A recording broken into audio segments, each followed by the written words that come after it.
The rain had been falling steadily for hours, a cold, relentless drizzle that turned the streets of Cedar Hollow into slick, mirror-like reflections. Every puddle shimmered under the weak glow of the streetlights, casting fractured images of the buildings around them. The town felt abandoned, despite the occasional passing car splashing through standing water. It was the kind of night where shadows seemed to creep closer than they should, and every small sound carried unnaturally, amplified by the storm. Jake drove slowly down Maple Street, gripping the wheel tightly. The windshield wipers fought a losing battle against the downpour, smearing water across the glass and blurring the world outside. He had left work late, later than usual, and had hoped to get home before the storm really set in. Now, with the rain hammering down and visibility near zero, he wondered if he'd even make it. He kept glancing at the rearview mirror, half expecting to see headlights following him, but there was nothing. He told himself it was just his imagination. Turning onto his street, he noticed something strange. His neighbor's porch light was on. That was odd. They had a habit of turning it off at night unless someone was home. Jake slowed down, squinting through the rain, and realized the front door of the house was wide open. A chill ran down his spine. The house was dark inside, except for a faint glow coming from the living room. He parked, hesitated, then grabbed his umbrella and walked over. His boots squelched in the waterlogged grass. As he approached, he heard a faint sound, a soft, rhythmic tapping, like fingernails on wood, coming from somewhere deep inside the house. He called out, his voice swallowed by the storm. "Hello? Is anyone here?" No answer. Jake felt a gnawing unease. He knew the neighbors were usually careful. They weren't the type to leave doors unlocked. Something wasn't right. He stepped inside cautiously, closing the door behind him. The air smelled damp and faintly metallic, like rust and old water. The tapping sound had stopped, replaced by a soft creaking, like the floorboards were settling. The living room was empty, except for a single chair in the middle of the floor, rocking back and forth slowly. It wasn't moving because of the wind. The room was closed, the windows shut tight. Jake's heart quickened. He walked closer, his hand shaking slightly, and then he noticed something on the chair. A small, folded piece of paper. He picked it up. Written in jagged, hurried letters were the words, "Don't look under the bed." Jake laughed nervously, trying to convince himself it was a prank. The neighbors had a teenage son who liked to play tricks, but the writing, it wasn't like any teenager he knew. It was older, somehow, frenzied. He set the note down and moved to the kitchen to grab a glass of water, trying to shake off the creeping dread. As he poured, he heard it again, the soft, slow, dragging sound. It came from the hallway leading to the bedrooms. His pulse spiked. "Hello?" he called again, more loudly this time. The sound stopped abruptly. Silence settled over the house, heavy and suffocating. Jake's instincts screamed at him to leave, but curiosity, or foolishness, kept him rooted. He grabbed a flashlight from the drawer and clicked it on, the beam cutting through the darkness.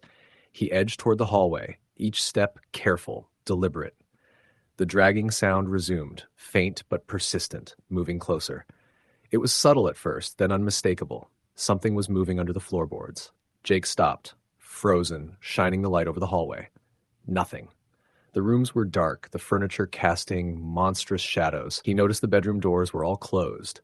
Then, from the far end, he saw movement. The door to the master bedroom, the one the couple slept in, creaked open slowly. A sliver of darkness shifted in the gap. He stepped forward. The flashlight flickered, and when it came back on, he saw a figure crouched in the corner of the room, its face obscured by shadows. It didn't move, but he could feel its eyes on him, watching, waiting. His hands tightened around the flashlight, and a cold sweat broke out on his forehead. "Who's there?" he demanded. The voice sounded braver than he felt. The figure didn't respond.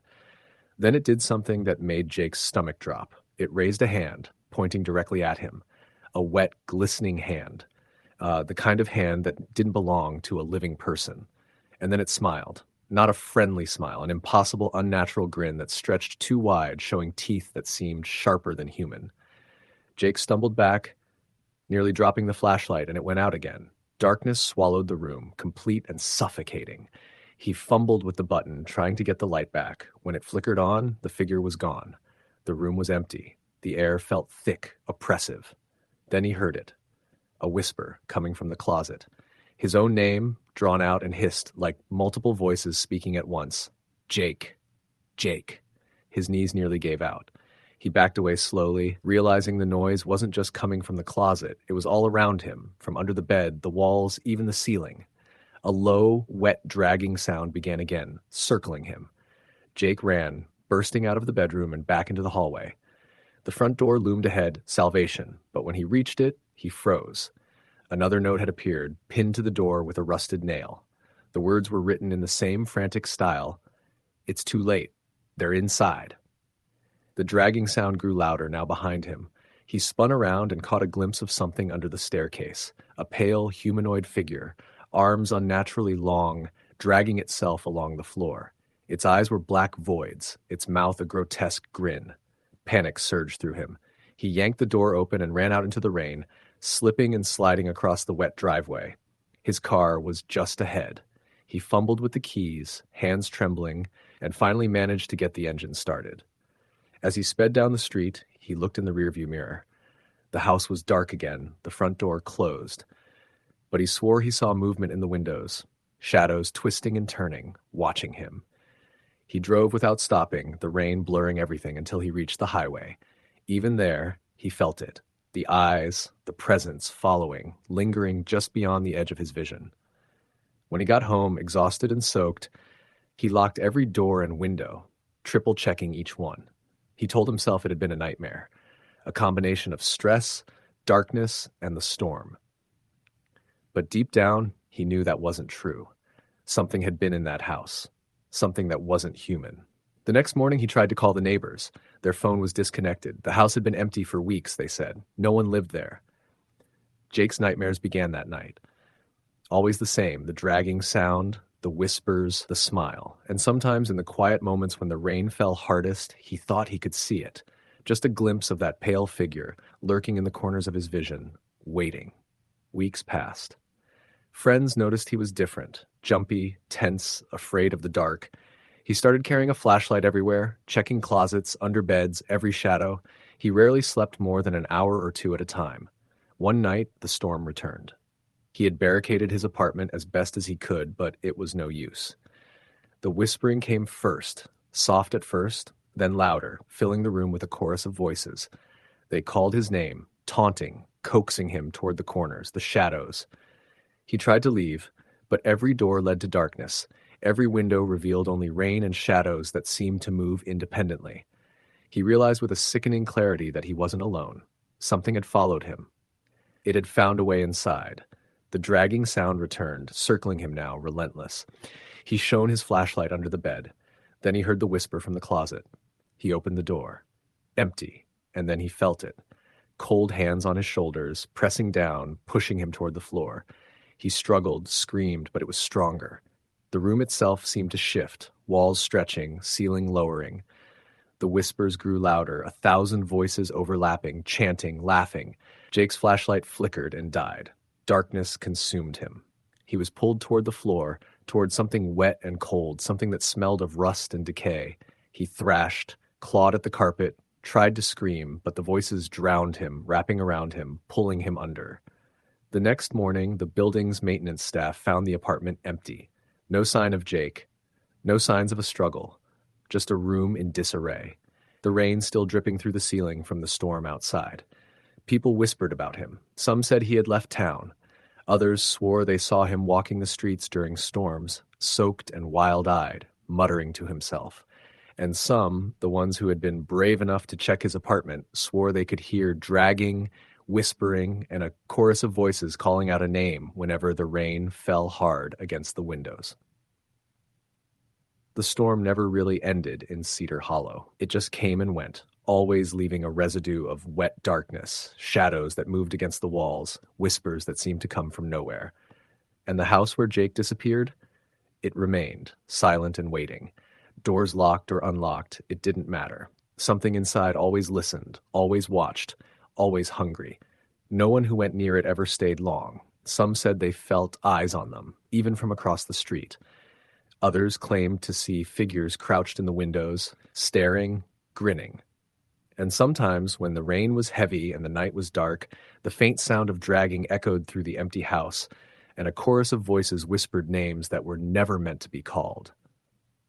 Jake was never found. But every stormy night, when the wind rattles windows and the rain hits the streets like drum beats, the people of Cedar Hollow know he is still out there somewhere. Trapped between the storm and the shadows, between the whispers and the dragging. Waiting. And if you are ever foolish enough to walk past that house on a rainy night, you might just hear it. Your name, softly whispered, carried on the wind, calling you in. And once you hear it, it's already too late. Story the end. The rain had been relentless all day, turning the streets into rivers of dark, glistening asphalt and puddles deep enough to swallow the tires of a small car. I had been on the road for hours, leaving my shift at the diner behind. The same diner that had kept me afloat during college and late-night shifts I couldn't otherwise cover.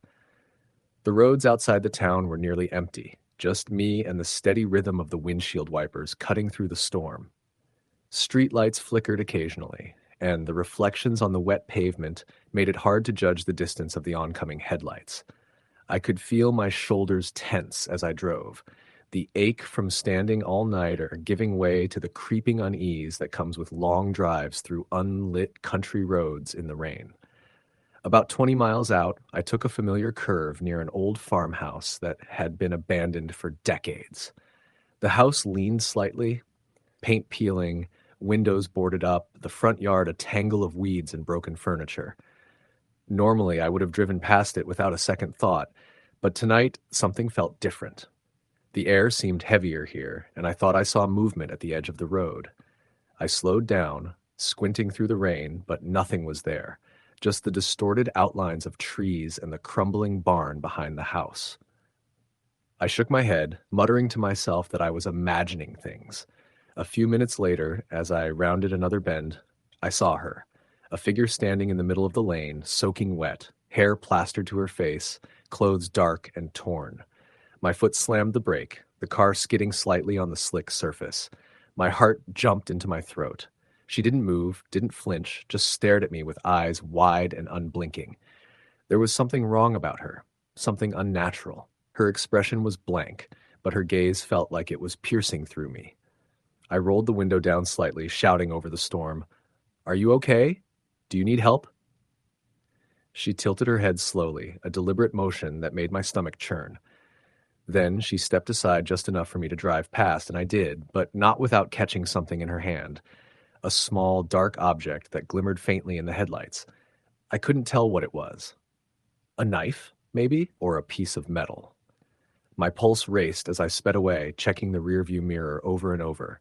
She didn't follow, at least not immediately, but the feeling of being watched settled into my bones, cold and heavy. By the time I reached my apartment, a small studio in a block of aging buildings, I was shaking. I ran up the stairs, unlocked the door, and leaned against it, trying to calm my breathing.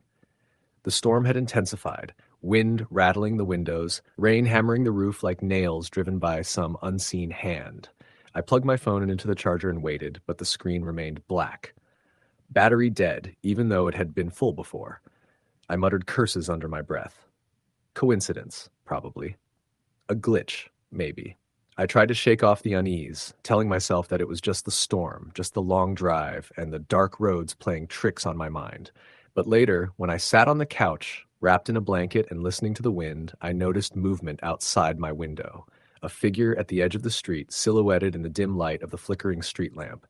I froze. My pulse quickened. Then, just as suddenly, it was gone. I didn't sleep that night. Every creak of the old apartment, every gust of wind felt amplified, ominous. At 3 a.m, I heard it, the softest tap at the window. Tap, tap, tap. I held my breath, straining to hear over the storm. Another tap, sharper, deliberate. My hands shook as I picked up a kitchen knife and moved cautiously toward the window. No one was there when I looked. The street was empty, soaked and glistening. Then came the scratching. At first, faint, almost teasing. Scrape, scrape, scrape. It moved along the walls of the apartment, then across the ceiling. My heart thumped in my chest. I backed into the corner, knife raised, and listened. Whispering followed, low, indistinct, and all around me. I couldn't understand the words, but the tone was unmistakable, urgent, predatory. I called the police, hoping for anyone to intervene, but my phone refused to work. No signal, no battery, just darkness. I tried to calm myself, telling myself that nothing was really there, that the storm had just frayed my nerves, but deep down I knew I wasn't alone. Hours passed like that, the storm relentless. Shadows stretched across the room in the flickering light of the occasional lightning strike. Every flash revealed figures at the edges of my vision, pale, wet, and smiling in ways no human face should. They didn't move closer, not at first, just watched. I dared not close my eyes, not even for a second. Messages began to arrive, unknown numbers, texts that appeared without sound or notification. You saw me. I'm inside. You can't escape.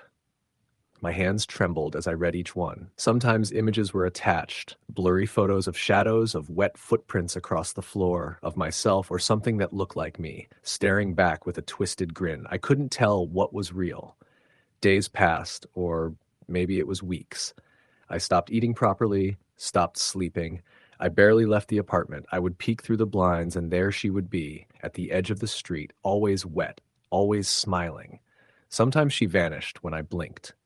Sometimes more figures appeared behind her, their faces pale, eyes hollow, watching. One night, the whispers returned, louder now, almost coherent. You saw us. You can't hide. We know you. I pressed my hands over my ears, but the sound was inside my head. My reflection in the window became alive, twisted, staring back at me with my own face contorted into expressions I had never made. I backed away, and the room seemed to stretch, the walls bending as if trying to crush me. The storm returned stronger than ever. Water leaked from the ceiling, soaking the floor, my furniture, my clothes, and they came closer. I could feel them in the room now, surrounding me. I tried to run, but my legs felt like lead. I screamed, but no sound emerged. They circled me, whispered in voices not their own, touching me lightly with wet, cold fingers that sent chills through every nerve. Then she appeared, directly in front of me. Pale, dripping water, smiling that smile. Behind her, dozens of shadows moved, all shapes distorted, all watching, all waiting. I realized with bone-deep terror that they had learned me, my fears, my routines, my weaknesses. They had waited for this storm to strike, and now there was nowhere to hide. My knife was useless, my phone dead. The walls themselves seemed to pulse, to close in, to trap me. I tried to scream again, but the sound caught in my throat. Every heartbeat, every thought, every flicker of the lightning was mirrored by shadows, by wet figures that were not entirely human. I remember thinking, in the brief moments of clarity between terror, that I might already be dead, or worse, trapped in some mirrored version of life where they could torment me endlessly. Time lost meaning. The storm outside became a relentless drum of water and wind, echoing the chaos inside. Eventually, I woke on the street outside my apartment. Mud and water coated my body, my clothes ripped and soaked. The building was gone, just an empty lot, puddles reflecting the overcast sky. My phone buzzed endlessly in my pocket, messages from numbers I did not recognize scrolling over and over. We saw you. You can't hide. I left town immediately, driving aimlessly for hours until I reached another city. But the feeling did not go away. Shadows at the edge of vision, the sound of whispering when no one was around, the sense that something was waiting for me, following me.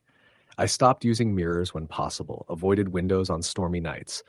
But the memory of her, the way she smiled, the wet hair clinging to her face, stayed with me.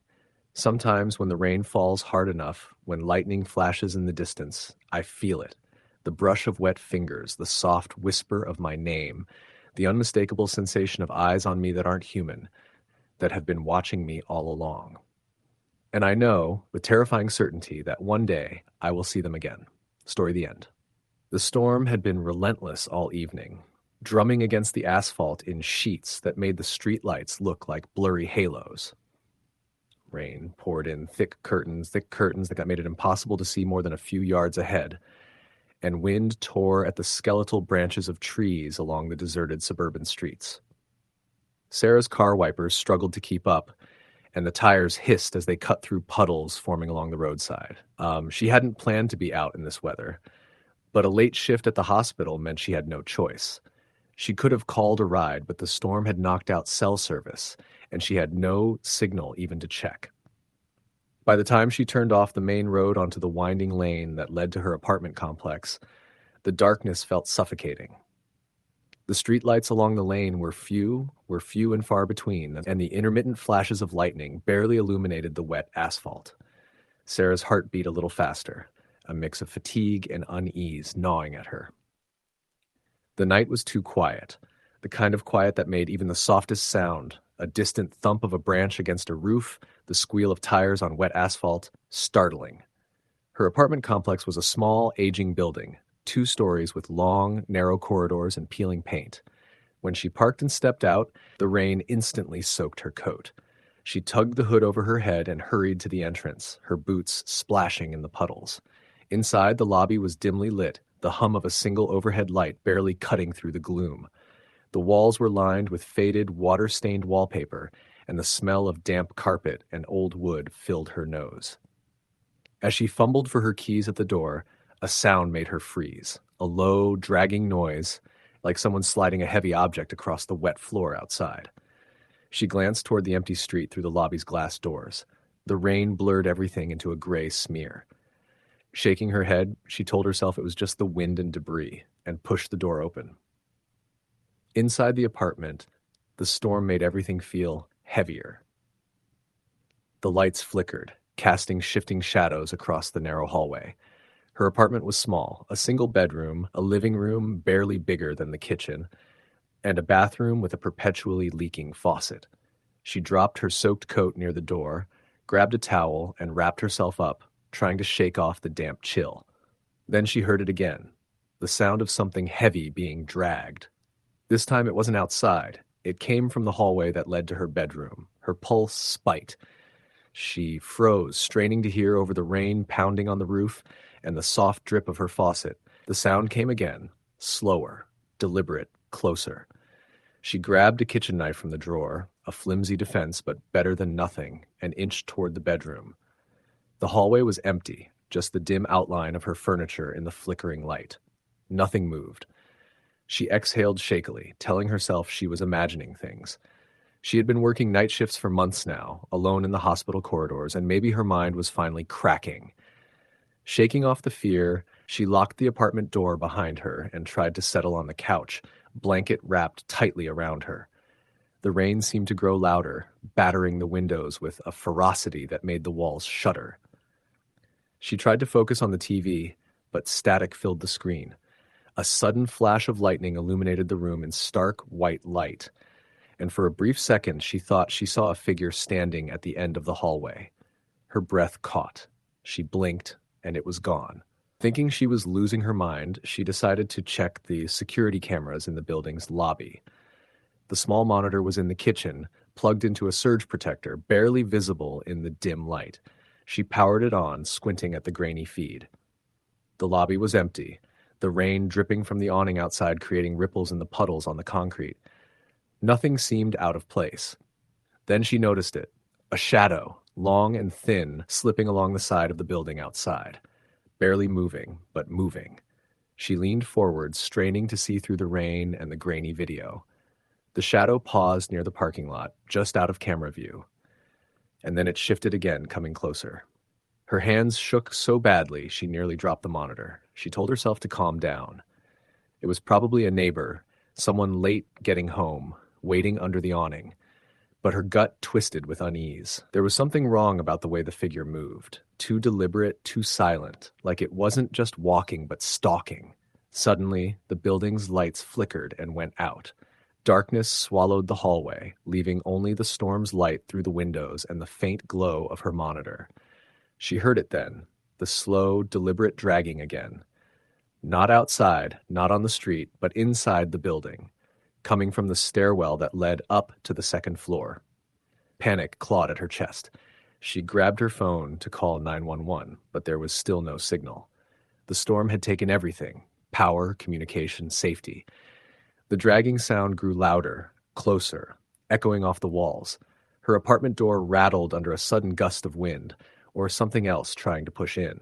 She backed toward the living room window, peering out. The rain pounded relentlessly, and for a moment she thought she saw the figure standing beneath the streetlight, watching her. Tall, thin, drenched, and unnervingly still. Then a flash of lightning showed it moving closer to the building, stopping directly beneath her window. Her breath hitched. She fumbled for the lock, heart hammering. The window rattled under what sounded like fingers tapping against the glass. Slowly, deliberately, tap, tap, tap. Her scream caught in her throat. She ran to the door, trying to lock it, but the handle twisted under pressure from the other side. She yanked back, trying to hold it shut, but the force on the other side was steady, patient, relentless. The power returned suddenly, lights flickering back on, and she caught a glimpse of it in the hallway.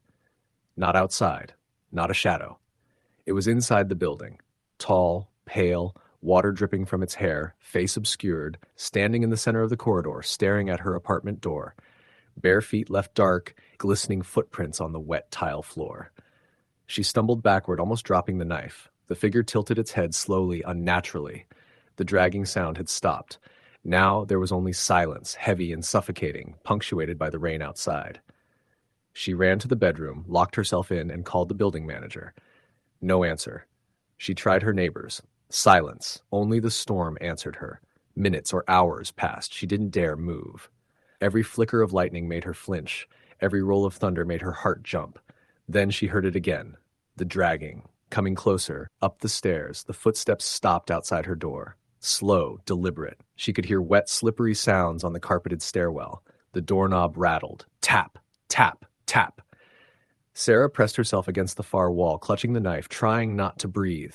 She wanted to scream, to run, to disappear, but the door didn't open. The knob stopped turning. Silence, then a faint whisper. Low, almost a hiss. Sarah? Her blood ran cold. Her name, spoken clearly, softly, from somewhere just outside. She wanted to bolt, but her legs wouldn't move. The whisper came again. Sarah, come out. The storm raged outside, the windows shaking. She pressed herself against the wall, shaking, whispering to herself that it was a dream, that it couldn't be real. But the smell came then, a damp, musty odor, like wet hair and decay. Lightning flashed, and in that moment she saw it.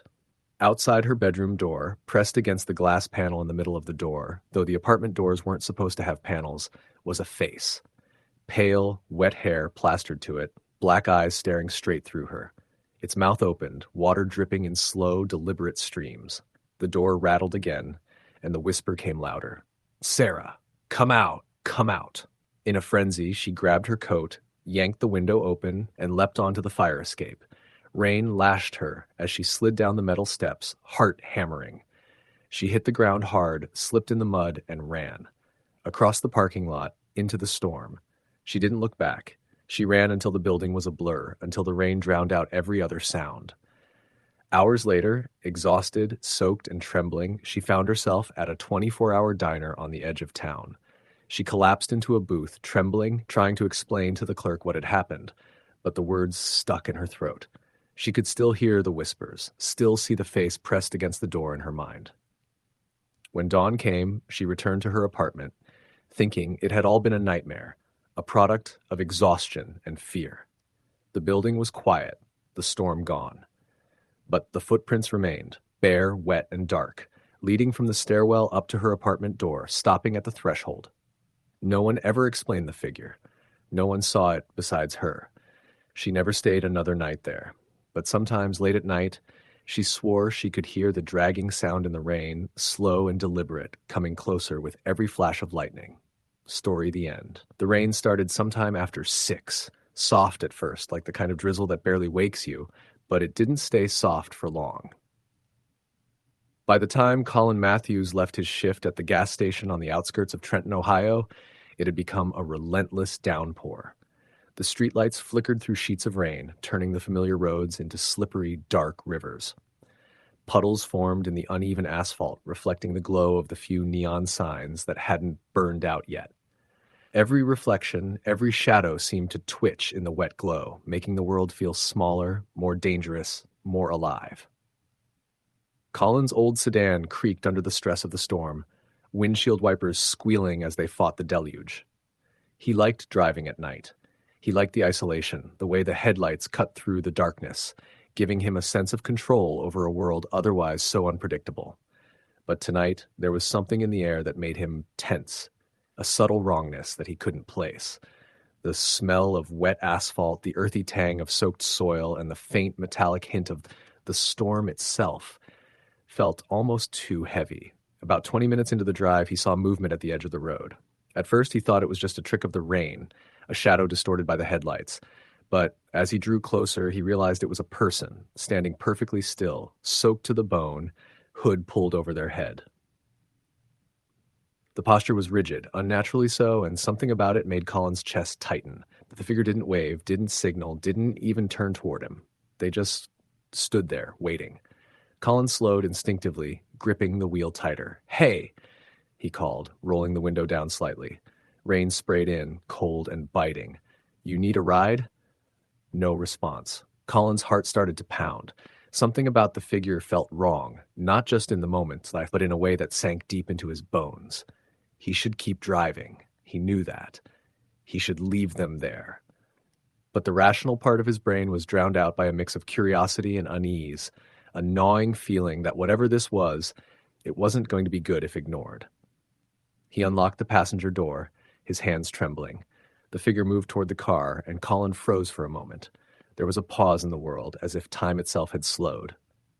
When the figure slid into the seat silently, dripping water onto the upholstery, Colin realized he could barely breathe. The hood stayed low, concealing the face completely. He tried to see through it, tried to read any sign of expression, but all he could see was shadow. Shadow. "Where are you headed?" he asked, forcing the words past the lump in his throat. No answer. The rain pounded on the roof, loud and unyielding, each drop echoing in the small space of the car. Colin kept glancing at the passenger side, every second twisting his gut tighter. The posture, the silence, the complete stillness, it was unnatural. Not human.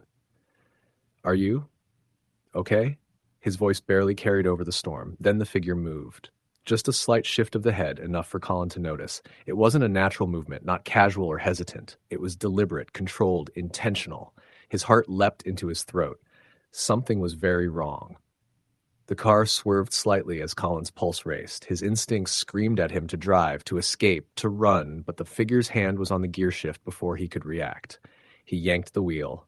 The tires skidded on the wet road, sliding toward the shoulder. Panic flooded him, and the rational part of his mind dissolved completely. The hood shifted back slightly, revealing a face. Pale, almost translucent in the dim light. Wet hair plastered to the forehead, and eyes empty. Dark, hollow eyes that seemed to reach straight into Colin's mind. Recognition struck him like a thunderclap. He whispered the name before he could stop himself.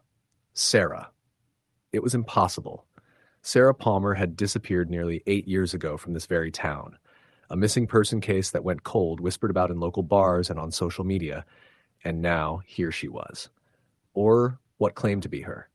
The air in the car felt suddenly thick, oppressive, suffocating. Colin's chest tightened with fear that didn't make sense, a terror deeper than reason could explain. I don't understand, he managed, voice shaking. You disappeared. The figure leaned closer, and a rasping whisper escaped the lips. Not human. I've been waiting. Colin's stomach dropped. His mind scrambled for explanations, but none made sense. He tried to move, to push her back, but the seatbelt held him fast. Her hand was impossibly cold, almost rigid, and her presence pressed down on him like a physical force. Outside, he heard movement in the trees lining the road. Rustling, soft but deliberate. More figures emerged, silhouettes gliding silently through the storm, hollow eyes glinting. They didn't rush, they didn't attack. They merely surrounded the car, watching, patient and eternal. Colin's mind screamed. He yanked the door open, sliding out into the mud, rain soaking him instantly. He ran blindly, away from the car, away from the figures, into the woods that pressed against the road. Branches tore at his jacket, mud pulled at his shoes, and the rain soaked through every layer. Behind him, the figures moved with him, step for step, silent but inexorable. Hours or minutes passed indistinguishably. The forest seemed endless, each tree bending in ways that made him feel trapped, guided toward a place he didn't want to find. Shadows twisted unnaturally, light refracted in impossible angles. Colin stumbled upon an old, abandoned shed, its wood rotted, its door hanging crookedly on its hinges. Desperation drove him inside. He pressed himself into a corner, trying to catch his breath, trying to convince himself it was a nightmare, a hallucination, exhaustion, and rain playing tricks on him.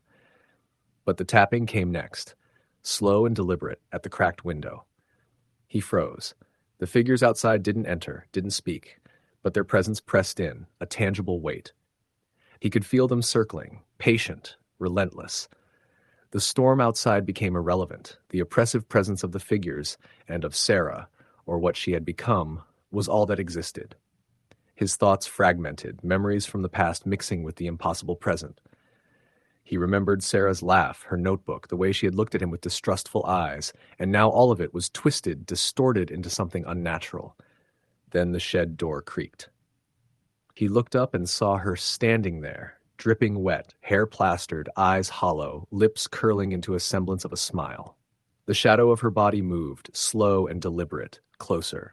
Colin scrambled backward, but the floorboards groaned beneath him. The shadows seemed to respond, stretching, leaning in, pressing down on him from every angle. He ran, slamming through the side door into the clearing beyond. Rain lashed him immediately, and the mud sucked at his shoes. Figures moved silently among the trees, surrounding the clearing, circling, unblinking, patient. Colin's mind had fractured entirely. Fear replaced thought. He stumbled forward, collapsing once, getting up, running blindly. In the distance, the faint glow of a streetlight appeared. Hope surged, raw and desperate. He ran toward it, ignoring the cold, ignoring the exhaustion, ignoring the hollows and shadows pressing in behind him. At last, he reached the road. A passing car slowed, packed headlights illuminating the mud-streaked, soaked figure of Colin. He collapsed against the door, gasping, eyes wide, wild with terror. The driver looked at him, confused. Colin tried to speak, to explain, but words failed. His gaze flicked to the tree line behind him. The rain had softened to a drizzle, the storm retreating, but the figures remained at the edge of the clearing, pale, hollow-eyed, watching. And in the center, Sarah, standing still, whispering, her voice clear and impossible. "I've been waiting." Colin's mind shattered.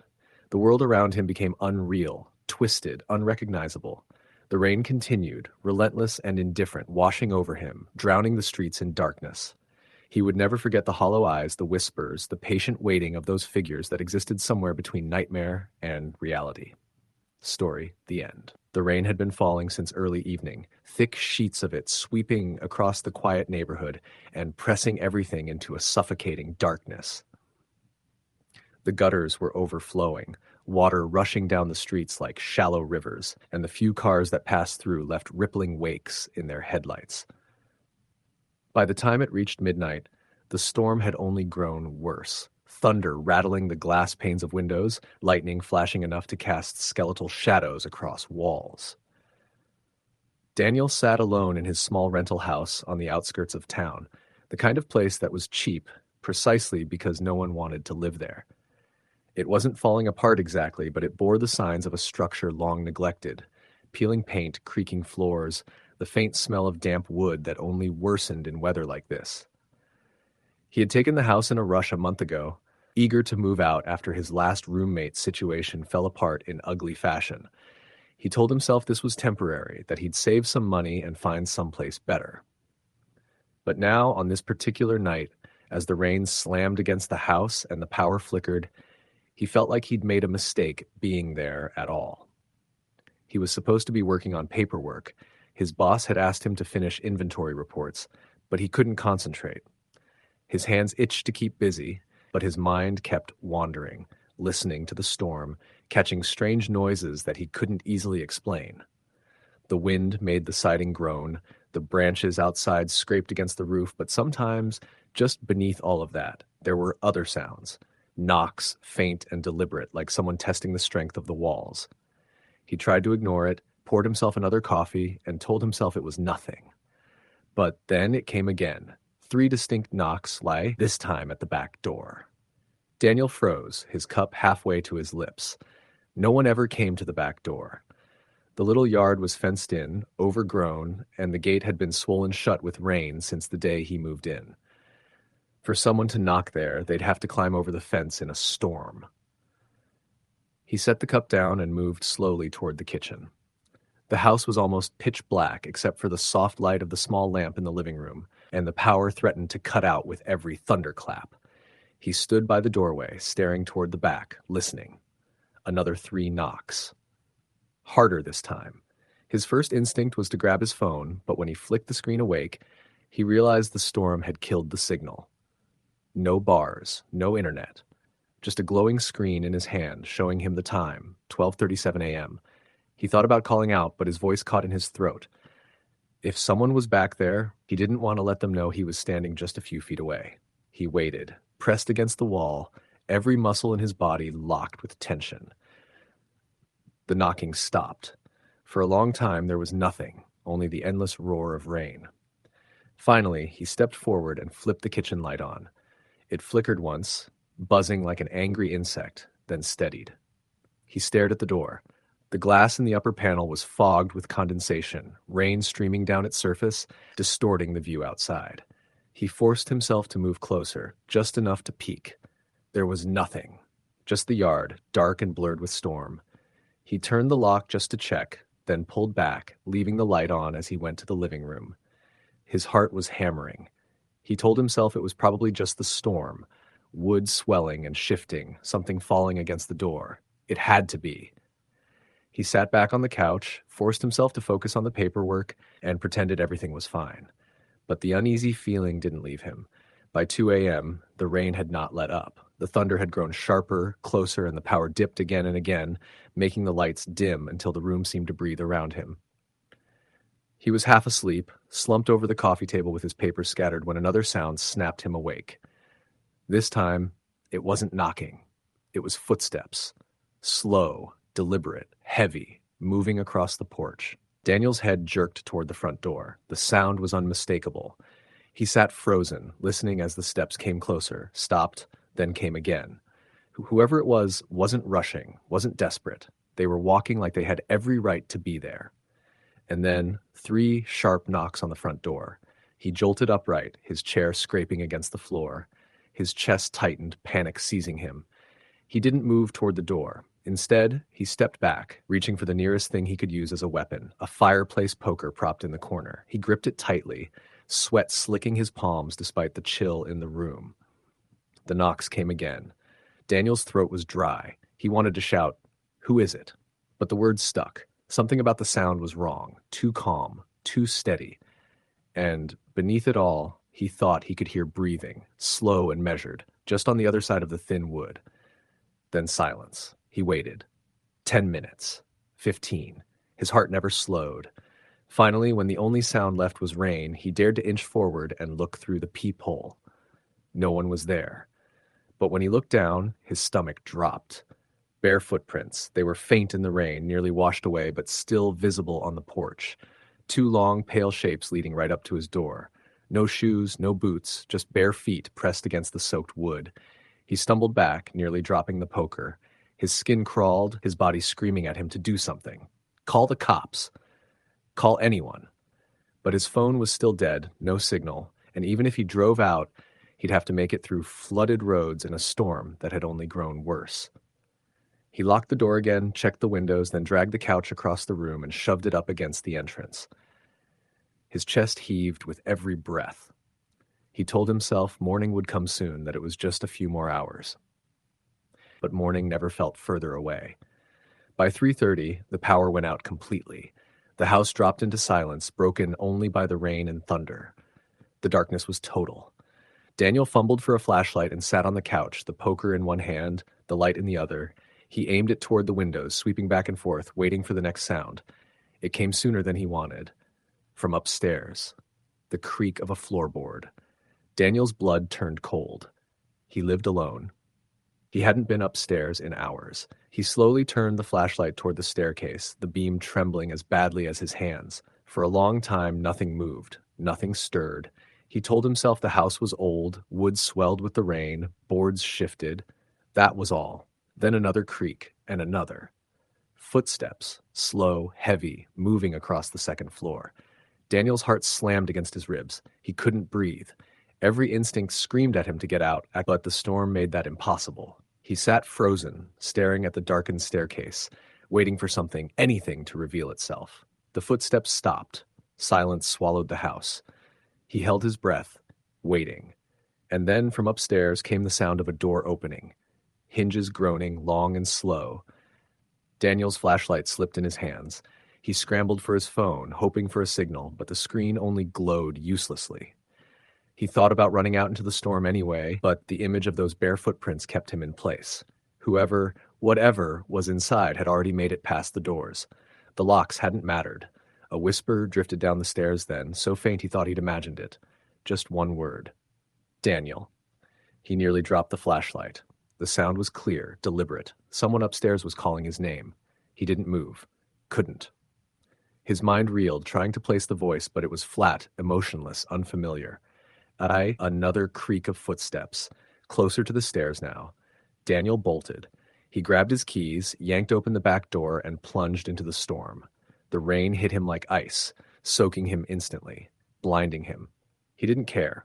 He stumbled through the yard, slipped in the mud, clawed his way over the fence, and sprinted down the flooded street toward the only light he could see. A gas station sign glowing faintly through the rain half a mile away. He didn't look back. He didn't want to. When he finally burst into the gas station, drenched and shaking, the attendant jumped in alarm. Daniel tried to speak, but the words tumbled out broken, frantic. He begged to use the phone. He begged the man not to let him leave alone. The police came 30 minutes later. They drove him back to the house, lights flashing across the waterlogged street. Daniel refused to go inside, stood in the rain as they searched. No one was there. No footprints. No signs of forced entry. Nothing out of place at all. Except one thing. On the wall of the upstairs hallway, written in dripping streaks of mud, were two words, "Let me." The police chalked it up to vandals, told him the storm played tricks on the mind, that he was overtired. But Daniel knew what he had heard, what he had seen. The footprints, the knocks, the voice in the dark calling his name. He never went back to the house. He packed what little he had the next day, left the keys with the landlord, and drove until the rain was behind him. But even now, weeks later, when the sky grows dark and the first drops of a storm begin to fall, he swears he hears it again. 3 knocks. At the door. Story the end. The rain had been falling for hours, relentless and unyielding, turning the city streets into a maze of slick reflections and dark puddles. Sarah gripped the steering wheel of her aging Subaru, her knuckles white from tension, eyes flicking constantly between the streaked windshield and the rearview mirror. She had left New Haven that morning, intending to drive north to a cabin her brother had rented in the Connecticut woods for the weekend. Alone, it was supposed to be a chance to breathe, to escape the clutter of her apartment, the endless hum of fluorescent lights and crowded streets. But the storm had transformed the drive into something oppressive, almost malevolent. The wipers thrashed furiously, swiping away sheets of rain that seemed to fall harder with every mile. The GPS on her phone flickered weakly, unable to lock onto a signal through the thick storm clouds. She cursed under her breath, the anxiety in her chest building as the road narrowed, twisting sharply through dense stands of trees. The world outside was a blur of black trunks and shimmering water, every puddle reflecting the headlights in a way that made the road look like it had dissolved into silver liquid. Sarah slowed, eyes scanning for any sign of the cabin's turn-off. That's when she saw it. A dim light in the distance, barely visible through the curtain of rain. Relief washed over her, though she didn't recognize the building. It looked old, a gas station of the kind that existed decades ago, with a single pump under a sagging metal canopy. She pulled in cautiously, tires skidding slightly on the slick asphalt, and killed the engine. Inside, the station smelled of damp wood, gasoline, and something faintly metallic, like iron or old blood. A single man stood behind the counter, his face partially shadowed by the dim fluorescent lights. He didn't greet her, didn't move immediately. When he finally looked up, his eyes were hollow, unnervingly dark, as if he hadn't seen another human being in days. "Gas?" Sarah asked, trying to keep her voice calm. The man nodded, moving slowly to the pump outside. She stepped toward the shelves, pretending to browse, but her gaze kept flicking back to him. Something about the way he moved, deliberate and almost too quiet, made her skin prickle. On the wall behind him were photographs, old black and white family portraits, smiling faces frozen in time. Most were typical, but one stood out, a young woman sitting on a curb, drenched, knees to chest, staring directly at the camera. Her hair clung to her face, eyes wide and empty. Sarah's stomach tightened. The face was almost hers. Not exactly, but enough to make her question it.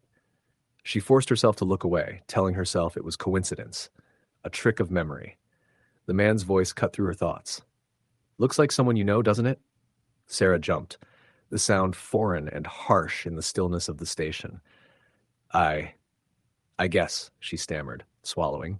He nodded slowly, turning back to the pump without another word. She paid, grabbed a steaming cup of coffee from a small dispenser, hurried to her car, the storm still hammering the roof and hood. The Subaru roared to life, and she drove off, trying to put as much distance between herself and the station as possible. The road twisted and dipped into the forest, rain blurring everything. Visibility was near zero, and every shadow cast by the headlights seemed to move, to stretch unnaturally. The air inside the car felt thick, suffocating, and Sarah's pulse pounded in her ears. Then she heard it, the faint sound of footsteps behind her. She glanced in the rearview mirror, heart jumping. Nothing. The rain masked most sounds, but the echo had been distinct. Her mind raced. She must be imagining it. Yet in the corner of her vision, she thought she saw a figure standing under a tree, watching her, coat soaked and hair plastered to the head. She blinked, and the figure was gone. Minutes stretched into an hour. The storm showed no sign of letting up. Her car tires hissed on the road, the wipers barely keeping up with the sheets of water. Then her headlights caught a cabin, set back from the road, obscured by the rain. Relief hit her, but she hesitated. There was something wrong about the place, a wrongness she couldn't name. It was too quiet, too still. She parked, shaking, and approached the cabin. The door creaked as she pushed it open, revealing a small interior lit only by the dull glow of a single lantern. The smell of damp wood and mold was thick, oppressive. She stepped inside, dripping water onto the worn rug. At first, there was nothing. Then she heard it, a whisper, faint, almost imperceptible, coming from the kitchen. She froze, straining to listen. The whisper repeated, this time a single word, her name. Sarah's heart leapt. Hello, she called, voice shaking. The only response was silence, then the whisper again, Sarah. She gripped the countertop, knuckles white. She tried to rationalize it, wind, creaking wood, a trick of the storm, but the air itself felt charged, heavy, as if the cabin were watching her.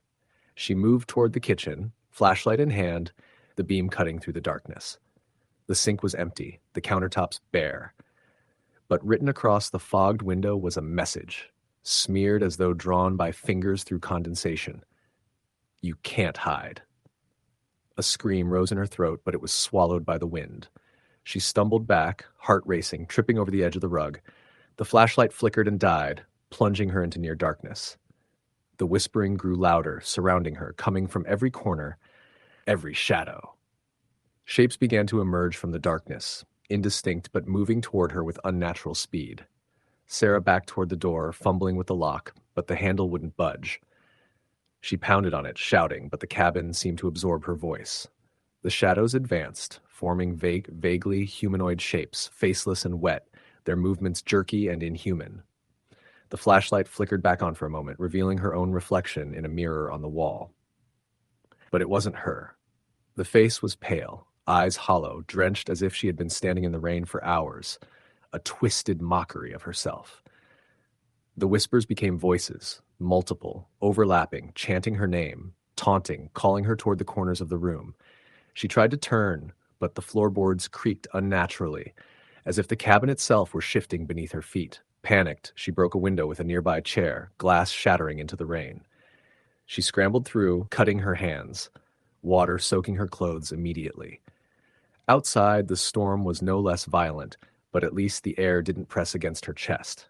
She ran, heart pounding, into the woods, the darkness thick, branches clawing at her face and arms. The shadows followed, manifesting at the edges of her vision, sometimes just beyond the reach of the flashlight she had picked up from the cabin. Every rustle, every snap of a branch sounded like footsteps, approaching, circling, kind of like waiting. She ran blindly, occasionally falling into mud and puddles, the storm soaking her through. Hours passed, or maybe minutes. Time had become meaningless. Finally, she stumbled onto a road, empty, slick with rain. In the distance, the faint glow of a diner appeared. Salvation, she thought. She ran toward it, water streaming from her hair and clothes, but the closer she got, the more the diner seemed wrong. The windows were black, the lights dim, and she could swear she heard whispers behind the glass. She reached the door, hesitating only for a moment before pushing it open. Inside, the diner was empty, tables overturned, chairs scattered. The smell of mold and decay was thick, and at the far end, sitting in a booth, was a figure.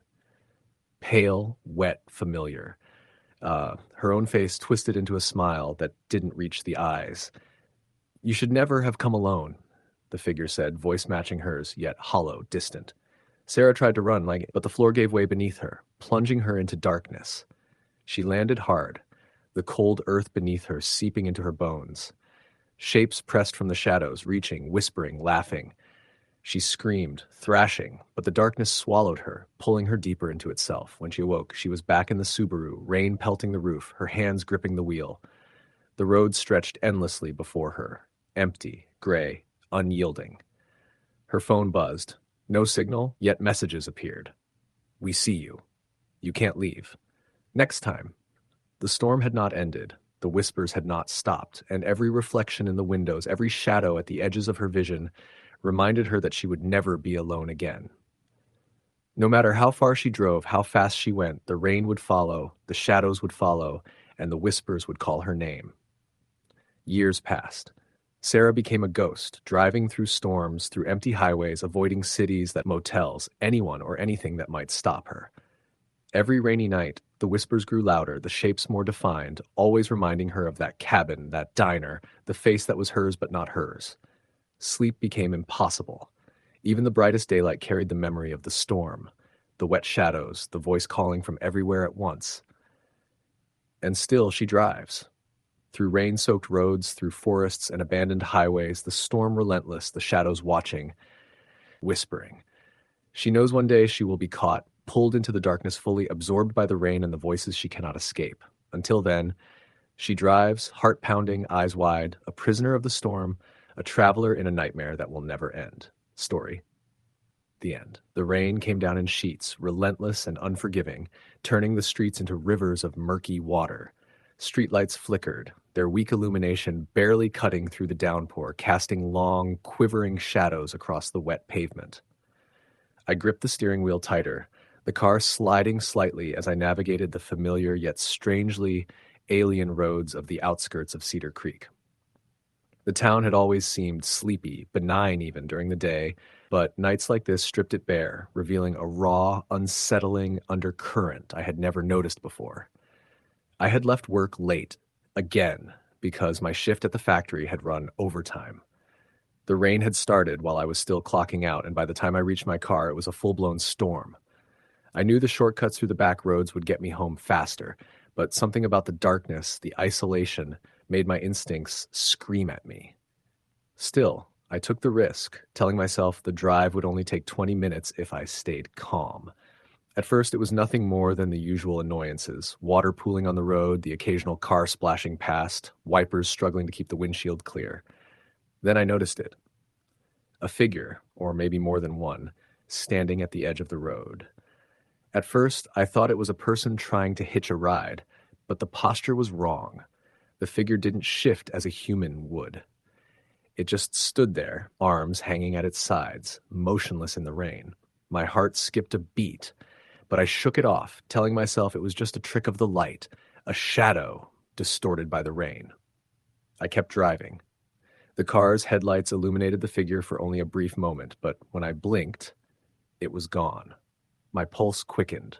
Cedar Creek wasn't the kind of town where people wandered the roads at this hour, especially not in weather like this. I checked my mirrors obsessively, half expecting to see the figure chasing me, but there was nothing. Only the rain and the sound of the windshield wipers, like an unyielding metronome counting down something I didn't yet understand. I took a sharp turn onto a narrower road, thinking it would be quicker. The canopy of trees overhead turned the road into a tunnel of shadows, the rain hammering on the roof like a drumline. That's when I heard it, a faint tapping on the roof of the car. I froze, listening, convinced my mind was playing tricks on me. Tap, tap, tap. It was coming from the passenger side, slow, deliberate. I whipped my head toward the window, heart thundering, but there was nothing there. No branches close enough to reach the roof, no animal big enough to make that sound. Only rain, and yet the tapping persisted, intermittent but undeniable. I accelerated, gripping the wheel so tightly my knuckles whitened. The road twisted violently, puddles forming into mini lakes that made the tires skid with each impact. The tapping didn't follow a pattern. It seemed almost intelligent, like someone or something was counting my movements, gauging my panic. My rational mind argued it couldn't be real, but deep down I felt the icy grip of fear tighten around my chest. I was halfway home when the car's lights flickered. Not the usual low battery flicker, the kind that dies slowly, but a harsh, violent strobe that made the wet road shimmer like liquid silver. Every instinct screamed at me to pull over, but the moment I touched the brakes, the tapping stopped. Silence fell abruptly, so complete it pressed against my eardrums. I held my breath, straining to hear anything over the pounding rain, and that's when I realized something horrifying. I wasn't alone in the car. A shadow moved in the passenger seat. I couldn't see its shape clearly, but I knew it was there. The seatbelt strap, perfectly in place before, sagged unnaturally. My mind raced. No one had been in the car with me. I had locked the doors before leaving the factory. Yet, something was sitting there. Something heavy, oppressive, that radiated an intent I couldn't ignore. I wanted to scream, to throw the car into reverse, but my body refused to obey. It was as if my muscles had turned to stone. The shadow leaned forward just slightly, and that was enough to make my stomach knot. There was a wet, rasping sound, like fingers dragging across leather. My vision tunneled, my pulse hammering in my ears. I couldn't look away, and when I finally did, blinking frantically, the seat was empty. The air smelled damp and metallic, like iron and rot. I swallowed hard, hands trembling, and pressed the gas pedal down, desperate to escape the narrowing road and the oppressive darkness that pressed against my skin like a living thing. The road opened slightly into a stretch flanked by cornfields, the stalks bending under the weight of the rain. I tried to focus on the familiar landmarks, the silos in the distance, the old wooden fence that marked the edge of the property near my home. That's when I noticed something even worse. Footprints on the road behind me. Barefoot, deep impressions in the puddles, tracking me as I sped. They weren't human-sized, at least not entirely. The toes were long, clawed, dragging unnaturally. Each step seemed deliberate, unhurried, like whoever or whatever was behind me knew I couldn't outrun it. I slammed my foot on the brakes again, heart hammering. The footprints stopped, just stopped. And then a single one appeared directly on the hood of my car. I jolted, my chest constricting. That couldn't happen. A foot on the hood while I was driving? Impossible. Yet there it was, pressed into the wet metal, smearing the paint, leaving a trail of something dark. My hands shook so violently I could barely steer. I turned my head to look at the rearview mirror. Nothing. Empty road behind me. But the smell, oh God, the smell, hit me next. Rotting meat, wet earth, and something acrid I couldn't place, like burning rubber and hair. My stomach turned. I floored it again, tires spinning, water spraying. The car skidded, fishtailing as I fought to maintain control. In the mirrors, I thought I saw figures, tall and thin, moving between the corn stalks, their heads tilted unnaturally, watching. I screamed, a raw, primal sound that was swallowed immediately by the rain. I didn't care if I ran off the road. I had to get home. The next stretch was familiar, the bridge over the creek, the one with the cracked railing. I hit it too fast, the tires losing traction as the car bounced. I could feel my teeth rattling, the steering wheel shuddering violently. When we landed on the far side, I glanced in the rear view again and froze. The footprints were there again, crossing the bridge diagonally, moving toward me in a pattern that made no sense, like they weren't bound by human physics. And then I saw them, just for a brief second. Shapes darker than the night, hunched, impossibly tall, faces that were smooth, featureless, yet I felt their eyes boring into me, piercing through the glass and metal. I slammed my hands down on the wheel, tears mixing with the rain that had seeped in through the cracked window. The car lurched violently as I took the next turn, the sound of metal scraping against wet concrete making me flinch. And then the wipers stopped. The engine sputtered. The lights died. Complete darkness swallowed me. I was alone. At least, I told myself I was alone. My ears strained, listening. The rain fell steadily on the roof, but there was another sound, softer, almost inaudible, like wet fingers tracing the edges of the car. I tried to start the engine, but nothing happened, just the soft, insistent tapping on the hood again. And this time, I heard breathing, low, wet, rasping. Not mine. I reached for my phone, fumbling in the dark. The screen illuminated the interior just enough to reveal the seat beside me, and I nearly screamed. There it was, sitting there, silent, watching. Its head tilted slightly, a shadow where a face should have been, yet I could feel the hunger, the intent, the absolute certainty that I was prey. I couldn't move. My hands were stuck to the wheel as if glued. My mouth opened, trying to call out, but no sound came. Only the breathing, close, wet, and patient, like it had all the time in the world. I don't know how long I sat like that. Seconds? Minutes? Hours? Time lost all meaning. The tapping shifted from the hood to the roof, then the sides of the car. A hand, maybe more than one, scraping along the wet metal. And then it leaned in just slightly and I smelled it fully. The stench of decay, of something that had rotted for weeks and yet was somehow alive. I vomited. But even as I did, I couldn't pull my eyes from that featureless face, that dark void that seemed to consume light. Then, abruptly, it stopped. Everything stopped. The tapping, the breathing, the rain. It was as if the world had gone silent. I started the engine on a desperate impulse, and the car roared to life. The lights flickered, weak and trembling, and I sped forward, heart hammering. I glanced at the passenger seat again. Empty, as if it had never been there. The seatbelt sagged normally. The interior smelled of wet upholstery and nothing else. I shook my head, willing myself to believe I had imagined it. But then I noticed the smear on the hood. Dark, wet, impossible to wash off. I tried the windshield wipers, but it wouldn't come. Whatever had touched the car had left something behind, something that wasn't just dirt or water. By the time I reached my driveway, I was shaking uncontrollably. The house seemed safe, the lights warm and familiar, yet I hesitated at the door. The storm was still relentless, the rain hammering the roof and windows. I fumbled with the lock, my hands slick, and finally got inside. I bolted the door, turned every lock, and pressed my back against it, listening. Nothing, just the sound of rain, finally unaccompanied.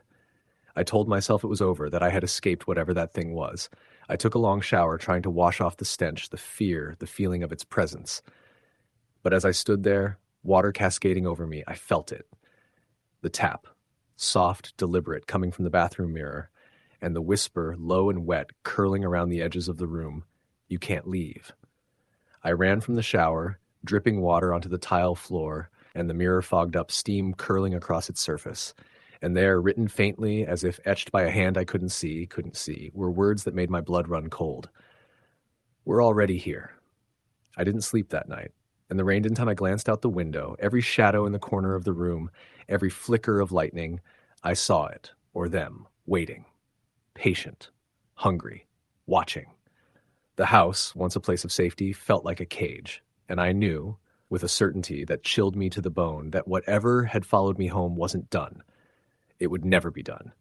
Every night since, I hear the tapping, low, deliberate, on the roof, on the walls, on the windows. Sometimes I catch glimpses of the shadow in the corner of my eye, hunched, faceless, tilting its head. I've tried to leave, but every road feels the same. Every car ride ends with the same footprints, the same wet metallic stench, the same silent threat pressing close. I don't know what it wants. I don't know why it chose me. All I know is that I'm never alone anymore, and no matter how far I run, no matter how fast I drive, no matter how tightly I lock the doors, the tapping continues. Waiting. Patient. I have stopped sleeping. I have stopped hoping. I only listen, counting the moments between the taps, dreading the instant when they will stop again, and something worse begins. And I know it will never end. Story, the end. The rain started as a drizzle in the late afternoon, whispering against the windows and pooling in the corners of the yard.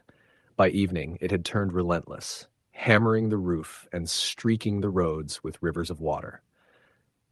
The kind of storm that made even the familiar feel unfamiliar. The kind that pressed down on everything, smothering sound and leaving a wet, heavy silence between crashes of thunder.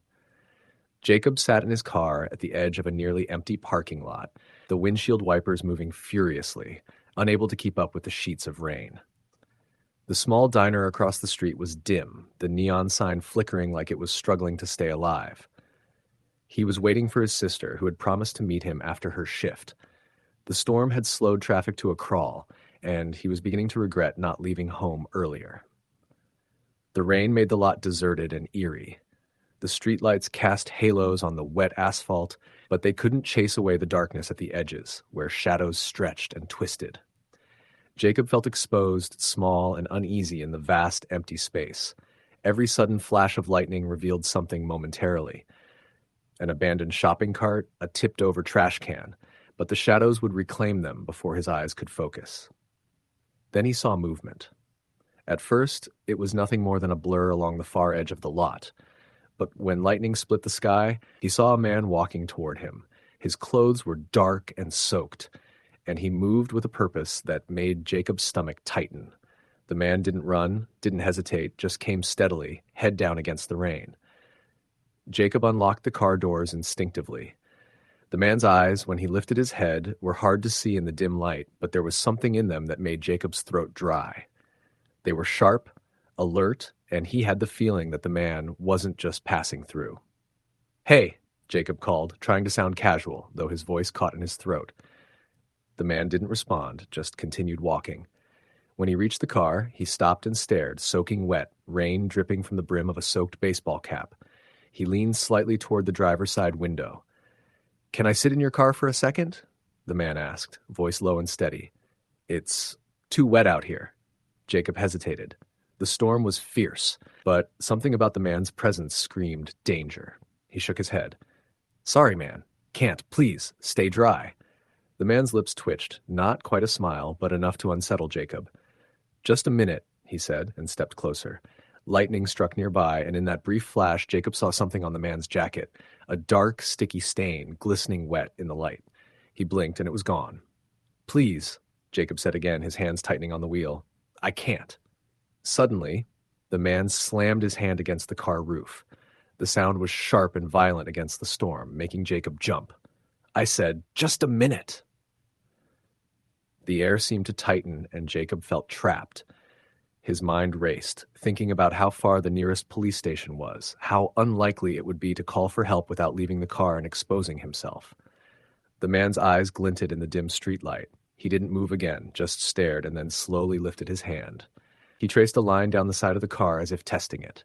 Jacob's chest heaved. He wanted to drive, to leave, but his mind froze. Lightning struck again, closer this time, and the man disappeared from view, swallowed by the sheets of rain. Jacob slammed his foot on the gas, tires skidding slightly on the slick asphalt, and drove toward the diner, glancing in the rearview mirror. The man wasn't there. Inside the diner, the warmth hit Jacob like a wave. The smell of coffee, fried food, and cleaning supplies was familiar, grounding. The few patrons glanced at him, wet and disheveled, but nobody said a word. He slid into a booth, hands still trembling. His sister arrived 20 minutes later, soaked but laughing, oblivious to the tension that had gripped him. They ordered coffee and sandwiches, and for a while the storm outside seemed like just a nuisance. But as they ate, Jacob kept glancing toward the windows, the shadows of the storm outside. And then he saw him again, the man from the parking lot, standing at the far edge of the diner's lot, staring in. His presence was still unsettling, but there was something worse. He didn't move, didn't blink, just watched, patient and deliberate. Jacob's heart raced. The storm seemed to thrum with his fear, each flash of lightning illuminating the man, each roll of thunder echoing the tension in his chest. "Jacob, what's wrong?" his sister asked, noticing the color draining from his face. "Nothing," he said, but he couldn't look away. Minutes stretched into eternity. The man stayed, not approaching, not leaving, and then, as quickly as he had appeared, he vanished into the storm again. Jacob finished his coffee, insisting they leave, and they drove home slowly, headlights slicing through the sheets of rain.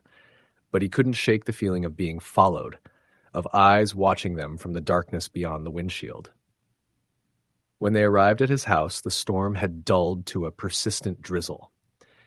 Jacob's sister went inside, leaving him to park the car, and that's when he saw it, a figure standing in the yard, just beyond the porch light, completely still, watching. Jacob froze, heart hammering, rain soaking his clothes instantly. He blinked, and the figure was gone.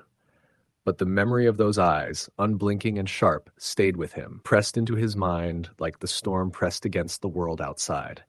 Inside, he tried to convince himself it was nothing, that he had imagined it in the panic of the storm.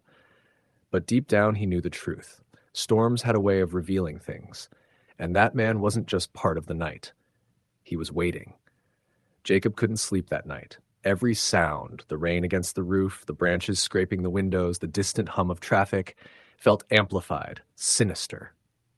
Every shadow in his room seemed to move, to shift with a life of its own. Hours passed, and the storm finally moved on, leaving the night wet and quiet. But when morning came, Jacob noticed the footprints. They were faint, smeared into the mud leading up to his porch, and then disappearing entirely as if the man had walked through the wall itself. Jacob never saw him again, at least not directly. But storms brought whispers of memory, footsteps when nobody was there, shadows that seemed to linger longer than they should, and always, just beyond sight, a pair of unblinking eyes. Days passed, but the tension never fully left him.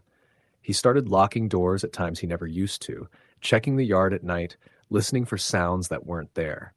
Every storm brought it back, the sense of being watched, of someone patient and deliberate, waiting for the exact right moment to make his presence known again. He began avoiding leaving the house after dark. Work nights were the worst. The drive home through empty streets in the rain brought flashes of memory he couldn't shake. Once, on a particularly heavy night, he saw the figure standing under a broken streetlight, wet and silent, watching as he drove past. His friends began noticing. "You're on edge, man," Mark said once, after Darren barely made it through a storm without jumping at every flash of lightning. "You need to relax." But Jacob couldn't. Relaxation had become impossible. Every reflection in a window, every shadow stretching from a street lamp, every streak of rain on the windshield seemed to echo that night, that figure, those unblinking eyes. He tried to rationalize it. Maybe it was some vagrant, maybe a trick of light and water, but deep down he knew it wasn't. There was a weight to it, a focus that couldn't be explained by coincidence or imagination. Months passed and life went on. He continued his routine, though each night the tension grew. Each storm made him tighten locks, double-check the perimeter, and imagine the worst. He became hyper-aware of shadows, of any movement outside, of any sound that deviated from the storm's rhythm. One night, well into winter, the storm returned. Rain pounded against the windows with the ferocity of 100 fists. Wind rattled the siding. Jacob sat in the living room, knees drawn to his chest, listening. The house groaned around him. He could feel the storm pressing in, heavy and oppressive. And then he heard it, the faintest creak followed by another coming from the porch. He froze. Heart hammering, breath shallow. He forced himself to look through the window. There, illuminated by a stray streetlight, was the figure. Standing completely still, head tilted, eyes locked on him. Jacob's blood ran cold. The air felt thick, impossible to breathe. His instincts screamed at him to run, to scream, to do anything to break the paralysis, but his body wouldn't obey. He reached for the phone, trembling, but the line was dead. The cell phone had no signal. Every way out felt blocked by the storm, by the figure, by some invisible barrier that kept him trapped. Minutes, or maybe hours, passed. The figure didn't move, didn't blink, just watched. And Jacob realized something worse than fear, the realization that the man didn't need to approach to terrify him. His presence, patient and deliberate, was enough. Lightning flashed, illuminating the figure for a heartbeat, and Jacob noticed details he hadn't before. The wet stains on the jacket were darker now, almost black, and they glistened in the light like something alive. The man's eyes reflected not the light of the storm, but the darkness behind it, endless and consuming. Then he vanished. Jacob ran to the porch, scanning the rain-lashed yard. Nothing. No footprints, no disturbance, just the storm continuing its relentless assault. He never slept again that night, or the nights after. The storm eventually moved on, leaving the world wet and quiet, but he knew it wasn't over. The man had left an imprint deeper than memory, a terror that waited, patient and deliberate, for the next storm. Jacob realized he had changed. The fear had seeped into him, reshaped his life. He avoided night drives, storms, empty streets. He double-locked doors and installed cameras, but even that didn't ease the feeling. He could feel eyes on him in shadows, in reflections, in the static of television screens when the house was quiet. Years passed. The memories of that night never faded, only sharpened with time. Storms became unbearable, and when the rain returned, heavy and unrelenting, Jacob felt the pulse of it, the echo of those footsteps, the weight of those eyes, the certainty that the figure was still out there, patient, deliberate, waiting. No one ever believed him. He became isolated, consumed by fear, haunted by something unseen but unyielding, and every storm, every flicker of lightning, every crash of thunder reminded him of the night he saw it first and knew that some terrors are not meant to be understood, only survived. Story the end. It was raining hard when I left work, the kind of relentless, drumming rain that makes every road slick and every shadow seem alive. The diner had been busy all day. A late Friday shift filled with the clatter of plates, the hum of the deep fryer, and the steady stream of locals looking for a warm meal. I had been on my feet for 12 hours, and the thought of getting home, of curling up on my couch with nothing but the sound of rain outside, was all that kept me moving. The drive started normal enough, the headlights reflecting off wet asphalt, windshield wipers squeaking in rhythm. But as I left the last stretch of town behind, the world felt smaller, the storm louder, and the darkness beyond the reach of the lights thick and oppressive. The trees lining the road bent in the wind, their branches scratching against each other, creating the kind of sound that gets under your skin if you listen too long. I told myself it was just the storm, just exhaustion, but the feeling of being watched settled over me like a weight. About 30 minutes into the drive, I saw her. She was standing on the side of the road, drenched to the bone, hair clinging to her face and clothes muddied and torn. At first, I thought she was a hitchhiker, someone stranded, needing help, but something about the way she stood, rigid and still, made my stomach turn. Her eyes, wide and empty, met mine as I slowed the car.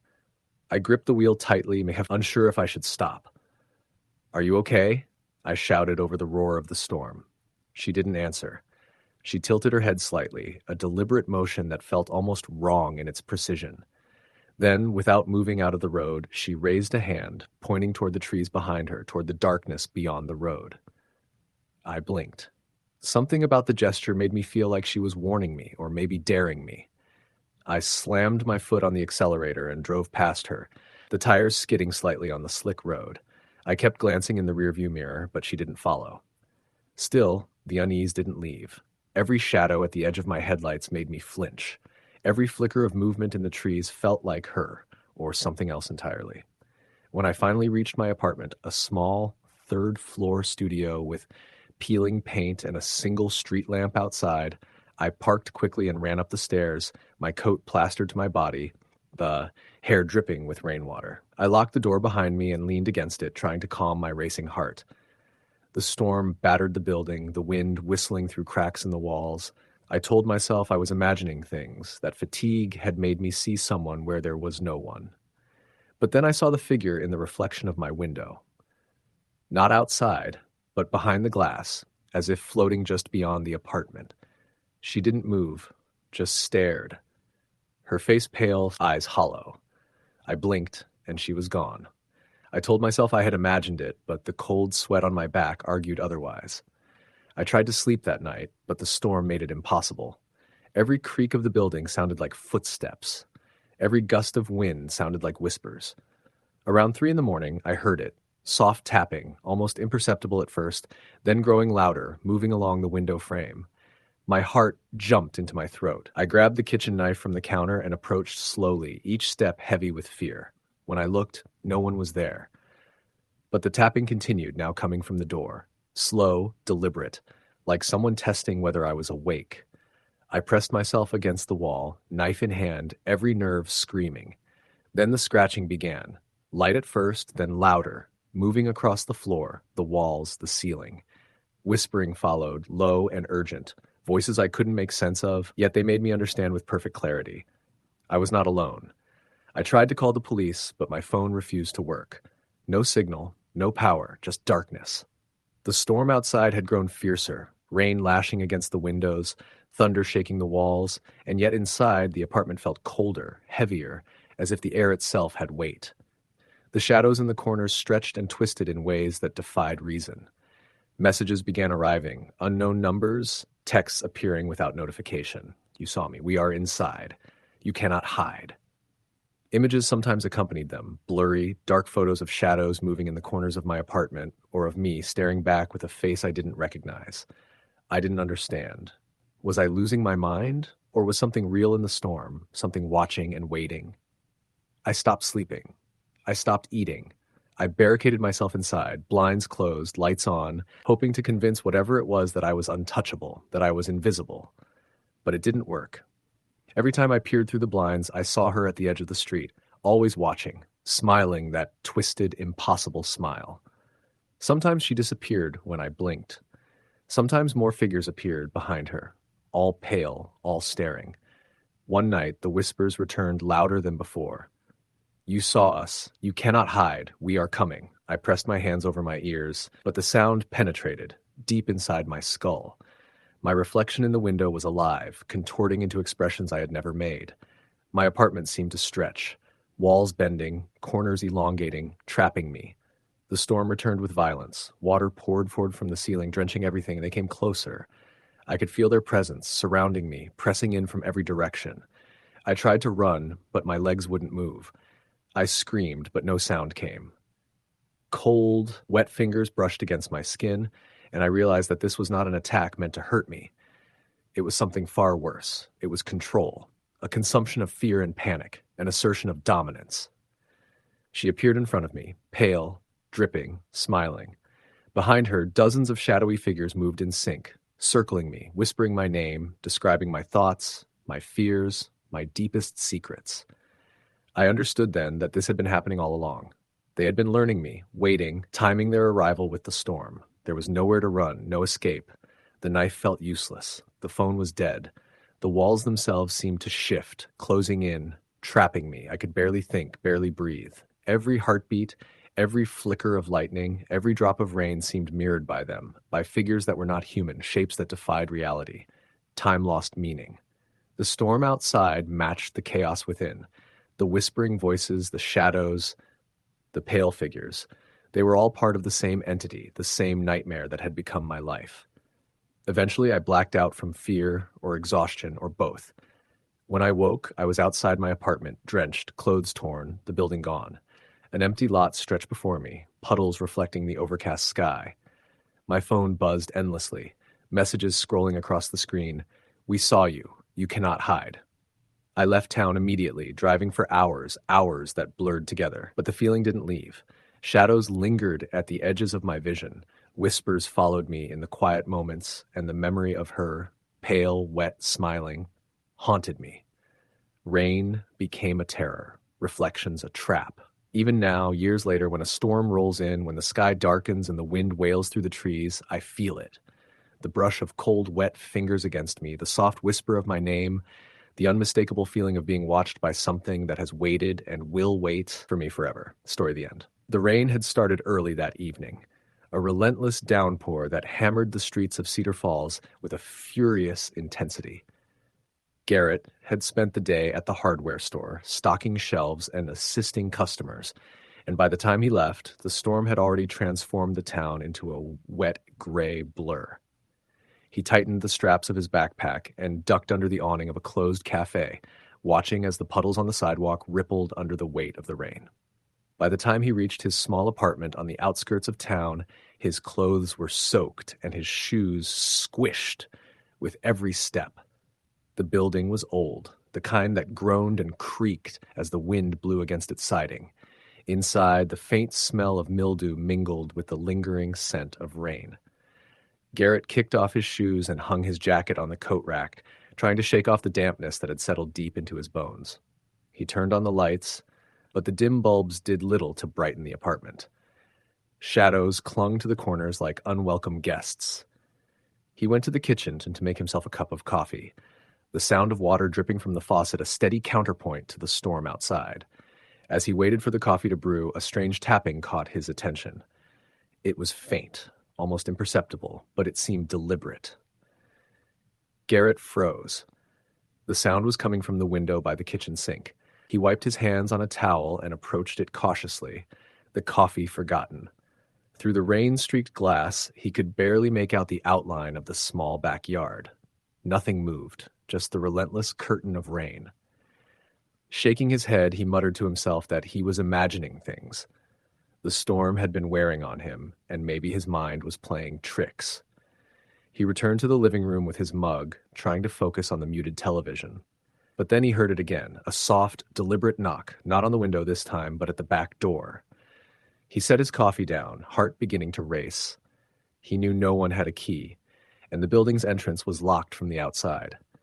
He approached the door slowly, every instinct telling him to call someone, anyone, but his phone lay forgotten on the counter.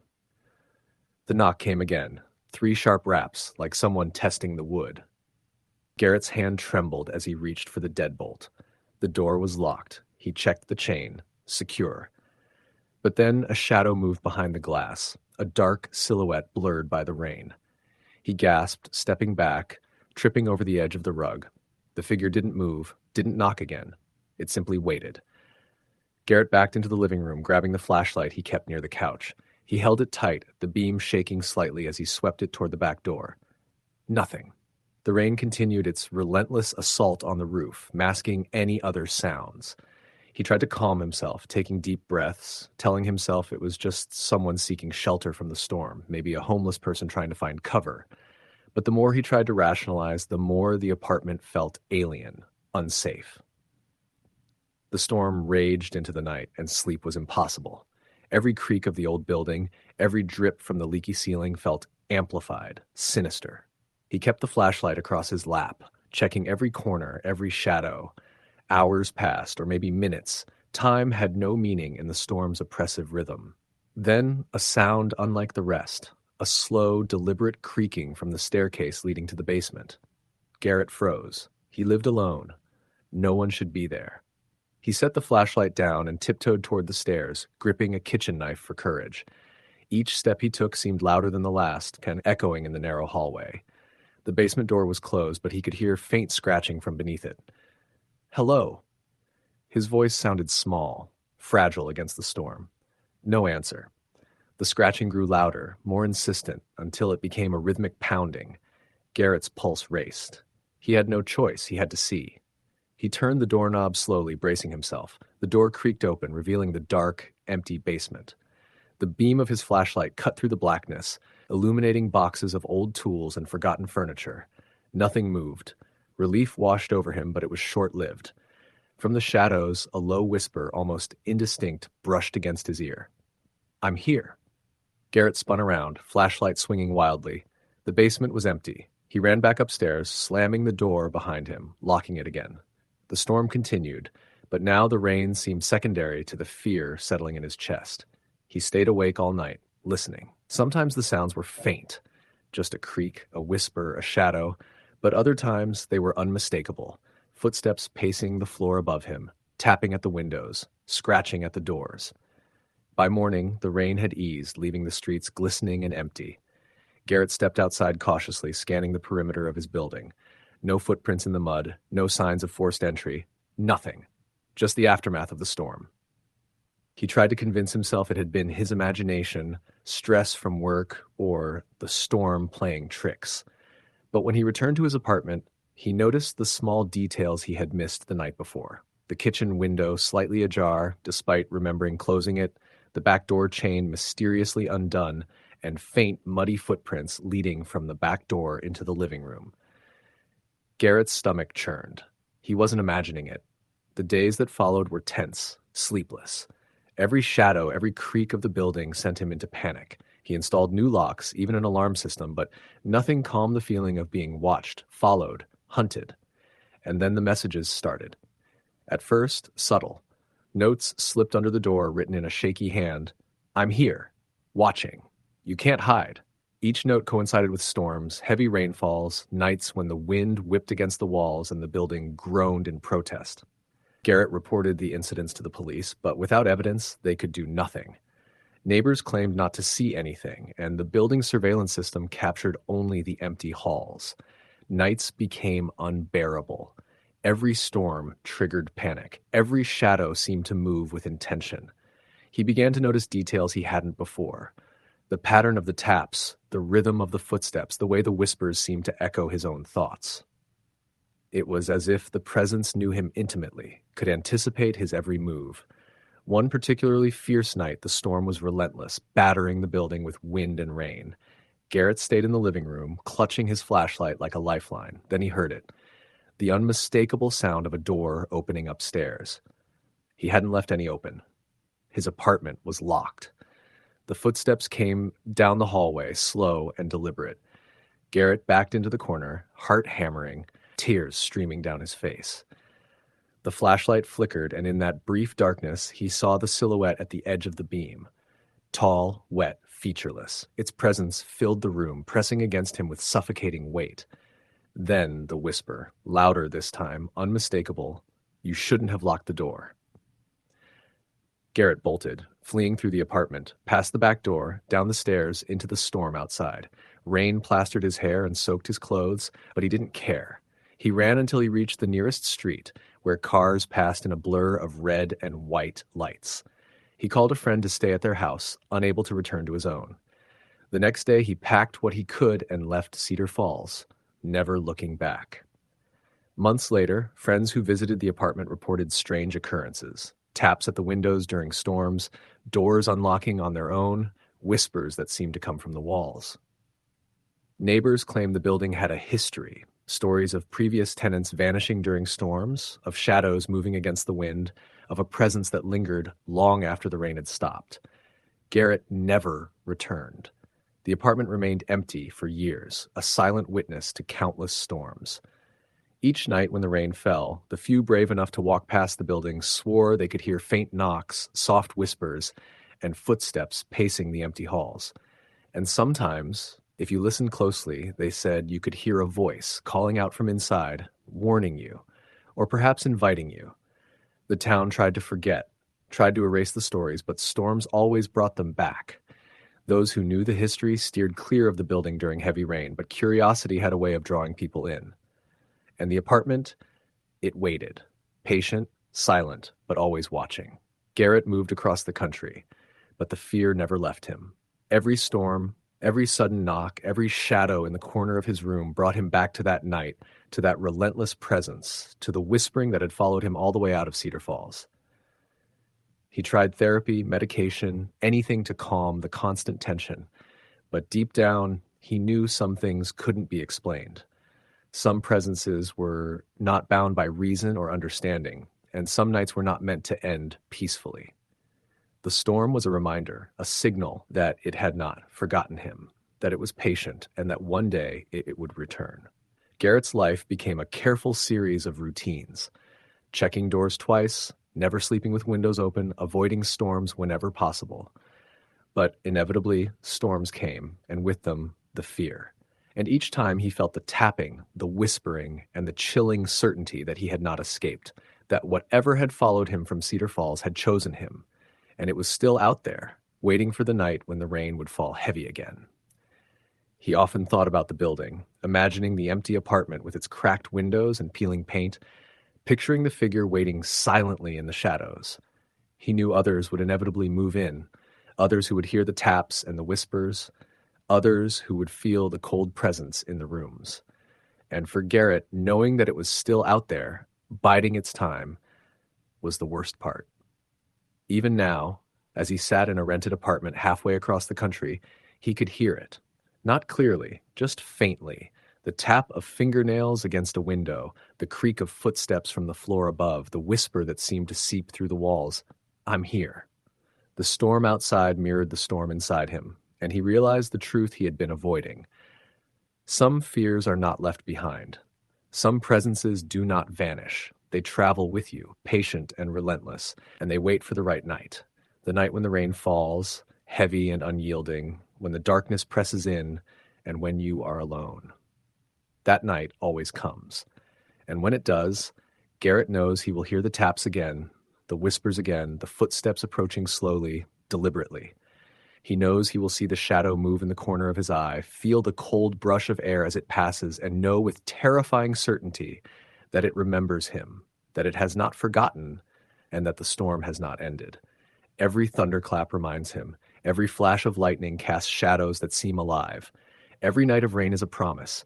He has tried to outrun it, to live in the light, to avoid the darkness, but the memory is too strong, the presence too insistent. It waits, and it knows he knows.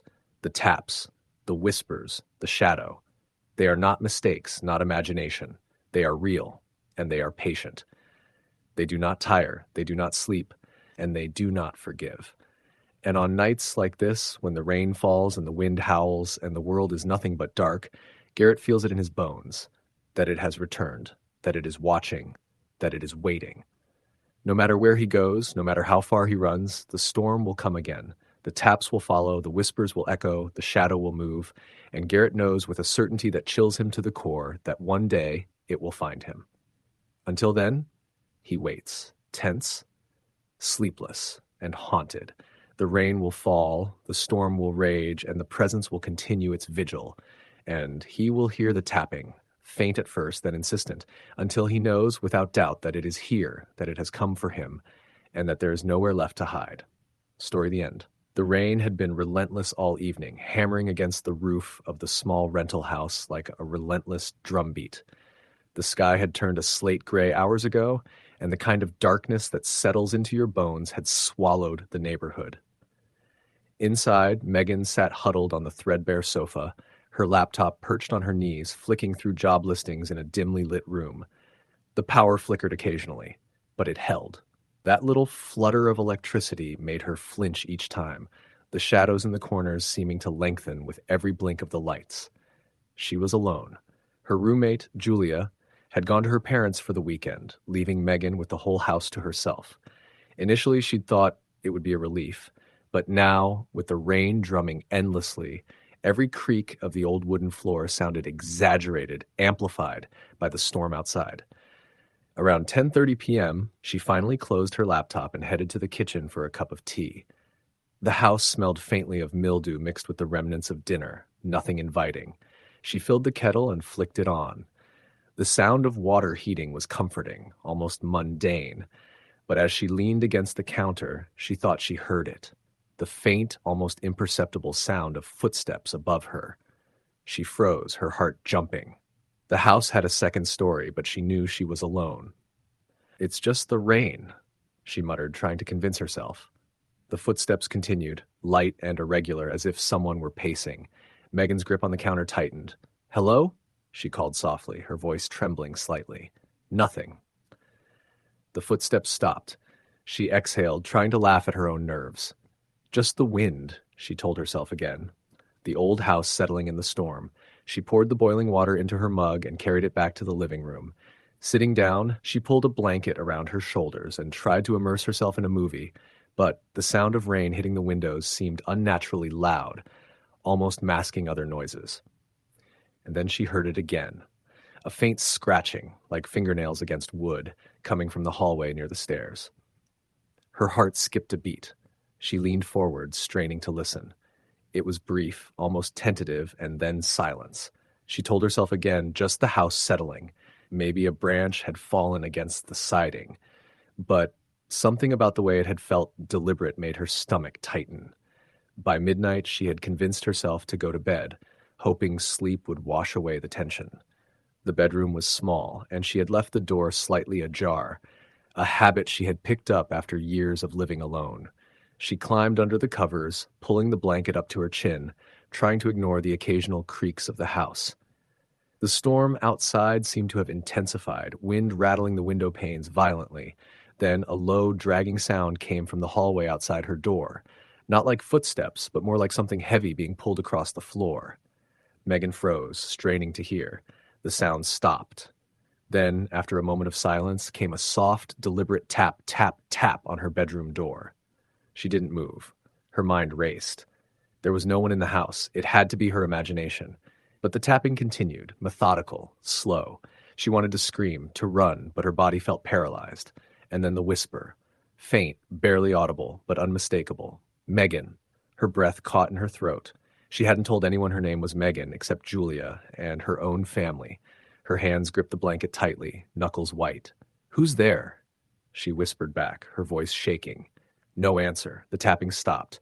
For a moment, only the storm filled the room. Then she heard it. The faintest exhale, like someone was standing right outside the door, watching her. Panic rose sharply, an almost physical ache in her chest. She wanted to get up, to run to the door and open it, but her legs refused to move. Then came another sound. Not outside the door, but beneath her bed. A slow, deliberate scraping, like nails dragging along wood. Her stomach turned cold. She told herself firmly to calm down, to rationalize. There was no one under her bed. She had checked earlier. She could have sworn she had locked the doors. Her phone was on the nightstand. Trembling, she reached for it, her fingers shaking so badly the screen almost slipped. She turned on the flashlight and shone it under the bed. Nothing. Just the shadowed emptiness of the floor. Her pulse raced, but she allowed herself a small sigh of relief. Maybe it had just been a trick of her imagination. She tried to sleep again, but she couldn't. Every shadow in the room seemed to twitch and move when she blinked. Every gust of wind against the window sounded like a whisper, a footstep, a scrape. The storm outside became oppressive, pressing in from every side, and she felt trapped. At 2:17 a.m., her phone buzzed with a message from an unknown number. "You shouldn't be alone," she screamed, dropping the phone on the bed. Her heart thumped violently. She grabbed it, checking the number. It wasn't saved. She tried to call Julia, but there was no signal. The storm had knocked out the cell tower, she guessed, though that knowledge offered little comfort. A loud thump came from the kitchen. Megan sat frozen, tears starting to sting her eyes. The house was old, yes, but it hadn't made that sound before. It was too deliberate, too heavy. She thought of running out the front door, but she couldn't see clearly in the storm, and the rain would soak her in seconds. Another message came. "I'm in the house." Her stomach dropped. She couldn't be. She had checked. She had locked the doors. Every logical part of her mind screamed that this was impossible, but every irrational instinct, the part of her brain screaming terror, told her it was happening. The scraping under her bed began again, slow, methodical, deliberate. She didn't move. The fear was almost intoxicating, like it was rooting her to the mattress. Then the whisper, louder this time, "Megan." She jumped off the bed and ran for the bedroom door, barely looking where she was going. She reached the hallway, and the smell hit her first, something metallic, wet, like blood.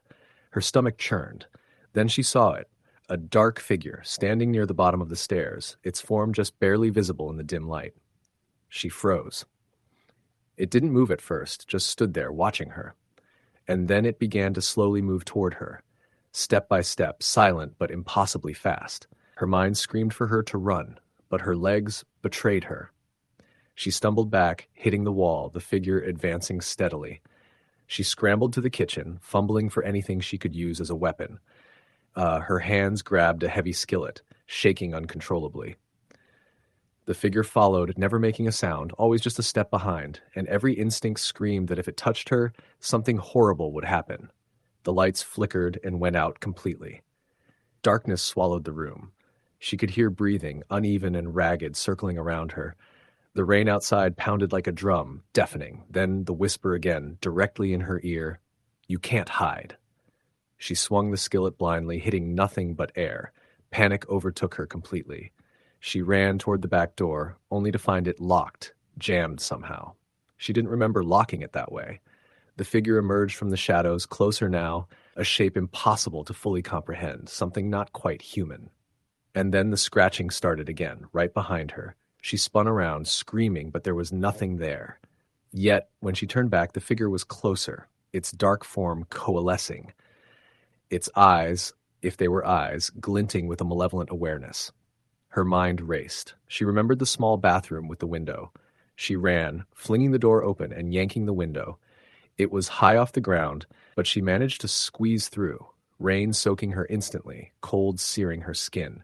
She fell hard on the wet grass outside, pain shooting through her side. But she got up, running blindly into the storm, the house behind her looming and alive in the shadows.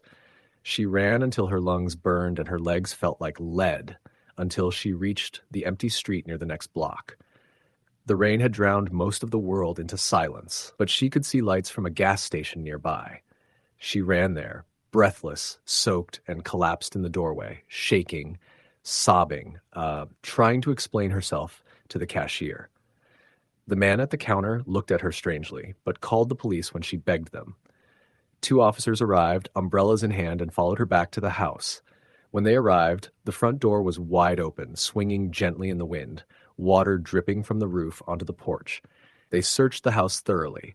No signs of forced entry. No one inside. The kitchen had only the small puddle from the kettle she had left. No figure, no whispers, no messages. Megan was inconsolable. She tried to explain what had happened, the whispers, the messages, the figure, but it sounded insane, and no one could understand the terror she felt. She couldn't go back inside the house. She didn't sleep there again. Friends and family tried to reassure her, but she knew what she had seen or what she had felt, and it had been real. Months later, she moved to a new apartment, far away from the storm-battered neighborhood. She told herself it was over, that the house was behind her. But sometimes late at night, when the wind rattles the windows and the rain hammers the roof, she swears she hears a faint tapping, soft but deliberate, from just outside her door. And every time, her phone lights up with a message from an unknown number. I'm still here. Story the end. The rain started slow, a drizzle that made the roads glisten under the streetlights. By the time I left work, it had turned into a downpour. I worked late at a small diner in a town that felt half forgotten, a place where street lamps flickered and houses sat empty for weeks at a time. The storm had knocked out the power in some neighborhoods, leaving long stretches of road dark and slick, reflecting the red and orange streaks of taillights. My car's wipers were struggling to keep up, and every puddle felt like a trap ready to swallow the tires. I had been driving for nearly an hour, down winding country roads that twisted between dense patches of forest and long abandoned houses. The kind of houses where the windows are dark and dusty, curtains long gone, the walls sagging as if hiding something. My radio crackled intermittently, a faint hum between songs that made the air feel thicker, heavier.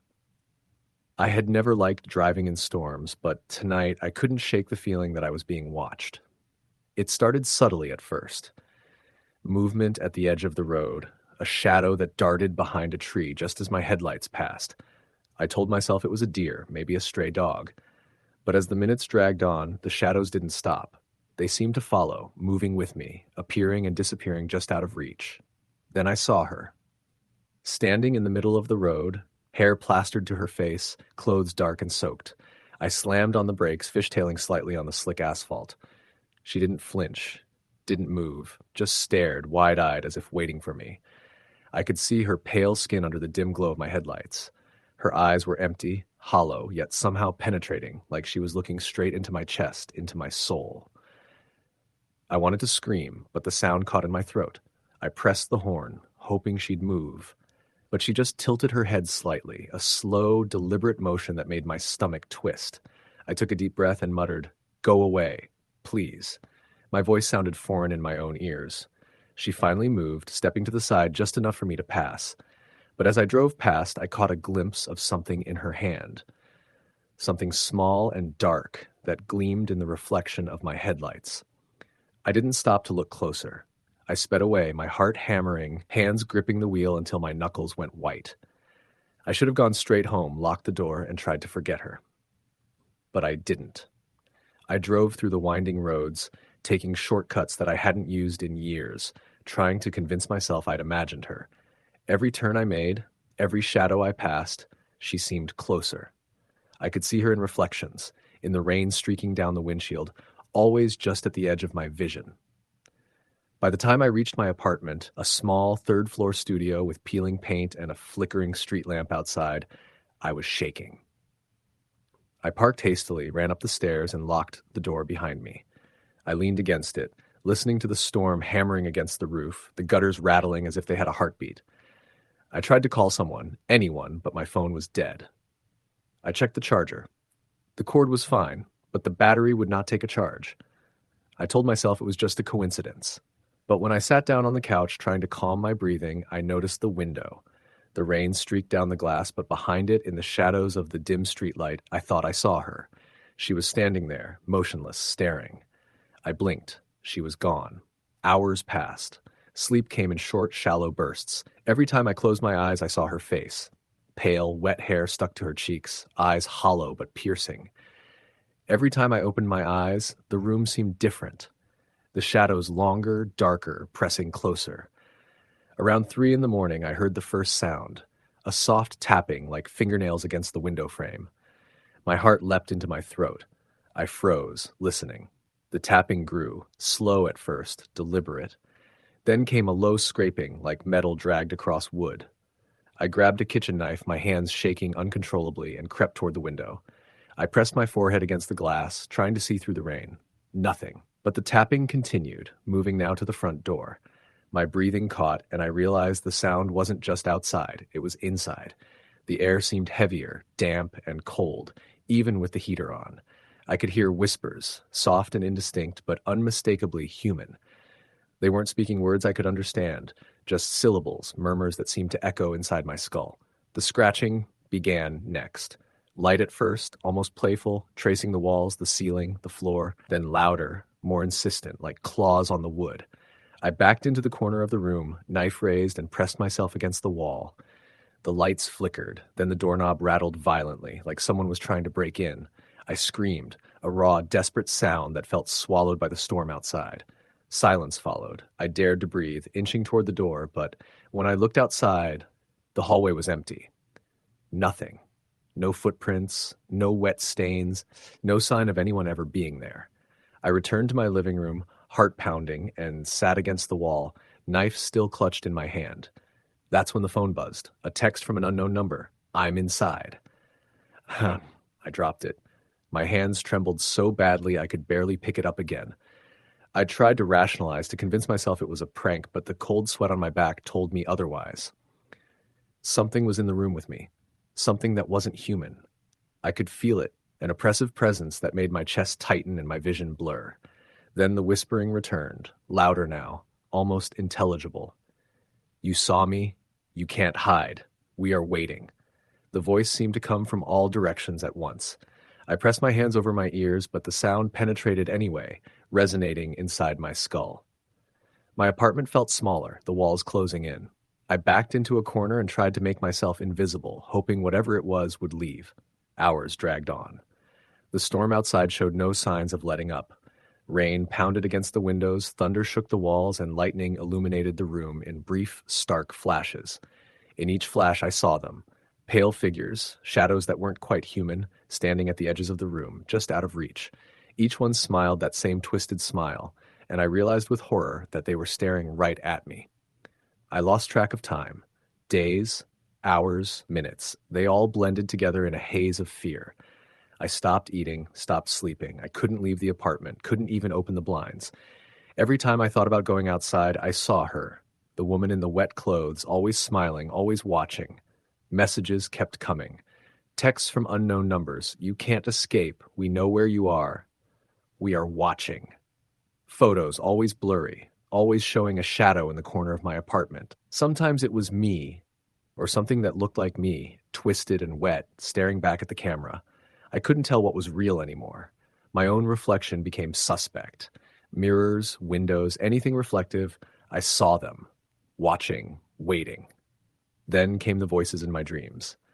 I could barely call them dreams because I would wake up and find myself somewhere I didn't recognize, drenched, my clothes torn and dirty.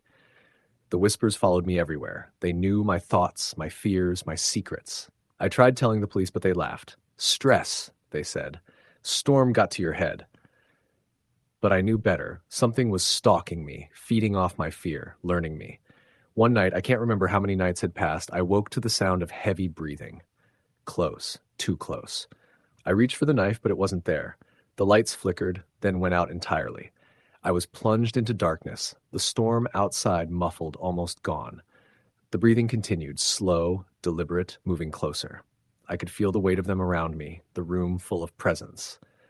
Then she appeared. Not in the doorway, not in a corner. In the center of the room, standing in the dark, pale and wet, smiling.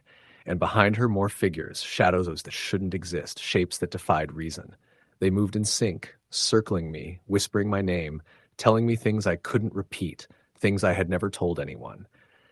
I realized in that moment that there was no escape. I tried to run, but my legs wouldn't move. I screamed, but the sound was swallowed by the dark. They advanced, and I could feel them touching me, cold, wet, their fingers brushing my skin, probing, learning.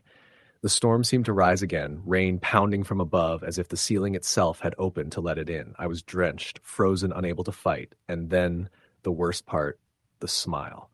Always that smile, twisted, knowing, victorious. It filled my vision, consumed my senses. and I realized with unbearable clarity that whatever was here had claimed me. The next morning, I woke up outside my apartment, soaked to the bone, mud and rain covering my clothes. My apartment building was gone, nothing left but an empty lot. My phone was in my hand, messages I didn't recognize scrolling endlessly. We saw you. You can't hide. I tried to scream, but my voice wouldn't come. I tried to move, but my body felt heavy, disconnected. I left town that day, leaving everything behind, but the feeling didn't go away. Rain now terrifies me. Shadows make me flinch.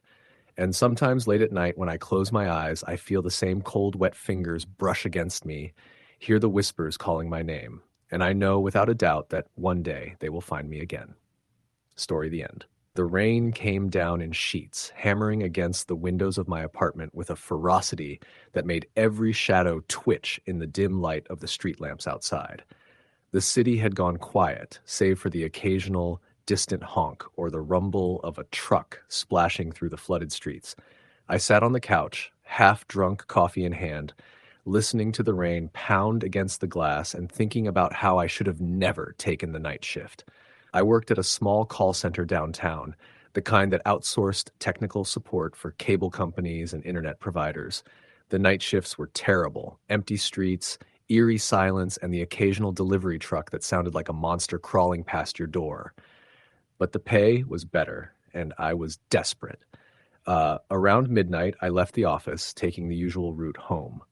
The rain had been falling steadily since late afternoon, like soaking the sidewalks and turning the streets into rivers. My old sedan barely kept traction, the tires hissing on wet asphalt. Streetlights flickered intermittently, and I imagined faces peering from the darkness.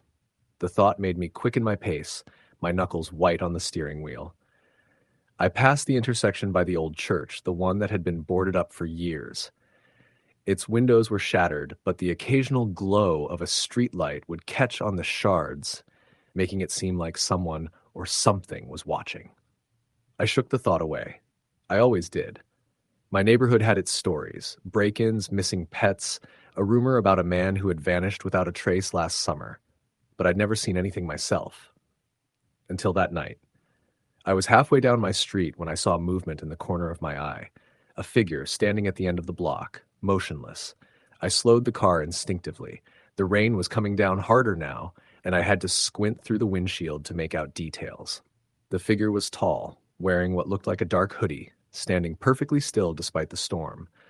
I considered calling the police, but the thought of being outside in that weather made me hesitate. I drove past, heart hammering, and when I glanced in the rearview mirror, the figure had moved closer. Not running, not walking, just appeared closer. My chest tightened. I floored it. When I finally got into my apartment building, I bolted the door behind me and leaned against it, trying to catch my breath. The rain drummed against the roof, louder now, almost as if it were mocking my panic. I checked the locks on the windows and doors. Everything was secure. I told myself it was just exhaustion and the weather playing tricks. But then I heard it. A faint scratching sound from the kitchen. I froze, listening. The sound continued, slow and deliberate, like nails dragged across the wood floor. My apartment was small, too small for someone to hide without me noticing. I grabbed the first object I could find, a heavy cast-iron skillet, and crept toward the sound. The scratching stopped. I waited, straining my ears over the relentless patter of rain. Then a whisper, so low I almost didn't hear it, "I'm inside." I spun around, heart in my throat, but the room was empty. Windows were closed, doors locked. My mind raced. I called the front desk, but the line was dead. Only the sound of rain answered. The flashlight app on my phone barely cut through the shadows. I swept it across the room and froze. On the living room floor, wet footprints led from the balcony door, footprints that shouldn't exist. My apartment was on the third floor. No one could have climbed up here without being seen. I bolted to the balcony. Locked. No signs of forced entry. The footprints ended at the door. I stepped back, heart hammering, and the room seemed to close in around me. Every shadow stretched longer than it should, every creak of the building amplified. Then came the sound of footsteps on the roof. Slow, deliberate, pacing back and forth. My apartment building was the last one on the block. No one should have been up there. I grabbed my phone, hands shaking, and the screen lit up with a new message. "I see you." Unknown number. No name. I dropped the phone. The flashlight flickered. The footsteps stopped. Silence. Then breathing. Heavy, wet, deliberate, coming from the living room. I crept forward, skillet ready. The beam of the flashlight illuminated the figure standing by the window, hoodie up, head tilted at an impossible angle, motionless, watching. I screamed, but the sound was swallowed by the storm. I lunged. The figure vanished, not into the shadows, not behind the furniture, just gone. I sank to the floor, knife clutched, shaking uncontrollably.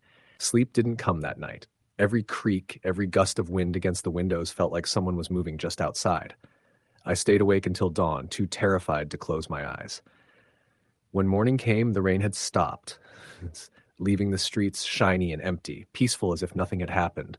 I tried to rationalize it, stress, exhaustion, paranoia, but the unease lingered. Figures appeared in reflections, shadows lingered too long, and I could swear I heard whispers just beyond hearing. Weeks passed. The city moved on, but the memories didn't. Every rainy night, I felt that same presence, the tilted head, the soft whispers, the slow, deliberate footsteps. I avoided streets after dark. I never went out in storms. One night, months later, I was home alone, rain hammering against the windows again. My phone buzzed, unknown number. Message, you can't hide. I froze. Outside, the street was empty, but in the reflection of my window, a figure stood at the far end of the block, head tilted impossibly, watching, waiting. I ran, never looked back. I moved several times after that, apartments, towns, even states. Nothing helped. Every storm, every heavy rainfall brought the same feeling, the same presence, always lingering just at the edge of perception. Sometimes I swear I see it standing at the end of the street when I step outside, waiting. I don't know what it is. I don't want to, but I've learned one thing. It doesn't matter where I go. It doesn't matter how far I run. When the rain comes, it finds me. Story the end. The rain had been falling steadily since mid-afternoon, a relentless drum on the tin roof of the old farmhouse at the edge of Cedar Hollow. The kind of rain that soaked the air, clung to hair and clothes, and made the dark seem even darker than it was. Joshua had been driving through the winding back roads of rural Pennsylvania for hours, following nothing but the vague directions on his phone and the occasional yellowed street sign half hidden by overgrown trees. He didn't know why he had agreed to meet Carter here, at this long-abandoned property that Carter claimed was the perfect spot to fix what we need to fix. He'd known Carter since college, and there was always a dangerous glint behind his easy charm. But something in the voice over the phone that morning had made Joshua's stomach knot up in a way he couldn't shake. The road narrowed as he approached the property. Mud clung to the tires, making the steering wheel twitch with each sudden slide. He flicked the wipers on high, but the glass seemed smeared by the sheer weight of the downpour. Up ahead, the farmhouse loomed, a skeletal structure of weathered wood, its paint flaking and windows dark, some shattered. The front porch sagged under the weight of time, and a single lamp dangling from a wire swayed with the gusts of wind. Joshua killed the engine and stepped out, the rain soaking through his jacket instantly. The smell hit him first. Wet earth, rotting wood, and something metallic, faint but unmistakable. He frowned, tugging the hood over his head as he trudged up the porch steps. "Carter?" he called, his voice swallowed by the storm. No answer, just the hiss of rain on tin and the groan of the old house settling in the wind.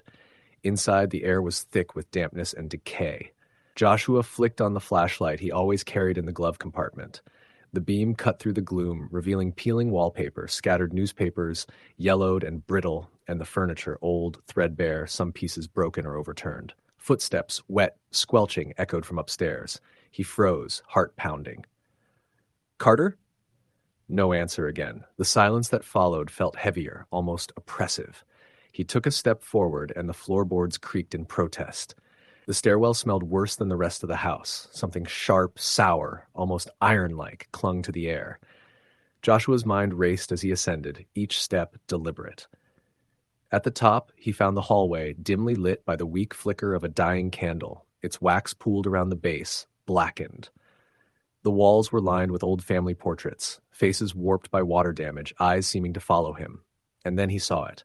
A smear across the wall, something streaked in dark red, like someone had pressed a hand against it and dragged it down. A shiver ran through him, and he swallowed hard. He heard a whisper from the end of the hall. He spun toward it, flashlight trembling in his hand, but saw nothing. Another whisper, this one clearer, almost a hiss. Joshua. It came from the master bedroom.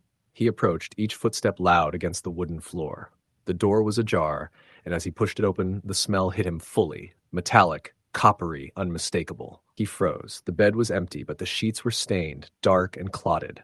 On the floor, footprints led to the closet. Kneeling, he shined the light inside. The closet was empty, save for a single object, a small tarnished music box, playing a soft, distorted lullaby despite no visible wind-up mechanism. Joshua's heart was hammering. He bent to pick up the music box. The melody warped, slowing as if the house itself were breathing, pulsing with an unseen rhythm. A cold hand, too cold, too real, clamped around his wrist. He yelped, spinning around, but there was no one there. Only the faint, wet scuffling behind him, moving quickly, darting from shadow to shadow. He bolted from the room, slipping in the puddles that had formed on the floorboards. Downstairs, the front door that had been unlocked now refused to budge, as if welded shut. Carter's voice echoed through the house then, distorted, high-pitched, almost not human. "You shouldn't have come alone." Joshua whipped around, scanning the living room. A figure moved in the shadows, tall and lanky, but something was off. The limbs were too long, elbows bent at unnatural angles. The rain outside seemed to pound harder, as if in reaction to the tension inside, masking the sound of scraping nails against wood. Joshua ran to the kitchen, yanking open drawers, looking for anything that could serve as a weapon. A rusted knife, its edge dulled and stained, seemed the only option. He gripped it, heart racing, ears straining for any sign of movement. The sound came from the basement, a slow, deliberate creak of the old stairs. He hadn't noticed the door before. Now, it hung slightly open, blackness beyond. Against every instinct telling him to flee, Joshua descended. The flashlight beam cut through the darkness, revealing the walls lined with old shelves, bottles, jars filled with murky liquid. Some had hands pressed against the glass, fingers splayed, though distorted by the liquid and decay. He gagged, stepping back. The whispers started again, overlapping, indistinct, some sounding like his name, some not. Joshua. Come. Play. The air grew colder, his breath fogging, and a low humming joined the whispers. It vibrated through the floor, through his chest. The figure appeared at the bottom of the stairs, emerging from the blackness. Carter, or what looked like him, smiled, wide, impossibly wide, eyes hollow, dark. His head tilted at an unnatural angle. Joshua turned, knife raised, backing toward the basement door. It slammed shut on its own, locking him in. The music box from upstairs started playing again, though it should have been impossible. The melody warped, voices layered over the tune, screams, laughter, crying. Joshua fell to his knees, pressing his hands over his ears. The whispers became screams, the air thick and suffocating. He stumbled, hands sliding along the damp stone wall until he found a set of chains, heavy, dangling from a hook. Desperation overriding fear, he yanked at them. Something behind him hissed, a breath cold enough to freeze his spine. He swung the chains blindly, catching nothing but air, and then felt it. A tug, a weight, pulling him backward. He screamed, falling into the darkness, chains tangling around him, scraping his skin raw. Hours, or maybe minutes, he couldn't tell, passed. The storm outside raged on, rain hammering, thunder cracking. When Joshua finally forced his eyes open, he was lying on the porch, soaked to the bone. The house stood silent, windows dark, as though nothing had ever happened. His hands were cut and bruised, the music box clutched in one hand, its melody faint and warped. He looked down the muddy road, hoping for a car, lights, someone, anyone. Nothing. The road stretched into the blackened forest, rain pouring, wind howling. He took a step, then another, and started walking, unsure how far he'd gone or how long he'd been unconscious. Behind him, the farmhouse loomed, silent but alive in its own twisted way. The whispers followed him as he walked, carried on the wind, faint but unmistakable. Joshua, come back. Hours later, Joshua reached the small town of Cedar Hollow. Neon signs flickered in the storm, and he collapsed at a diner, shivering, trying to explain to the waitress where he had been, what had happened. Her eyes went wide when he mentioned the farmhouse. "You mean the old Carver place?" she asked, voice trembling. "Nobody goes there. People disappear. Always at night. Always in the rain." He wanted to argue, to insist that Carter had been real, that he had seen him, But when he looked at the music box clutched in his hands, the twisted grin engraved on the lid made his stomach turn. He shoved it into his coat pocket, refusing to let it out of sight, because he knew. He knew the whispers would find him if he did. The waitress offered him a cup of coffee, and he accepted it with trembling hands. Outside, the storm had eased slightly, but the sky remained dark, heavy with clouds. The diner's neon lights reflected off the wet pavement, distorted, flickering. He tried to focus on the mundane chatter, the clinking of dishes, the hiss of the coffee machine, but the sense of being watched never left him. Every shadow, every reflection in the rain-soaked streets seemed alive, pulsing with intent. Days passed, but sleep was impossible. At night, the music box would play on its own, softly, somewhere in his apartment. The whispers were constant, sometimes clear, sometimes unintelligible. "Joshua, we're waiting. You can't leave. Come back." He stopped answering calls, stopped going out after dark. Friends called, concerned, but he made excuses. He tried to destroy the music box once, smashing it against the concrete of his balcony, but the pieces reassembled themselves by morning, as if mocking him. And the whispers had grown louder, more insistent, more urgent. One night he thought he saw Carter's shadow in the rain outside his window, elongated, bending at impossible angles. He blinked, and it was gone. The next night, the reflection of the music box appeared in every mirror, even though he had moved it from room to room. It never stopped playing. He began to wonder if he had ever left that farmhouse at all, if the hours or days he remembered were merely a dream inside a larger nightmare. The rain returned in torrents, echoing the first night, and he felt the same chill crawl up his spine, the same sense of being drawn back to the Carver place. Joshua became a ghost in his own life. Days blurred, rain never ceased, and the whispers never stopped. He could no longer distinguish reality from hallucination. Every shadow, every gust of wind, every trickle of water through his apartment seemed like the pull of the farmhouse. He tried moving, leaving Cedar Hollow entirely, but no matter where he went, the whispers followed. The music box appeared, the distorted lullaby always just at the edge of hearing. Friends and family noticed his absence, his hollow eyes, the tremor in his hands, but no one could understand. He could barely understand himself. Years later, a man walked the same back road through Cedar Hollow in a storm identical to the one Joshua had first encountered. The trees loomed, mud sucked at the tires, and the old Carver farmhouse waited in silence. Inside, the lights were off, but from within came the faintest strains of a music box, playing a twisted, warped lullaby. The whispers were faint but unmistakable. "Joshua, come back." And somewhere, just out of sight, Joshua walked again, a shell of the man he once was, always following, always listening, always trapped between the rain and the whispers. The music box a constant, unyielding presence. No one could save him. No one could hear him. And in the darkest nights, when the rain fell hardest and the roads disappeared into black puddles, he could be seen from a distance, walking toward the farmhouse, because some horrors don't end. They wait. Story the end. The rain didn't just fall that night. It pounded, smacking the pavement and slamming against the windows with a force that made the building itself shiver. I pulled my jacket tighter around me as I jogged up the steps to my apartment, my sneakers squelching in the pooling water on the concrete landing. It was the kind of rain that blurred the world, turning streetlights into ghostly halos and making every shadow seem alive. My keys rattled in my hand as I fumbled with the lock, wishing I were anywhere else. Inside, the apartment smelled of damp carpet and stale coffee. I kicked off my wet shoes and hung my jacket on the coat rack, trying to shake the chill from my bones. I'd been working late at the diner downtown, a place that never truly closed and never truly felt safe, especially on nights like this. The neon open sign buzzed faintly from the window across the street, a sickly glow in the gray-black world outside. I poured a cup of coffee and sank into my worn couch, pulling the blanket tighter around my shoulders, staring out at the storm. The first hour passed in uneasy silence. The rain drummed on the windows, loud enough to drown out most other sounds, but every so often I thought I heard something different. A creak, a tap, the kind of sound you only notice when you're already on edge. I shook it off, probably just the building settling, or a branch from one of the trees scraping against the siding. But when I heard the tapping again, sharper this time, my heart skipped a beat. I got up, coffee in hand, and walked toward the window. The glass was slick with rain, but I could see nothing out there except the storm. The street was empty, wet asphalt reflecting the lights of the city. I pressed my forehead against the cool window pane, squinting into the darkness. Nothing moved. I tried to laugh it off, but the sound caught in my throat.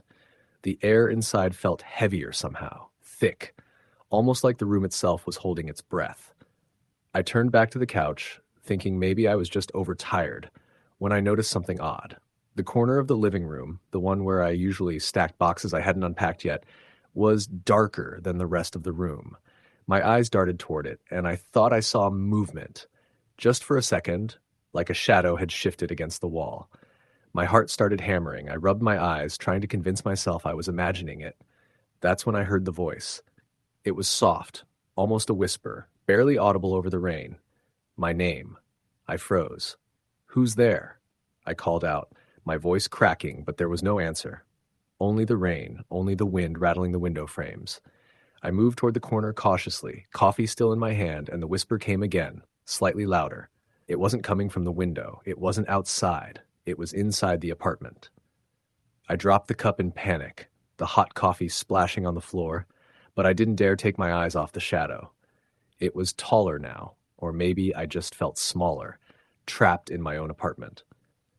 The shadow didn't have a clear form, just the suggestion of a shape that moved when it wanted to, disappearing and reappearing like a trick of the storm. The power went out suddenly. 1 second, the kitchen light buzzed, the TV flickered. The next, the apartment was swallowed in darkness. I froze, every muscle tight.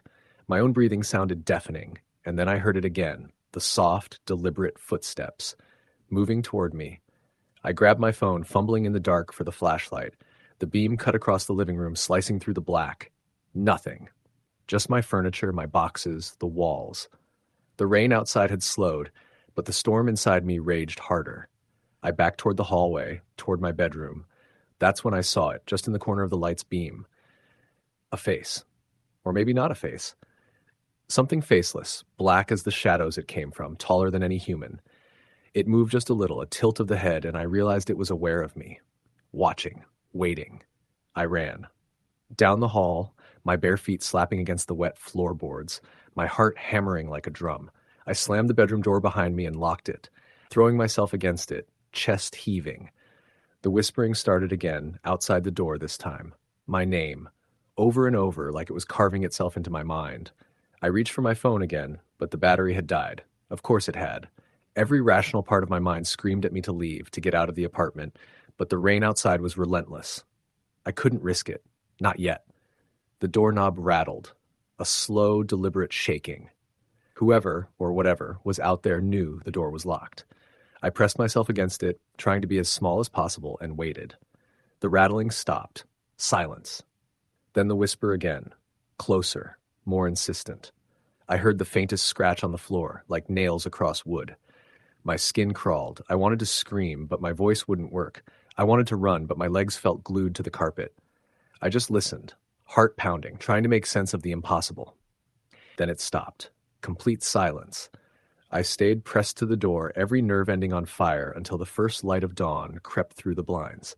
When I finally dared to look, there was nothing. Nothing at all. Days passed. I tried to convince myself it had been a nightmare.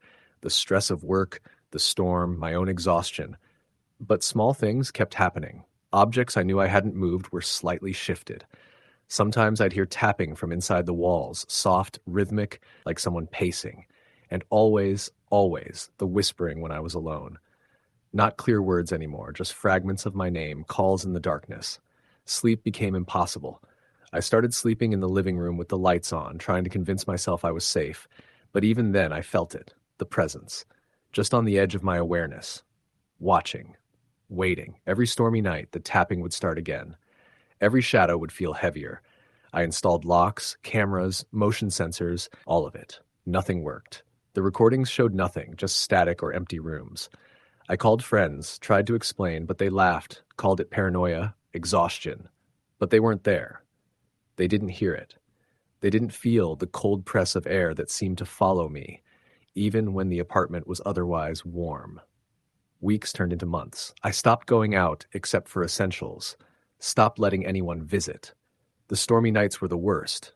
I could feel it circling, just out of sight, whispering, tapping, watching me. Sometimes I saw fleeting glimpses in mirrors, reflections that didn't belong to me, shadows that moved differently than they should.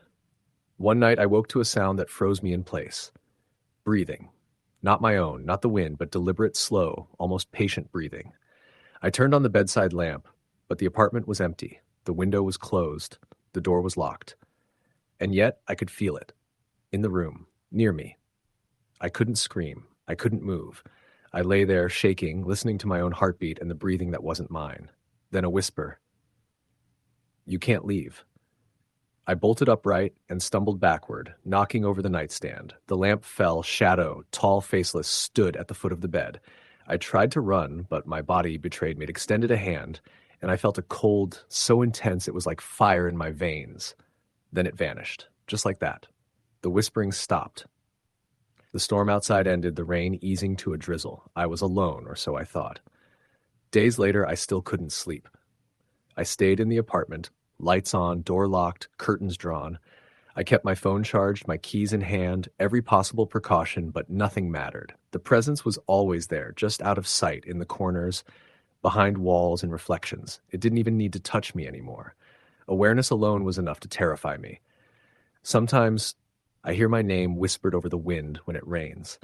Sometimes I catch movement in the mirrors, a shadow that doesn't belong.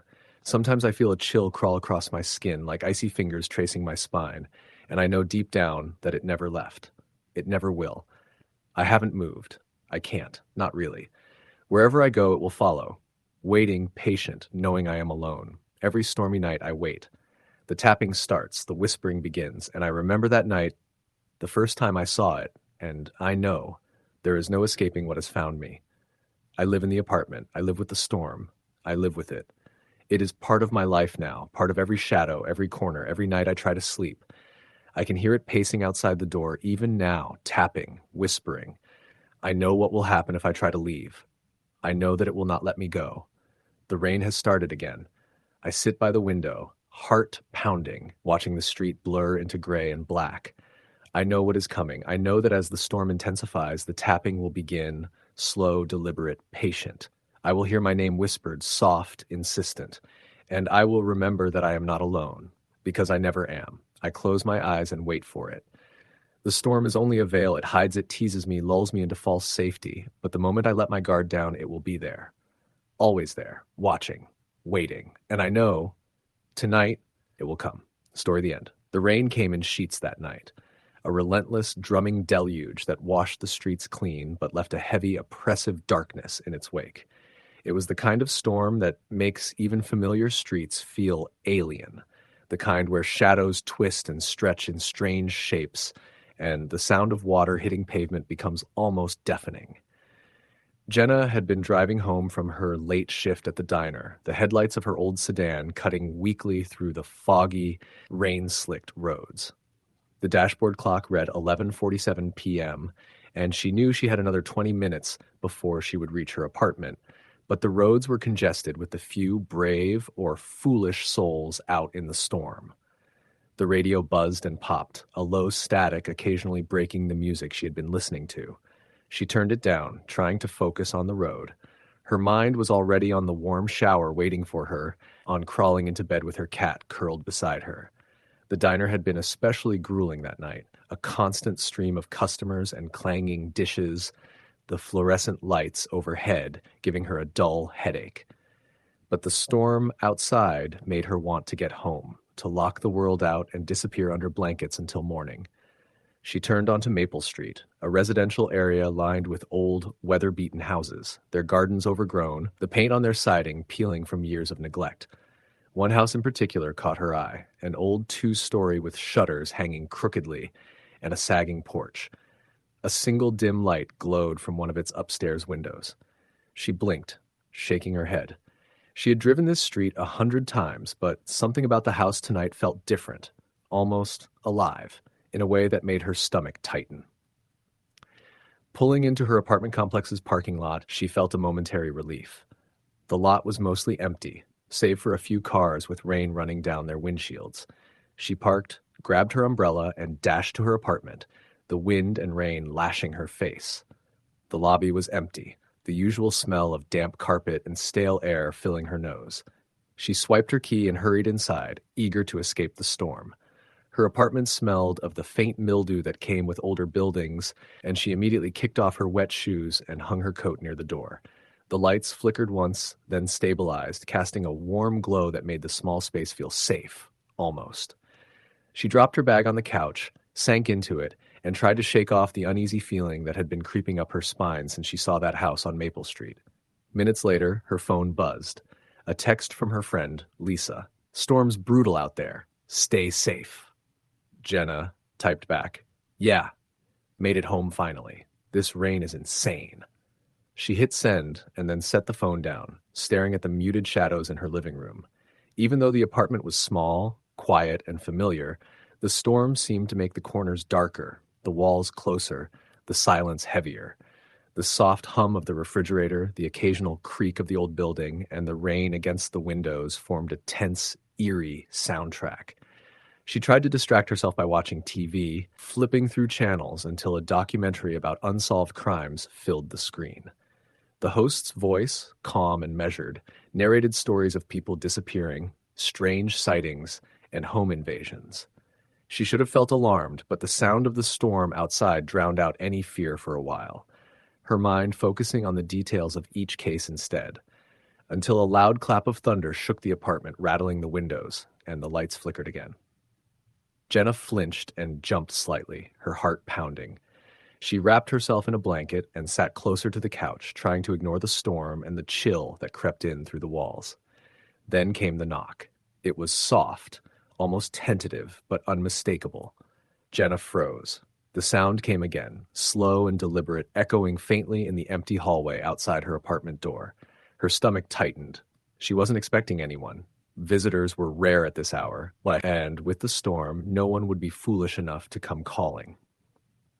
She clutched the blanket around her and listened. Another knock, this time a little louder, more insistent. Her phone lay on the coffee table.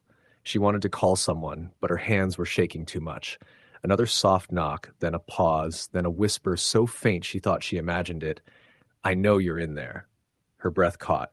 The voice was low, almost guttural, and had a strange quality to it, as if it came from somewhere beyond the physical space of her apartment. Panic surged through her. She grabbed a kitchen knife, holding it tight in front of her like a shield, even though she knew it wouldn't stop much if someone were actually outside. She crept to the door, pressing her back against it, listening. Another whisper, clearer this time.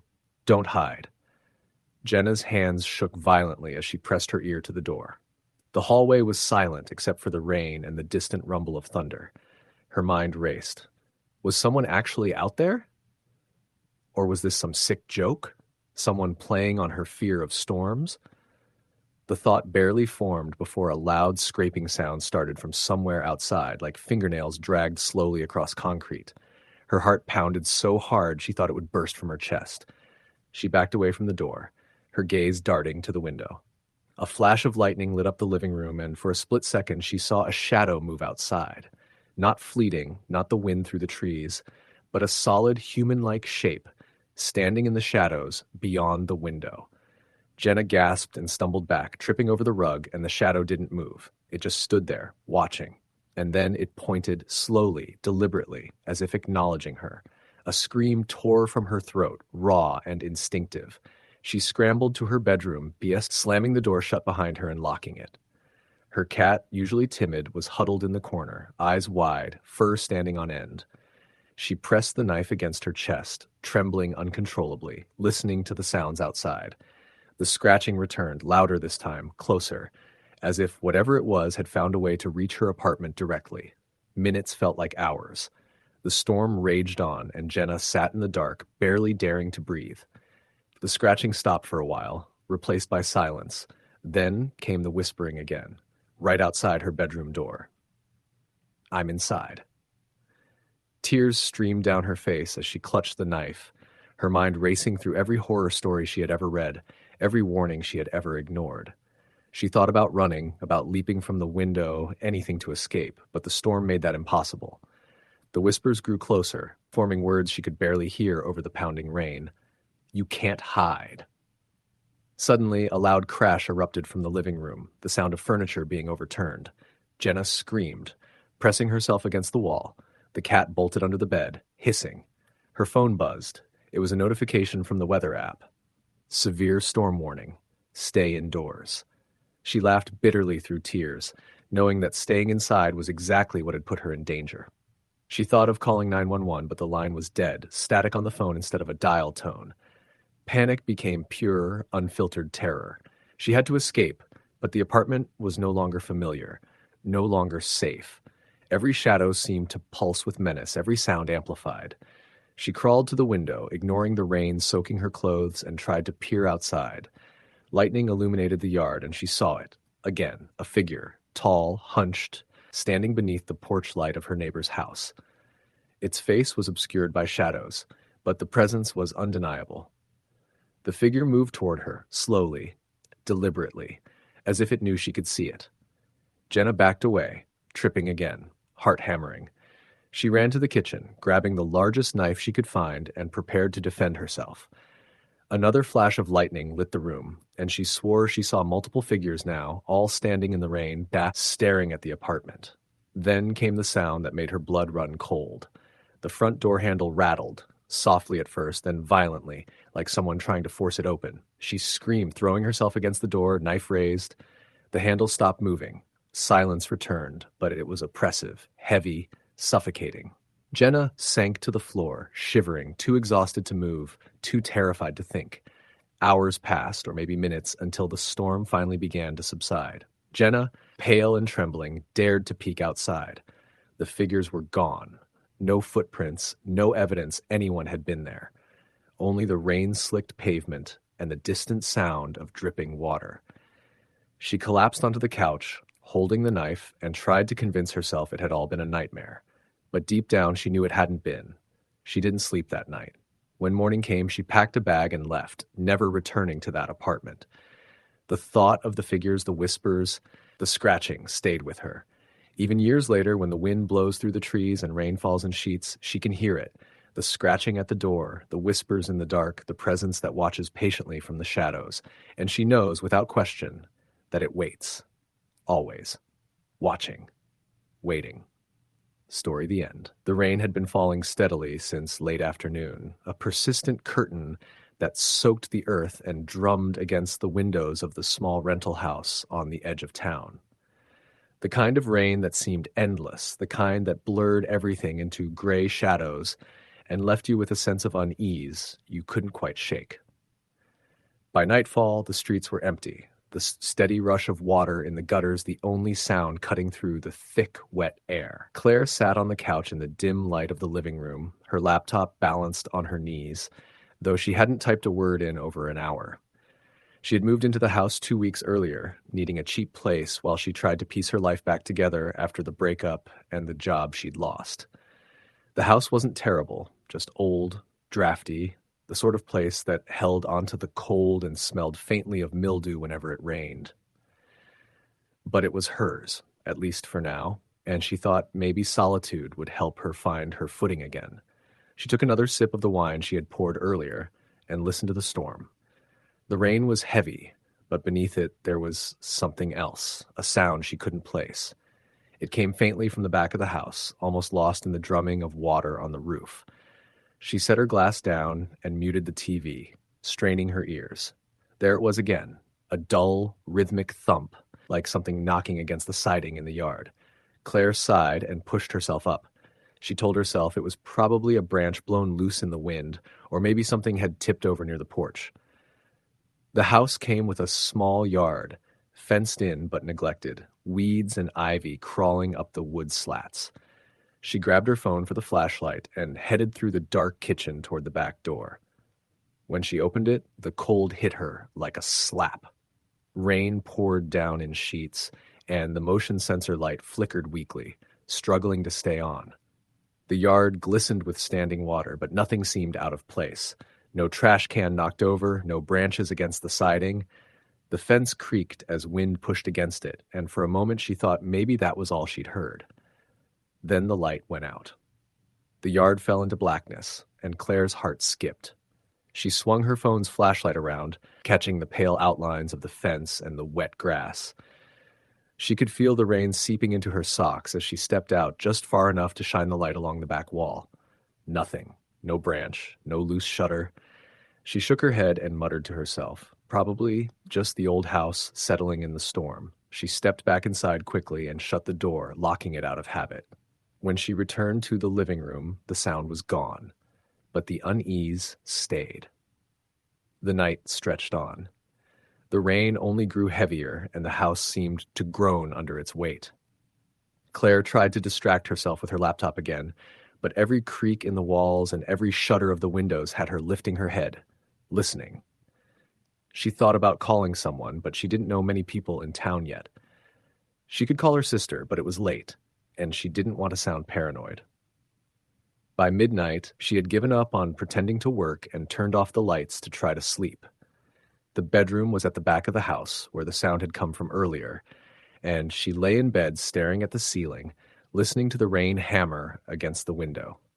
It was nearly soothing, a white noise that lulled her eyelids closed, until she heard the thumping again. This time, it wasn't faint. It was sharp, deliberate, and it came from directly beneath her window.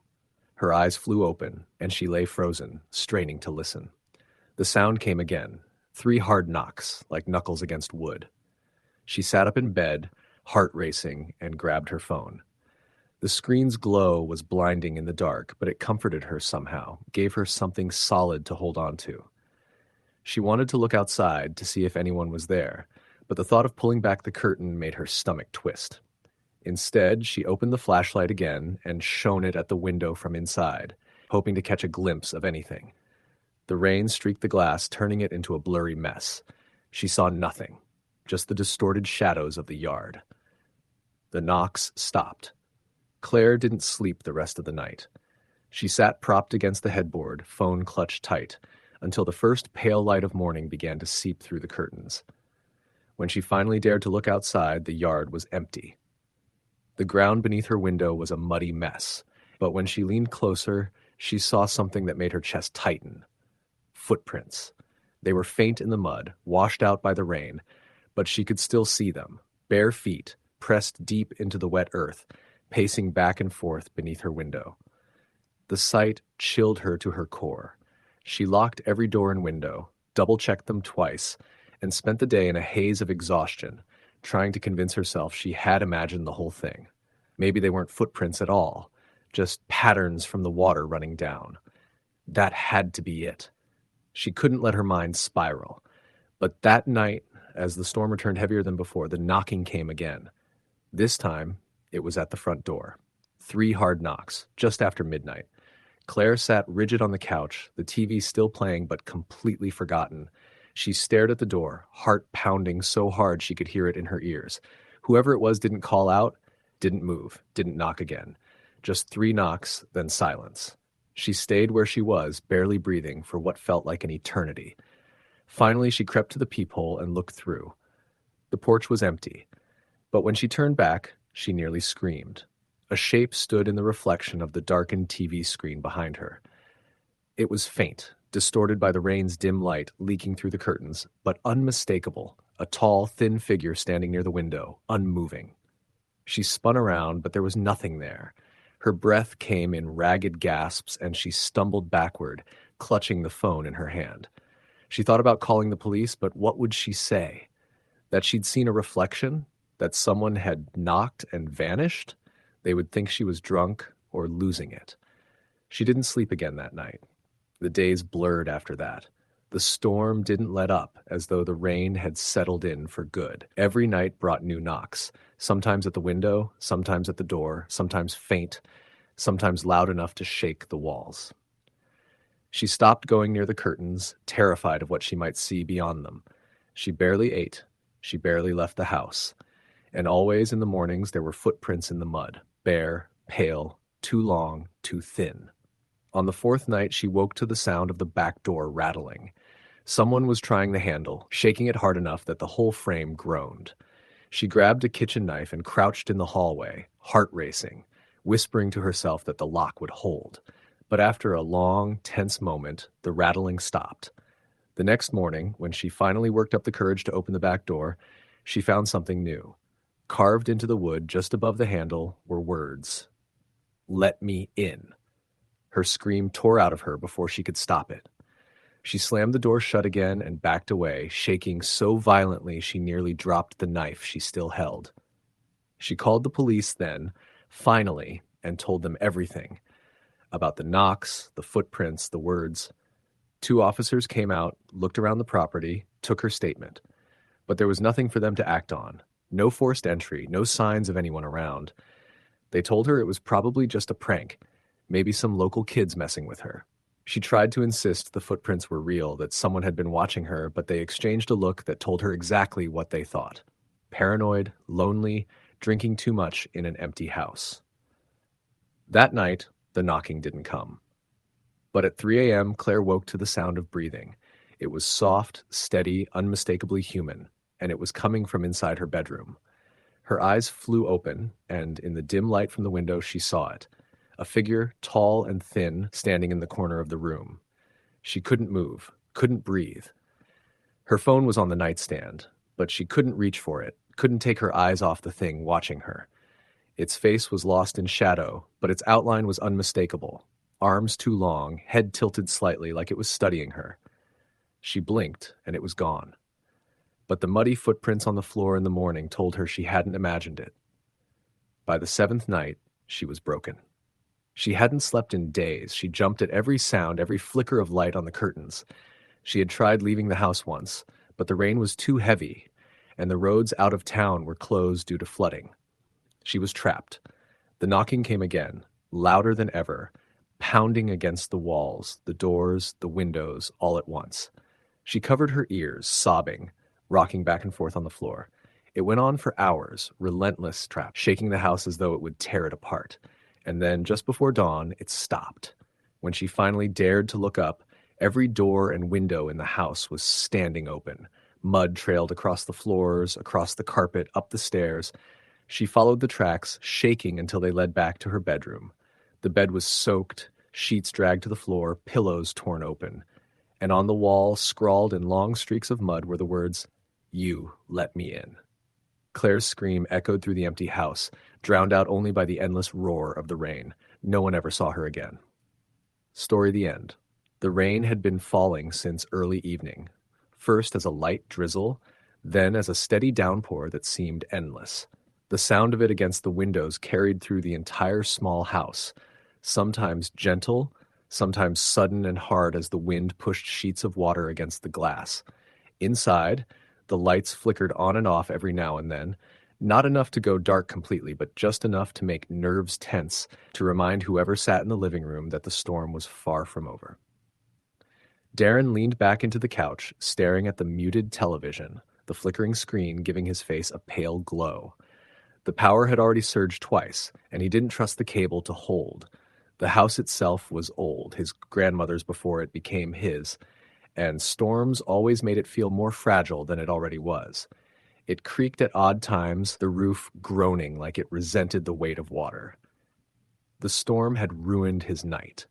He'd planned to drive into town to meet up with friends, but the weather reports warned about flash floods, and a text from his friend Mark convinced him to stay put. "Don't risk it, man," the message read. "This storm's supposed to get bad. Just ride it out." Darren agreed, but he hated the idea of being trapped in the house alone, with nothing but the rain and his thoughts. He got up and walked to the kitchen, opened the fridge, and grabbed a beer. The dim light inside the fridge was steady, unlike the lamp in the living room. He cracked the can and leaned against the counter, listening to the rain pelt against the windows. Beyond that, the world seemed silent, empty.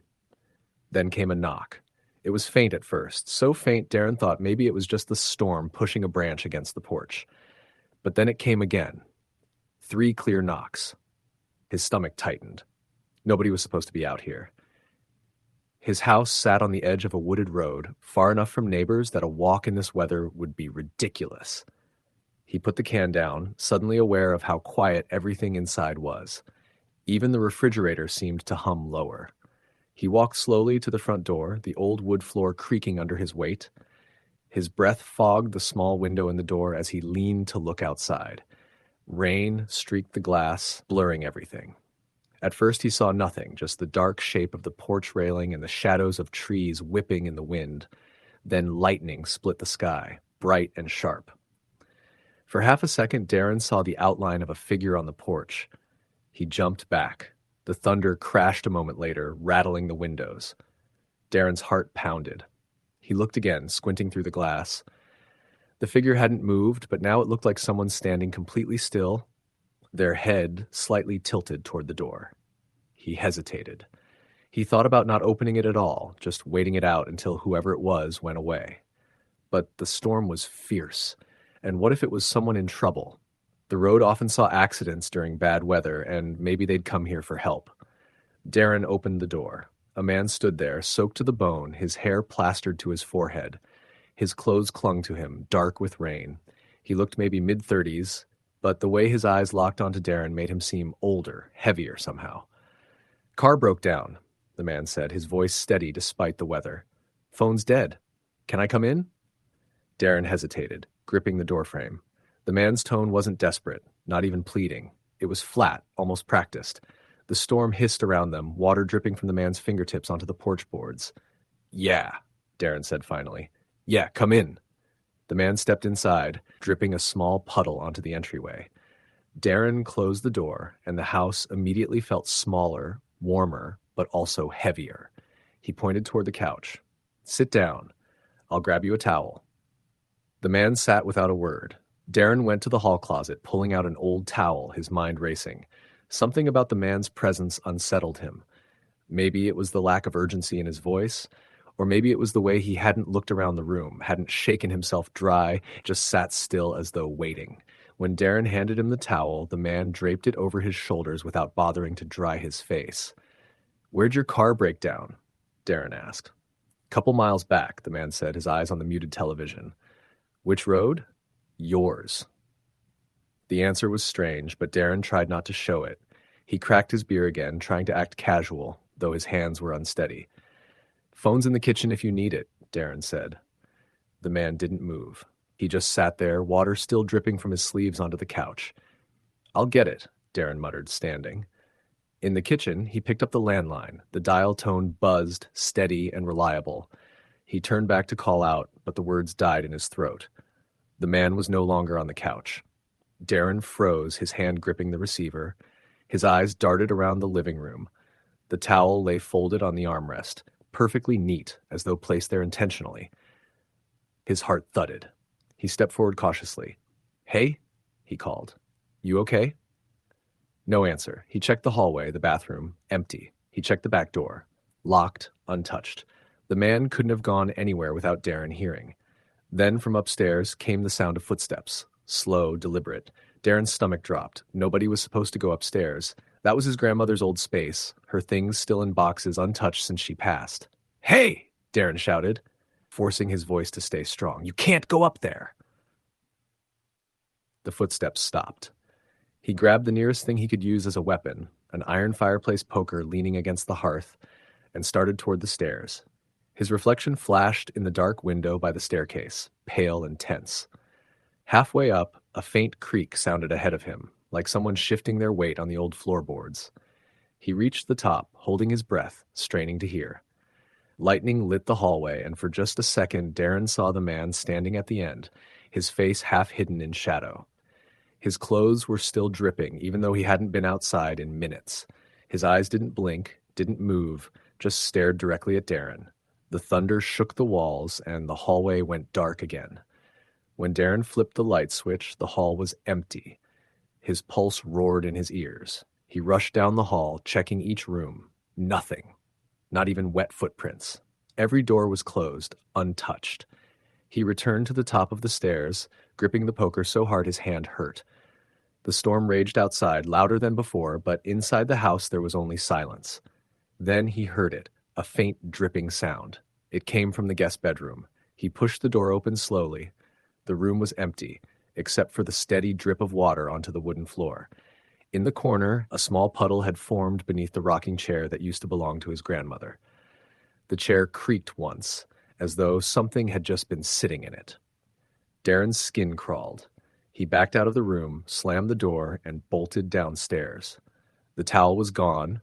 The beer can on the counter was crushed flat. Darren's breath came fast, ragged. He tried to convince himself this was just exhaustion, his mind playing tricks in the storm. He grabbed his phone, dialing 911. The call didn't connect. The screen flickered, then went black. Behind him, the floor creaked. Darren turned slowly, poker raised. The man stood in the corner of the living room now, water pooling at his feet, his head tilted at the same strange angle as before. His lips curled into something like a smile, though it didn't reach his eyes. Darren's voice cracked. "What do you want?" The man said nothing. Then the lights went out. The storm swallowed the house whole, and Darren realized he was no longer sure if the sound of dripping water was coming from the man, the roof, or somewhere else entirely. He didn't sleep that night. He couldn't. And by morning, when the rain stopped, the man was gone, leaving only the soaked imprint of where he'd stood and the faint smell of mildew that would never leave the living room carpet. But sometimes when storms rolled through again, Darren swore he heard footsteps upstairs, slow and deliberate, as if waiting. Story the end. The rain had been falling all day, but by nightfall, it had turned into one of those relentless downpours that made the streets glisten like black glass. The gutters overflowed, the streetlights flickered under the misty haze, and the occasional flash of lightning exposed the wet outlines of trees bending in the wind. For most people, nights like this meant staying in, curling up on a couch, letting the storm become a backdrop. For Thomas, however, it meant another lonely shift at the small security office on the edge of town. He was 38, divorced, and had grown accustomed to the muted rhythm of nights spent watching surveillance screens in a facility that no one cared about anymore. The building he worked in used to be part of a textile mill, one of those sprawling red brick structures that had dominated the Midwest decades ago. Most of it was empty now, the machinery long stripped, the walls left to rot. Only one wing had been repurposed as a storage site for some county records and old boxes of documents no one ever bothered to look at. That was what Thomas guarded. Boxes. His office was a cramped windowless room near the loading dock, filled with the smell of damp paper and mildew. A bank of old cameras displayed hallways that were mostly deserted.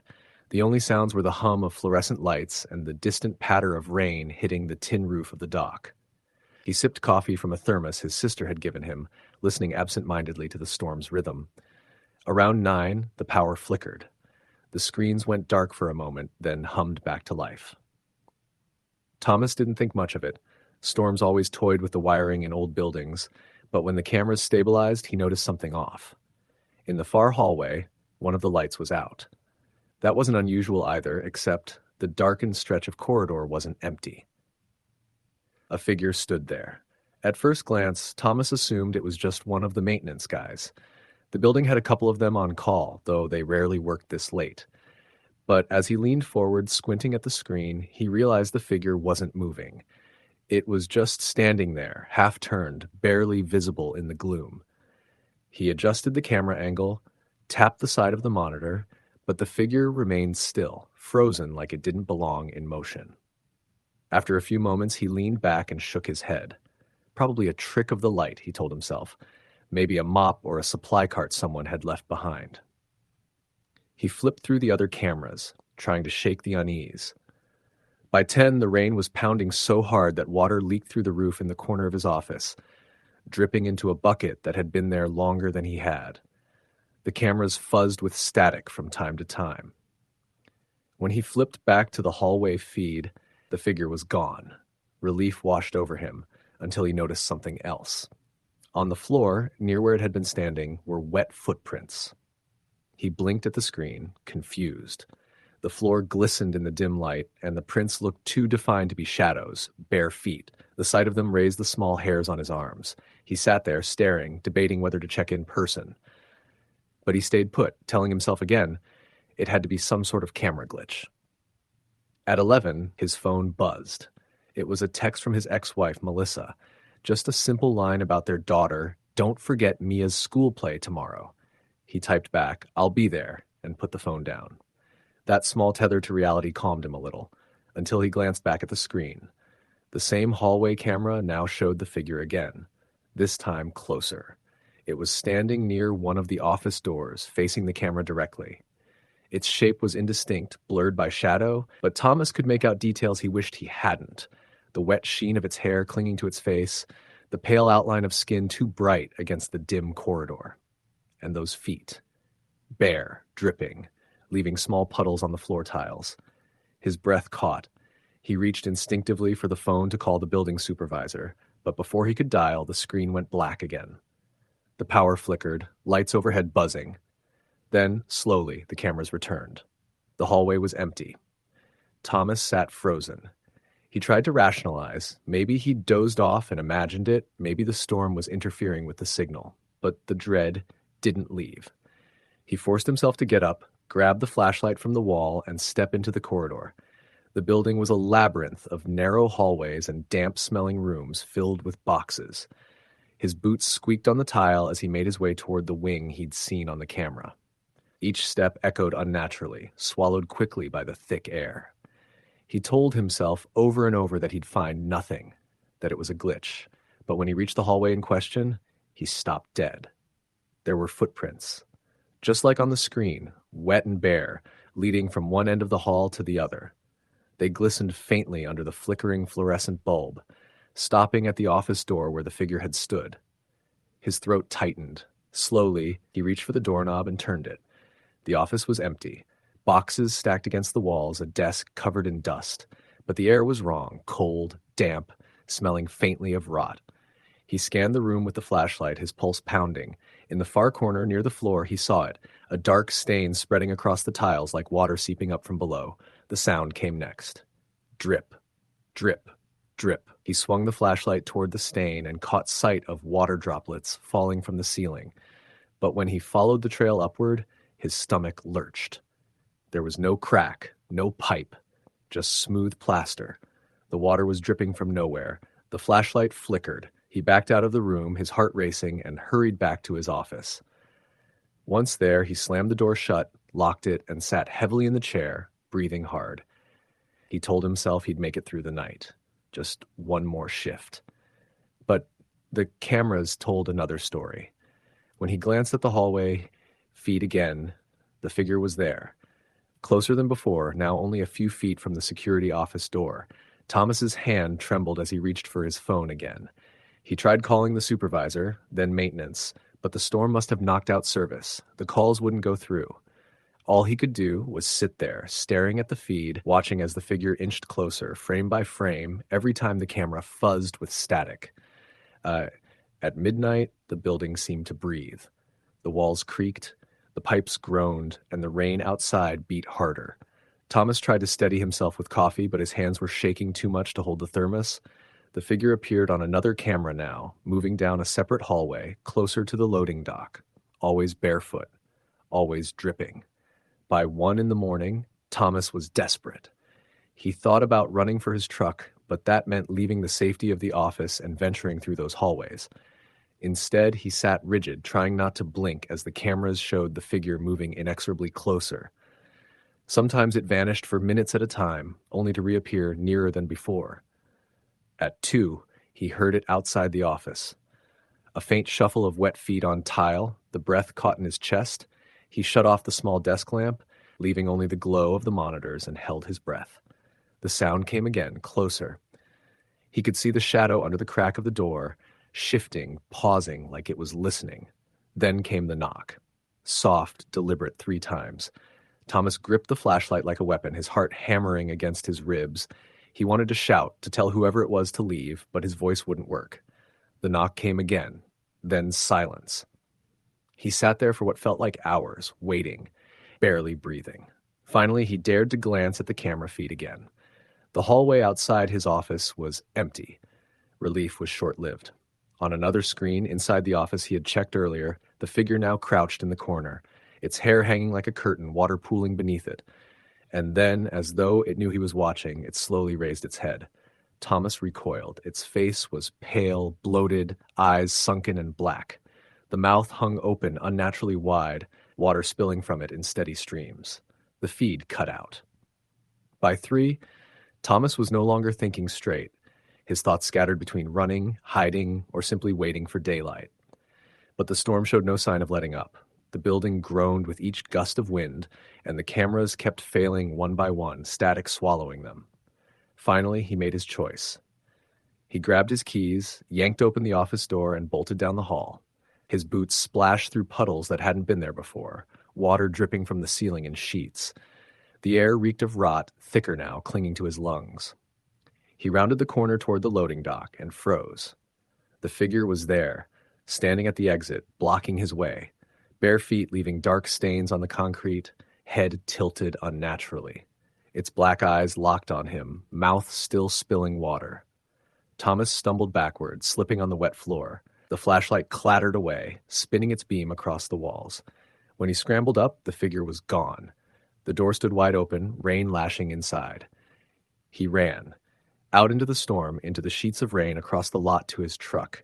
He fumbled the keys, dropped them, cursed, snatched them up again, and threw himself inside. He slammed the locks down and turned the ignition. The engine sputtered, then roared to life. Through the windshield, blurred by rain, he thought he saw her again. Standing in the middle of the lot, hair plastered to her face, watching him.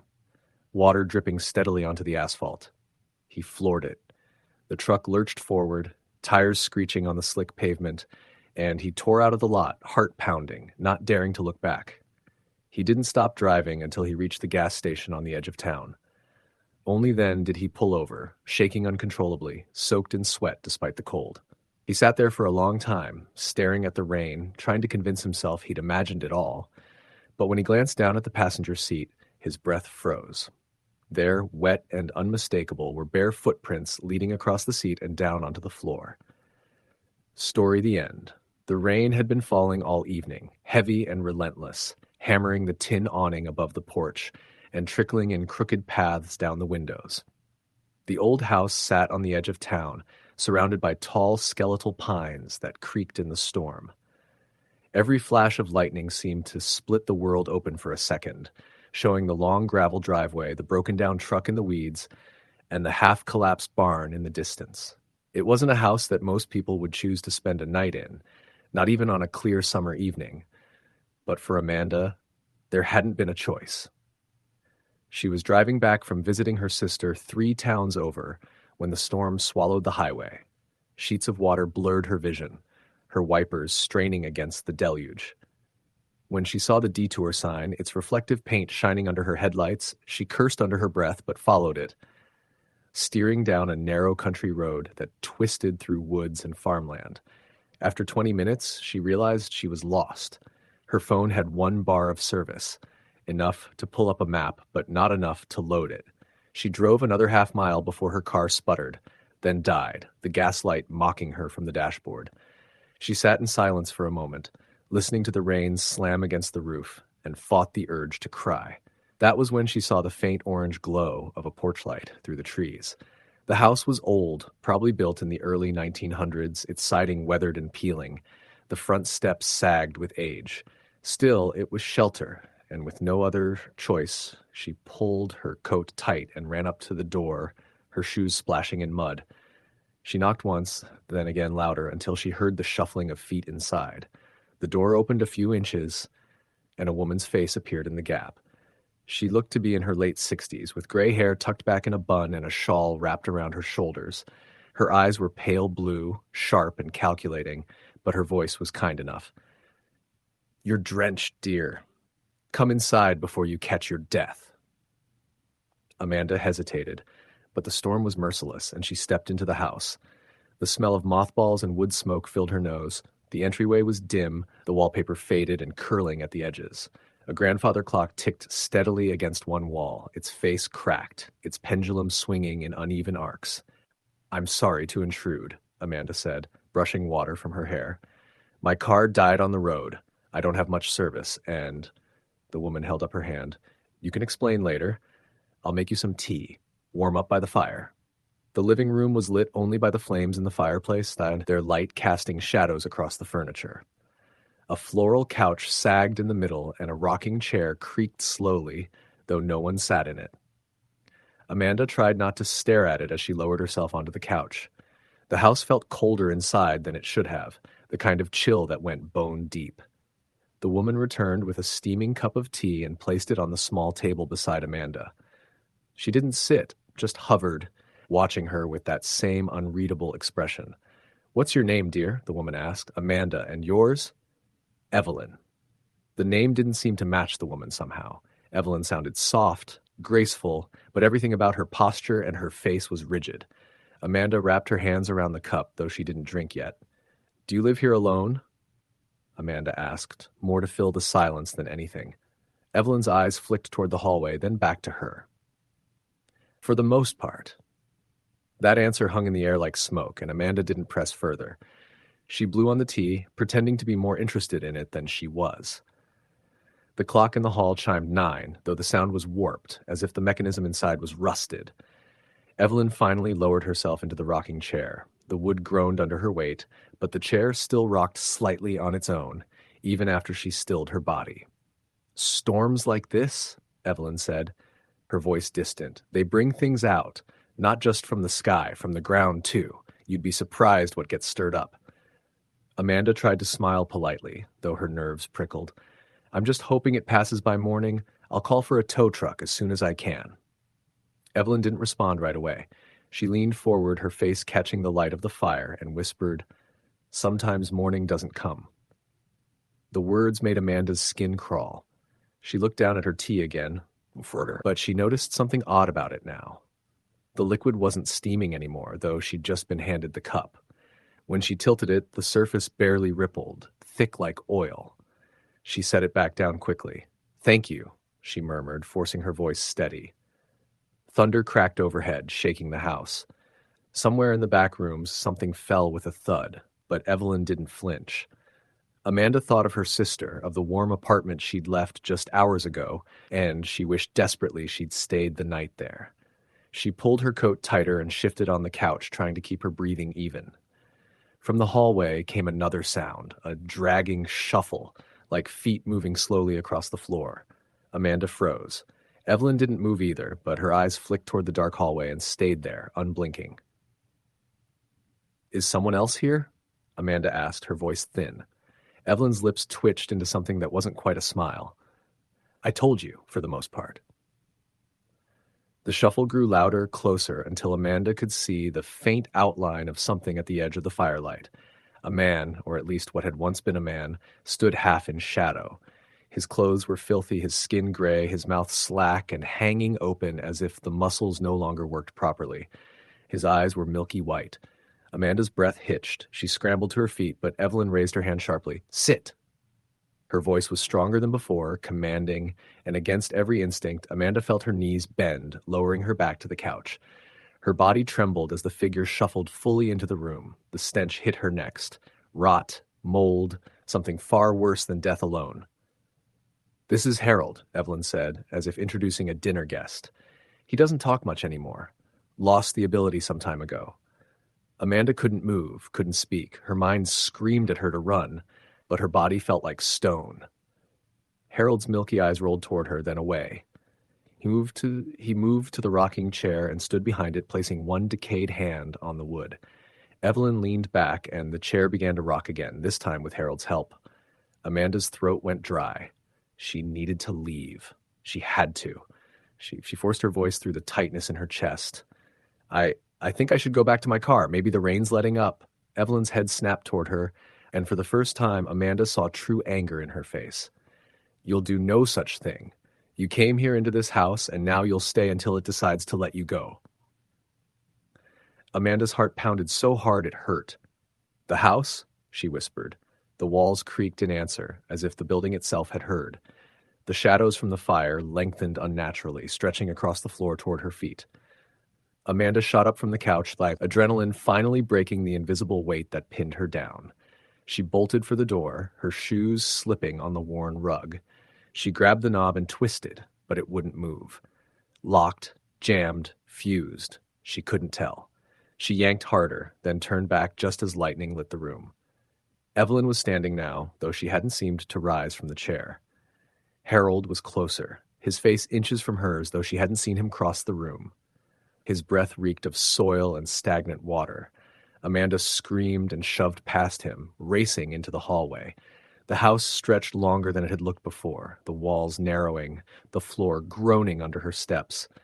Doorways lined the hall, each one cracked open, revealing glimpses of rooms that didn't make sense, a staircase that went nowhere, a child's room with dozens of dolls all staring at the doorway, a bathroom with water running in the tub, though the faucet was dry.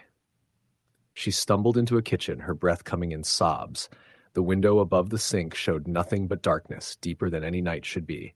She grabbed a knife from the counter, though it felt flimsy in her trembling hand. The shuffle came again, behind her, closer and closer. Amanda spun, holding the knife out in front of her. "Stay away from me!" But when she looked, it wasn't Harold in the doorway. It was her sister. Her sister, standing there in the same clothes she'd worn earlier that day, her hair damp as if from the rain, her expression blank. Amanda dropped the knife. "Sarah?" The figure blinked slowly, then opened its mouth and Evelyn's voice came out. "Sometimes morning doesn't come." Amanda backed into the counter, shaking her head. No, you're not real. You're not her." The figure stepped forward, and in the dim light of the kitchen, Amanda saw water dripping from its eyes, down its cheeks, like tears but endless, pooling on the floor. The house groaned again, louder now, as if it was breathing with them. Amanda turned and ran, not knowing where she was going anymore, only knowing that if she stopped, it would end badly. The hallways twisted, the doors changed places. Her footsteps echoed in ways that didn't match her movements. She thought of her car, of the storm, of the road she'd left behind. But when she tried to picture it, all she saw was the house, waiting. The last thing she heard before the lights went out was the steady tick of the grandfather clock, each chime echoing in her skull, counting down time she no longer had. Story the end. The rain had been falling since the late afternoon, a steady, relentless downpour that blanketed the small town in a gray haze. By evening, the streets were slick with water, the gutters overflowing, and the air carried that heavy, metallic scent of wet asphalt and storm-soaked earth. Inside the old two-story house at the edge of town, the storm sounded louder than usual. The wind scraped against the siding and moaned through the gaps in the window frames, that the rain hammering the roof like an endless drumbeat. Caleb sat at the kitchen table, nursing a lukewarm cup of coffee, the only light in the house coming from a dim bulb above him that flickered every so often, as if it too was being harassed by the storm. His wife Laura was upstairs trying to get their 6-year-old daughter Emily to sleep. Caleb couldn't focus.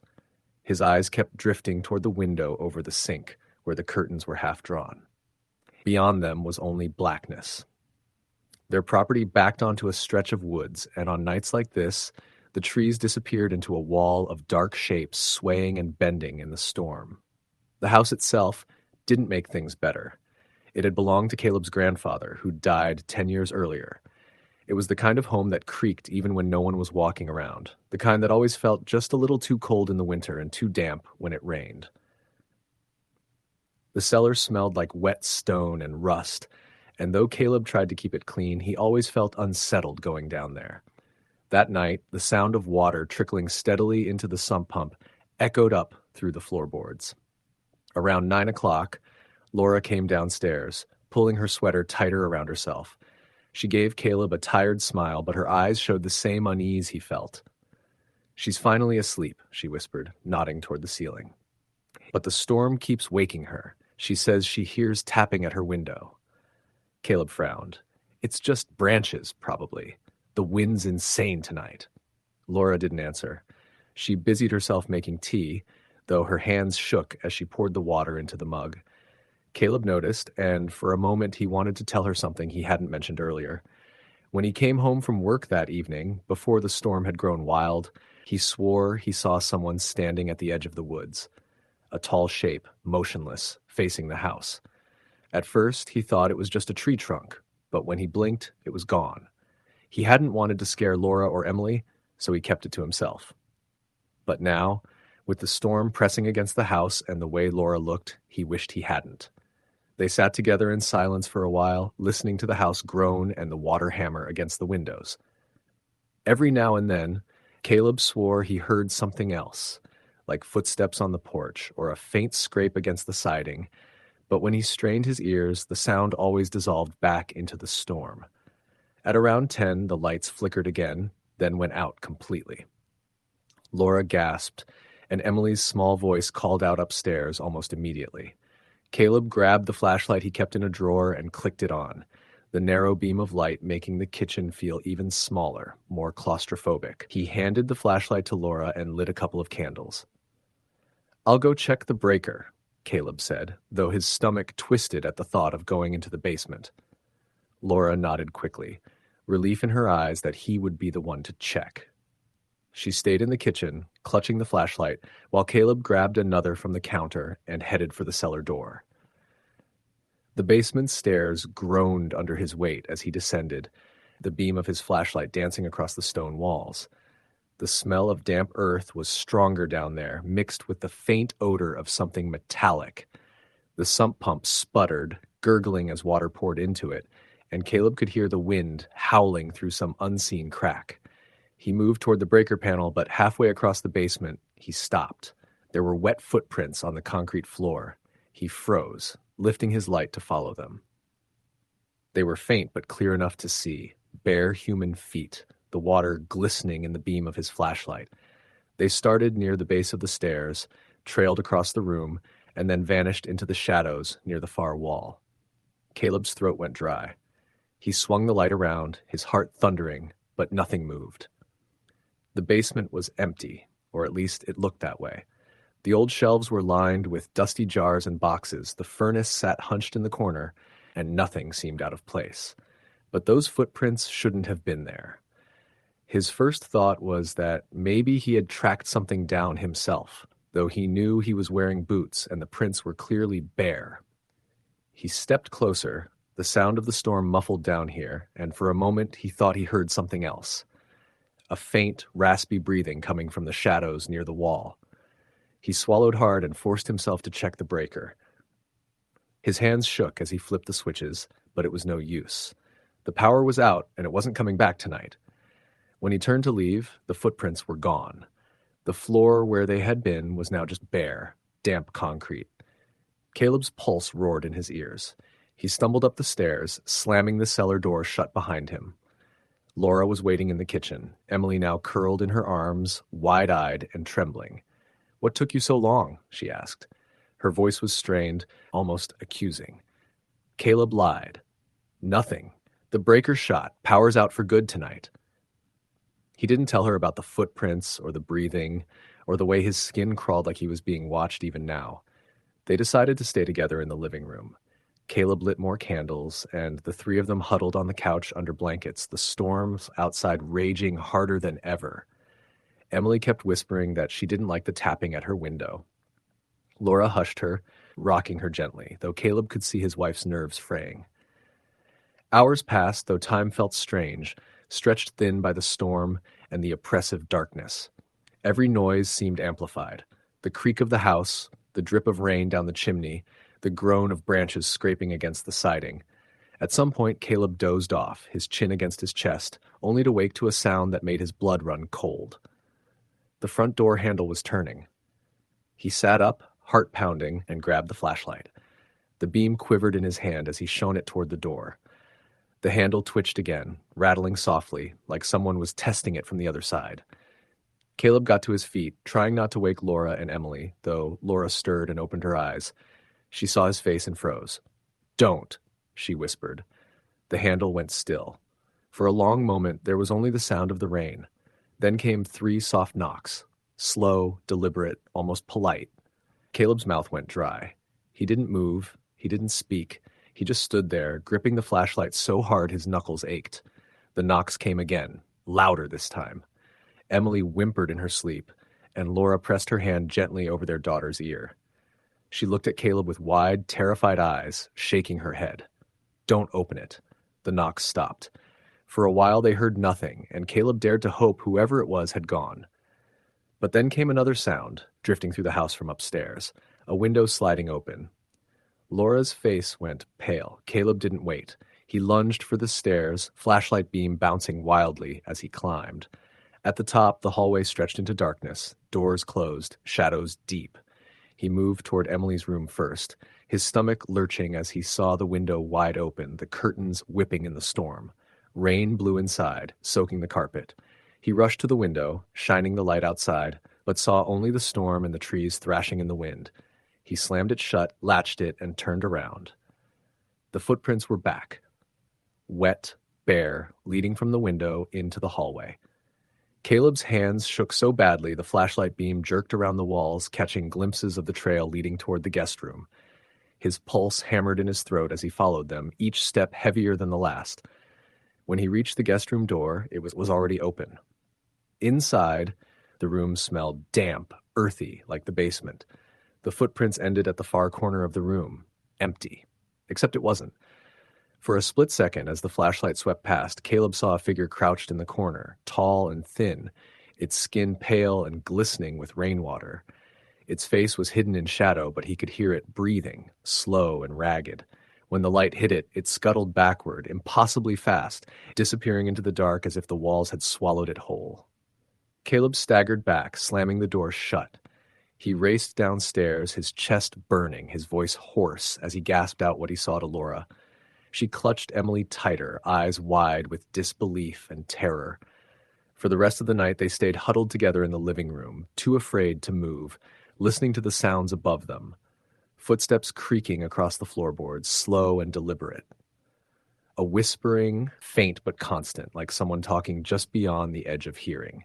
Sometimes a soft laugh, high and distorted, floating down the stairs. They didn't sleep. They didn't speak. They just waited for the storm to end. By morning, the rain stopped. The house was silent. When Caleb finally gathered the courage to check upstairs, every window was shut. The footprints were gone. The guest room was empty, but the smell of damp earth lingered, faint but undeniable.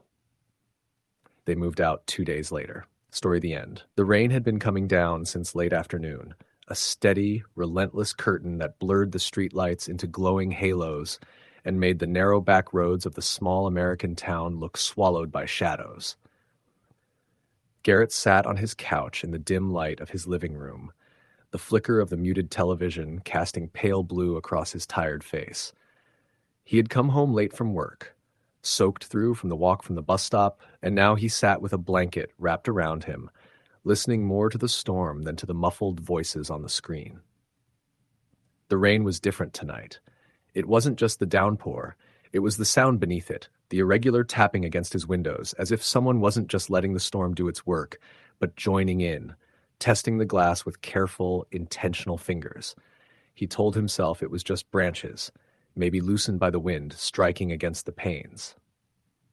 But he lived on the second floor of a 2-story duplex, and there were no trees that close to the windows. Garrett shook his head, forcing a chuckle that sounded too hollow in the silence. He got up, padded barefoot across the carpet, and peered out through the blinds. Water streaked down the glass, distorting the street below into watery streaks of red and white as cars passed on the main road beyond. No one stood outside.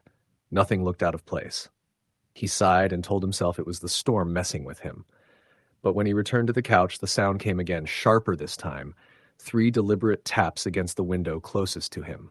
He froze, his eyes flicking slowly in that direction, the hairs on his arms lifting beneath the blanket. For a long time, he didn't move. The tapping didn't repeat. Only the thunder rolled across the sky, low and grumbling. Finally, he got up again, swallowing against the dryness in his throat, and stepped toward the glass. Pulling back the blinds quickly, as though catching someone in the act, he stared out into the rain. Nothing. Just black sky, slick rooftops, and the sheen of water flowing down the street. It was nearly 11 p.m., but Garrett didn't feel like sleeping. He poured himself a drink in the kitchen, the sound of liquid hitting the glass almost drowned out by the steady pounding of rain on the roof. The old duplex creaked around him, the wooden beams settling as the cold dampness seeped through the walls. He had lived here for 2 years, long enough to know every odd sound the place made. But tonight, every noise felt different, closer, less familiar, like the house wasn't quite his anymore. He tried to ignore it, focusing instead on the ice clinking against his glass as he sipped, but then the tapping came again. Not at the window this time. At the back door. Garrett turned his head slowly toward the narrow kitchen door that led to the small deck outside. He kept the light off, staring into the murky glass rectangle at the top of the door. It was impossible to see through clearly with all the water running down it, but he could swear a darker shape moved there, just beyond the glass. He set the drink down with shaking hands, moving quietly to the door. His breath fogged the cold glass as he leaned closer, squinting through the streaks of water. Nothing. He stayed there, holding his breath, waiting for another tap. None came. Finally, he reached for the lock, checking to make sure it was secure, and backed away. He tried the TV again, turning the volume up this time, desperate for the distraction, but it didn't last. Over the sound of canned laughter, he heard movement upstairs. His chest tightened. He lived alone. It was soft, deliberate, the sound of someone shifting their weight across old wooden floorboards. He muted the TV again, every muscle tensed, and listened. There it was again. A creak, then silence. A careful pause, as though whoever it was didn't want him to notice. Garrett's pulse thudded in his ears. He grabbed the heavy flashlight from under the coffee table, something he kept there in case of power outages, and held it tightly. He thought about calling the police, but what would he even say? That in the middle of a storm, he thought he heard something upstairs? He stood at the bottom of the narrow staircase for what felt like forever, flashlight shaking slightly in his hand. The creaking stopped. Only the rain remained, hammering the roof like 1,000 fists. Finally, he climbed. Each step groaned beneath him, his ears straining for the slightest sound above. When he reached the top, he shone the flashlight down the short hallway. His bedroom door was cracked open. He knew he had closed it earlier. His mouth went dry. He raised the flashlight, angling it slowly as he pushed the door open. The beam swept across the familiar room. Bed unmade, pile of clothes on the chair, nightstand with a half-empty glass of water. Nothing out of place. He let out a shaky breath, telling himself again that the storm was playing tricks.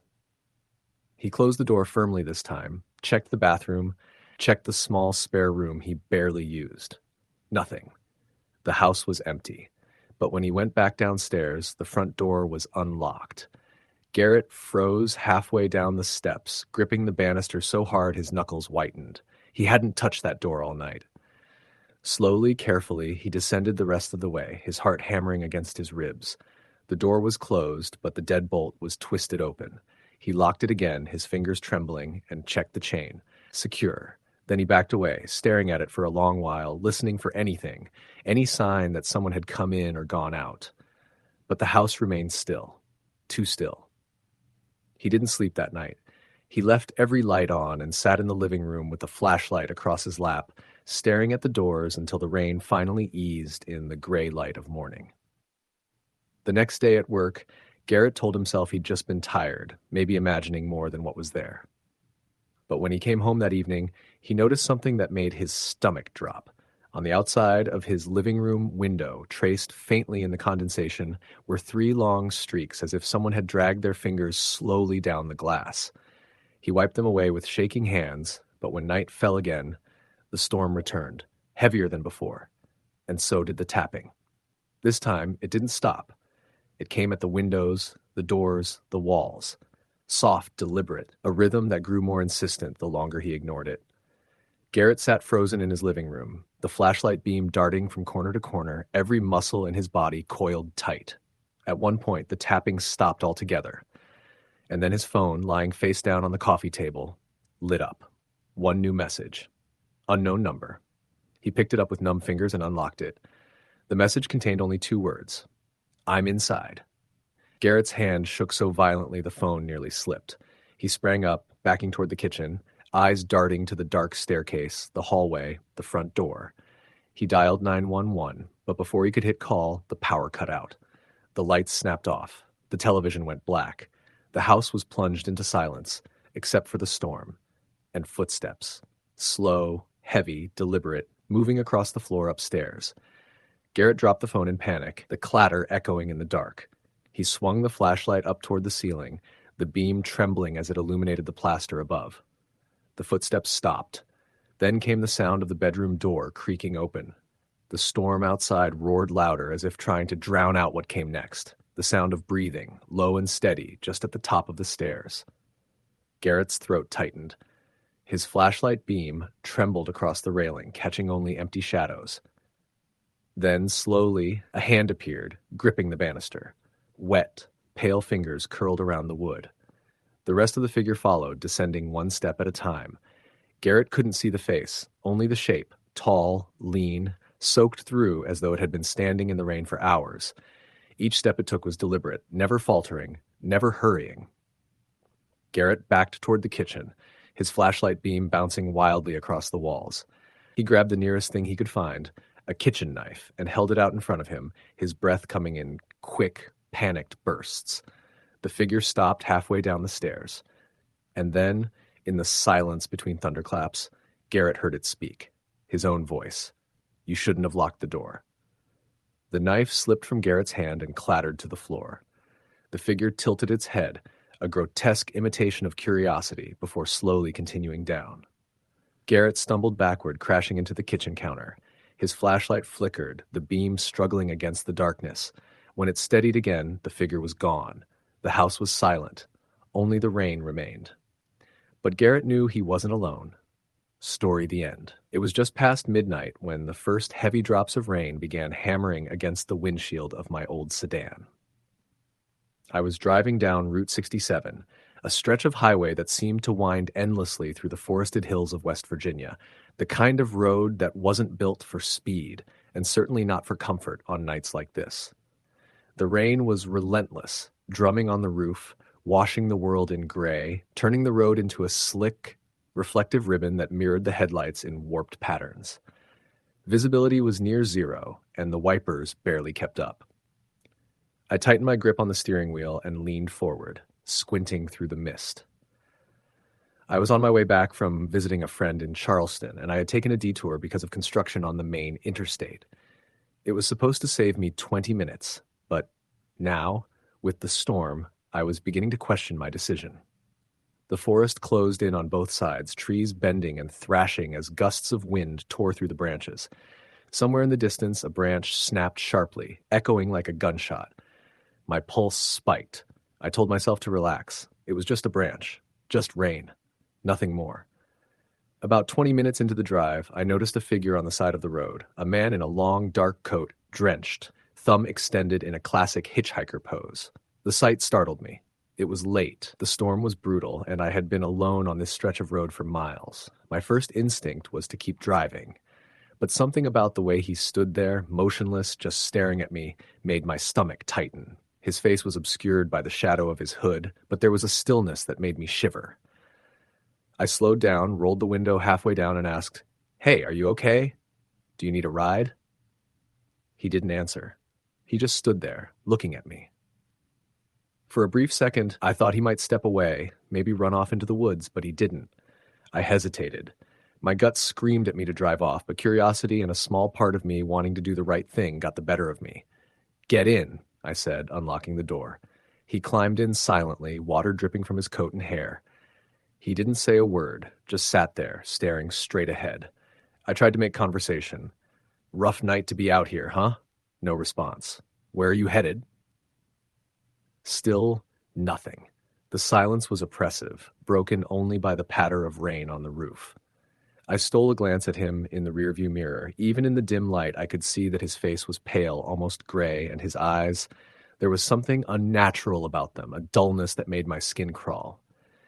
But I convinced myself it was just the shadows and the storm playing tricks. After a few minutes, the car hit a patch of standing water and the tires squealed. I cursed under my breath, gripping the wheel tighter. The figure behind me shifted slightly, leaning forward as if examining something, but the way he did it was wrong. I couldn't place it at the time, but there was something jerky, unnatural about the movement. I glanced at him again, his head now tilted slightly, his eyes locked on me. I felt a wave of panic rise. I wanted to pull over, but the thought of stopping in the middle of nowhere with this thing in my car froze me in place. Then he spoke. His voice was low, gravelly, and quiet, almost swallowed by the storm. "Take the next turn, off the highway." My throat went dry. I'm not sure Now," he said, louder this time, a note of insistence that made my heart pound.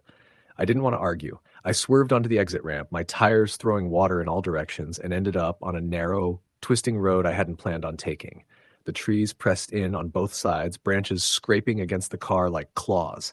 The road was barely visible under the torrential rain. My passenger remained silent after giving the command, sitting perfectly still as if he hadn't just ordered me somewhere. I tried to shake the unease. "Where exactly? Where are we going?" I asked, my voice wavering. "Drive," he said, and that was it. Minutes passed. The rain intensified, turning the road into a blur of dark water and shadows. My wipers struggled, the headlights barely cutting through the sheets of rain. Then I noticed something ahead, a faint flicker of light, like a candle or a small fire.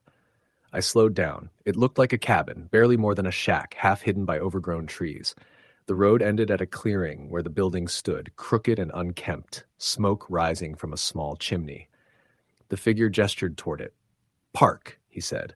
I obeyed, though my mind screamed at me to keep driving.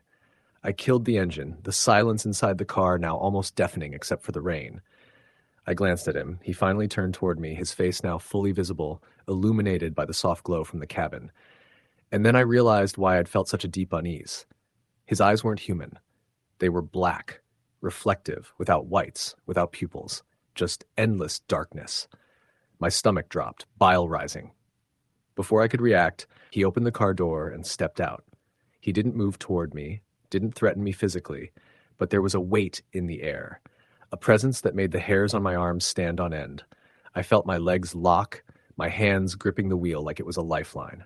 Then he started walking toward the cabin, slow, deliberate, dragging his feet as if each step were heavy. Against every instinct, I followed. I left the car running, my hand hovering over the keys, ready to bolt at the first sign of danger. The porch of the cabin creaked under his weight as he reached the door.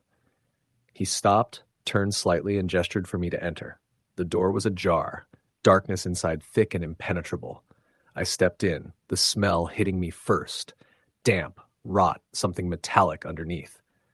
The room was sparsely furnished, a rickety table, a few chairs, and on the wall strange markings scratched into the plaster like tally marks, hundreds of them, all over the room, chaotic and frantic. My pulse raced, and I felt a cold sweat trickle down my back. He walked past me, moving toward a corner where a small fireplace glowed dimly. In the firelight, I saw that the floor around the fireplace was stained, dark patches that glistened in the flicker. I swallowed hard, trying not to vomit. The figure knelt beside the fire, producing a small knife from under his coat. I froze, unsure whether to run or to stay, trapped in a mix of fear and disbelief. Then, from somewhere deep in the cabin, I heard it. A whisper, faint at first, almost drowned by the rain outside. "He sees you," it said. My eyes darted around, but there was no one else. The voice came again, closer, circling me, almost inside my head. I stumbled backward, bumping into a chair. My hands shook. The figure looked up at me, and his black eyes reflected the firelight, giving them an almost liquid appearance.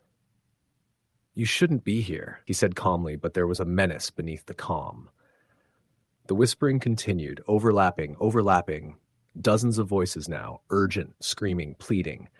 I could feel them crawling under my skin, rattling my mind. I ran. I bolted for the door, the rain now lashing my face as I stumbled into the night. The car was just ahead, and I fumbled with the keys, slamming the door shut behind me. I turned the ignition, tires spinning on the wet asphalt. As I drove away, I looked in the rearview mirror. The cabin was gone. Nothing remained but the wet clearing and the forest, perfectly still. My mind struggled to process it. Had I imagined it? I blinked, shaking my head, trying to calm myself. Hours later, still on the highway and drenched, I caught a glimpse of a road sign. I realized I had no idea where I was. Every turn looked the same, every tree and shadow indistinguishable from the next. My fuel light came on. Panic settled in. I remembered the hitchhiker. I glanced in the rearview mirror. The seat was empty. I breathed a sigh of relief. And then my headlights caught a figure standing in the middle of the road, arms outstretched. I slammed the brakes, the tires skidding, water spraying. When I looked again, there was nothing. I kept driving, but the sense of being watched never left. Shadows seemed to move with intention at the edges of my vision. Every time I slowed, I thought I saw him again. At the side of the road, just standing, waiting. I didn't stop. I didn't look back. Eventually, I reached a gas station, the lights harsh and sterile in the fog and rain. I ran inside, soaked to the bone. The attendant looked up at me, confused. "Rough night?" he asked. I didn't answer. I bought some water, some snacks, and left, avoiding his gaze. Outside, the storm had lessened, but the sky remained dark and heavy. I stayed on the main roads from that point on, sticking to well-lit areas. But the experience stayed with me. For weeks, I couldn't sleep without the sound of rain making my heart pound. Every shadow in my room seemed like it could move, every gust of wind against the windows like a whisper in my ear. I checked every lock obsessively, every night imagining that figure at my door, that same cold blank stare. Months later, I tried to research the area, hoping to find some explanation. Something about a local legend, a missing person, a derelict cabin in the woods. I found nothing. Maps showed no such road, no shack, nothing but forest. Friends told me it was stress, exhaustion, maybe a hallucination from driving alone in a storm. But I knew what I had seen. I knew what I had felt. Then, late one night, I received a letter in my mailbox. No return address, no name, just one line scrawled in black ink. "Next time, don't stop for me." The envelope was wet, as if it had been left out in the rain. I dropped it immediately, my hands trembling. I never opened another envelope. I moved to a different city, changed my number, avoided driving at night. But the memory never faded. Every time it rains, I remember the wet asphalt, the black eyes, the whispering voices, and I know, somewhere out there, he's waiting again. Years passed, and I thought I had buried it, thought I had escaped. Then, one rainy evening, I was driving home through a back road in Pennsylvania, trying to avoid traffic. The rain was heavy, the windshield wipers working overtime, and there he was, just standing at the side of the road. Same coat, same posture, eyes black as midnight. My chest seized. I slammed the brakes, skidding, heart pounding. My hands shook uncontrollably. I didn't stop. I didn't look back. But I know he followed. I can feel it every night now. In every shadow, in every gust of wind, the whispering starts again, just at the edge of hearing. Always there, always waiting. And I understand finally the warning in that letter. There is no escaping. The road, the rain, the black eyes. They find you. And once they do, they never let go. I haven't driven alone at night since. I haven't seen him in person again, but I know he's out there, moving silently through the dark, through storms, waiting for the next fool who stops, who shows the smallest spark of humanity, the smallest sign of hesitation. And every time it rains, I feel the cold grip of that memory. And I know it isn't just memory, it's a promise. I can hear the rain now outside my window. It taps against the glass, soft at first, then harder, insistent, like someone or something is calling. My hands are shaking as I type this. The wind is picking up. Shadows stretch along the walls, long and restless. I know he's coming. Not in the daylight, not in the warm sun, but when the storm hits, when the roads are slick, when the night is hungry. He's coming. I hear a whisper. You shouldn't be here. I freeze, listening. The rain has a rhythm now, a heartbeat that matches mine, and I know it's only a matter of time. No matter where I run, no matter how far I drive, the road will always find me. The black eyes will always be there, watching, waiting. Story the end. The rain had started around 6 in the evening, a steady drizzle at first, turning into a relentless downpour that beat against the windows and pooled in dark puddles along the empty streets. I was driving back from a late shift at the warehouse, a job I'd picked up after losing my last one. It was one of those nights where the city felt hollow, like even the usual hum of traffic had gone somewhere else. My windshield wipers struggled to keep up, smearing the water instead of clearing it. Headlights reflected off the wet asphalt, turning every pothole into a glowing crater. I passed the familiar corner where the old convenience store used to be before it closed down last year. The street lamp there flickered, casting intermittent shadows across the sidewalk. I slowed down because something felt off, though I couldn't tell what. I saw a figure standing under the lamp. At first, I thought it was a homeless person seeking shelter, but the posture was wrong. Too stiff. They didn't move, didn't flinch at the rain, just stood there, staring at the road. I blinked, and when I looked again, they were gone. The drive home should have been uneventful, but every street I turned onto seemed quieter than it should be. The usual neon signs were dimmed or out, shutters clanging in the wind. Then I saw it again, another figure. This time, closer. standing at the corner of my street under the skeletal branches of an old oak tree. I slowed, my pulse picking up. It was a man, or at least looked human, wearing a hooded jacket, but his head was tilted at an unnatural angle too far to the side, and his arms hung like lifeless dolls. I sped up, trying to convince myself it was a trick of the rain, of my tired eyes. My apartment was only a few blocks away. I could see the outline of the building through the haze of rain on the windshield. I turned onto the driveway, the tires splashing through deep puddles, my heart hammering. I pulled into the garage and rushed inside, locking the door behind me. The sound of the rain hitting the roof should have been comforting, but it felt like a drumbeat counting down to something. I tried to shake it off, telling myself I was imagining things, like that stress and exhaustion made shadows move in strange ways. I poured a drink and sat by the window, staring out at the empty street. That's when I saw the reflection, barely perceptible in the glass, a face pressed against the other side of the window. I froze, heart in my throat. There was no one outside. The rain washed over everything, leaving no footprints, no sign that anyone had been there. The lights flickered once, twice, then went out completely. I fumbled for my phone, checking the time, 11:47 p.m. The power outage wasn't unusual. Storms often knocked out the grid. I switched on the flashlight and checked the doors. Locked. Windows secure. My apartment felt smaller suddenly, the shadows in the corners deeper than before. That's when I heard it, the faint scratching, like nails dragging against wood. It came from the kitchen. I grabbed a kitchen knife, my hands trembling. I stepped into the kitchen, the beam of my flashlight cutting through the dark. The scratching stopped. I waited, breath shallow, then a whisper, so soft I could barely hear it over the rain. "I see you." I spun around, knife raised, flashlight shaking. Nothing, no one, just the rain pounding against the windows, the old radiator hissing. I told myself I was losing it, but then I noticed something on the floor, a trail of wet footprints leading from the balcony door. I live on the second floor.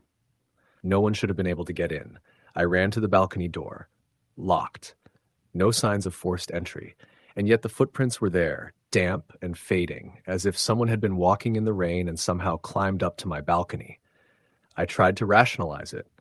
Maybe the wind had blown debris that looked like footprints. Maybe it was a neighbor playing a prank. But deep down, I knew it was neither. The rain intensified, and with it came the sound of footsteps on the roof. Not random, but deliberate, slow, pacing back and forth. My apartment is at the top of a 3-story building. No one should be up there. My phone buzzed. A text from an unknown number. "Don't hide, I'm already inside." I dropped the phone. My hands were slick with sweat. The flashlight flickered. The footsteps stopped. Silence. Then, from the living room, the sound of breathing. Not mine. Heavy, wet, deliberate. I crept towards the living room, knife ready. The flashlight illuminated the shape standing by the window. The hooded jacket. The tilted head. The same figure I had seen outside. My blood ran cold. I screamed, but no sound came out. The figure didn't move, didn't respond, just stood there, staring. I lunged, and the figure vanished. Not into a shadow or behind the furniture, just gone. The rain outside had slowed to a drizzle, leaving the streets slick and quiet. I sat on the floor, knife clutched in my hands, staring at the empty room. I called the police, told them what had happened, but when they arrived, there was no evidence of anyone, no footprints, no signs of entry, no broken locks, just me, shaking, in a silent apartment. Sleep didn't come that night. Every creak of the building, every gust of wind against the windows felt like it carried someone's presence. I stared at the ceiling until dawn, exhausted but terrified. By morning, the sun came out, and the streets looked normal again. The storm had passed, leaving everything washed and glistening, deceptively calm. I tried to forget it, but the images stayed. The tilted head, the whisper, the footprints, the text. I didn't know if it had been a person, a hallucination, or something else. I didn't want to know. Weeks passed. Life continued, but unease had settled into my chest like a permanent weight. I started seeing figures again in the corner of my eyes. Shadows that lingered longer than they should. Reflections in windows that didn't match reality. I kept my apartment locked, my phone close, the lights on. I avoided the streets at night, but sometimes the rain returned, and with it, the same hollow feeling, the same sense of being watched. One night, I woke to the sound of my phone buzzing. Unknown number. The message, "I know you're awake." I dropped the phone and ran to the window. Outside, the streets were empty, slick with rain, the lampposts flickering. Then, at the far end of the block, I saw it. A figure standing in the rain, head tilted at that impossible angle, motionless. I wanted to scream, but my voice failed. I backed away, tripping over the rug. The lights went out. I didn't know how long I was in the dark. Minutes? Hours. I kept the knife close, every muscle tensed. Then the sound of footsteps, slow and deliberate, coming from the hallway. They paused outside my bedroom door. The knob rattled lightly, heck, as if someone had a hand on it. I whispered to myself that it was a dream, that I would wake up. But when I touched my bed, it was wet, not from sweat, from rain. The window was still closed. The whisper came again, closer this time. "I'm here." I bolted out of the apartment, forgetting the rain, the dark, everything. I ran down the stairs, out into the street. The rain had stopped, leaving the city slick and empty. I kept running, not looking back. I never went back to that apartment. I don't know if what I experienced was real or imagined, but the sense of being watched never left me. Sometimes when it rains, I see a shadow at the end of the street, head tilted at an unnatural angle, waiting. No matter where I go, it follows. Story, the end. It was one of those nights where the rain didn't just fall, it pounded.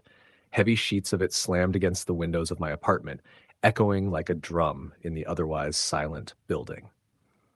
The streets outside were slick with water, reflecting the amber glow of streetlights and the occasional flashing red and blue of a distant police cruiser. I was alone, completely alone, and the way the wind howled through the cracks of the old windows made it feel like something was pressing in on me from all sides. I had just returned from a late shift at the diner, the one I'd been working at for the last 3 years, to scrape together enough money to pay rent and keep my car running. Driving home had been tense enough. Wipers going full blast, rivers forming along the sides of the road, but nothing compared to the moment I finally stepped inside my apartment. The door creaked ominously as I closed it behind me, and I shivered, tugging my hoodie tighter. My apartment was small, the kind that smelled faintly of damp carpet and old coffee. Usually it was comforting to be in my own space, but tonight, with the storm battering the building, it felt like a trap. I poured myself a cup of coffee and tried to shake off the unease crawling up my spine. The rain made everything feel distorted, like the world outside had dissolved into a blur of gray and black, and I was trapped in a bubble that was slowly shrinking. I switched on the TV for background noise, hoping the buzz of the screen would drown out the strange, almost human rhythm of the storm. The local news was just as bleak as the weather. A missing person here, a burglary there, a car accident on the interstate. Nothing too unusual for a Friday night in a mid-sized city, but the timing of it all felt wrong. I had just settled into my couch, my mug steaming in my hands, when I heard a soft tapping at the window. My heart jumped, and I froze. At first, I told myself it was the storm, maybe a branch scraping against the glass. But the tapping came again, deliberate, rhythmic, like someone was trying to get my attention. I set the coffee down and moved cautiously toward the window, peering out into the sheets of rain. There was nothing. Just the street, glistening with wet asphalt, empty except for the occasional puddle rippling under the downpour. I laughed nervously at myself and turned back, shaking my head. Maybe I was just on edge, exhausted from the shift. But then I heard it again. Tapping, faint this time, coming from the other side of the apartment.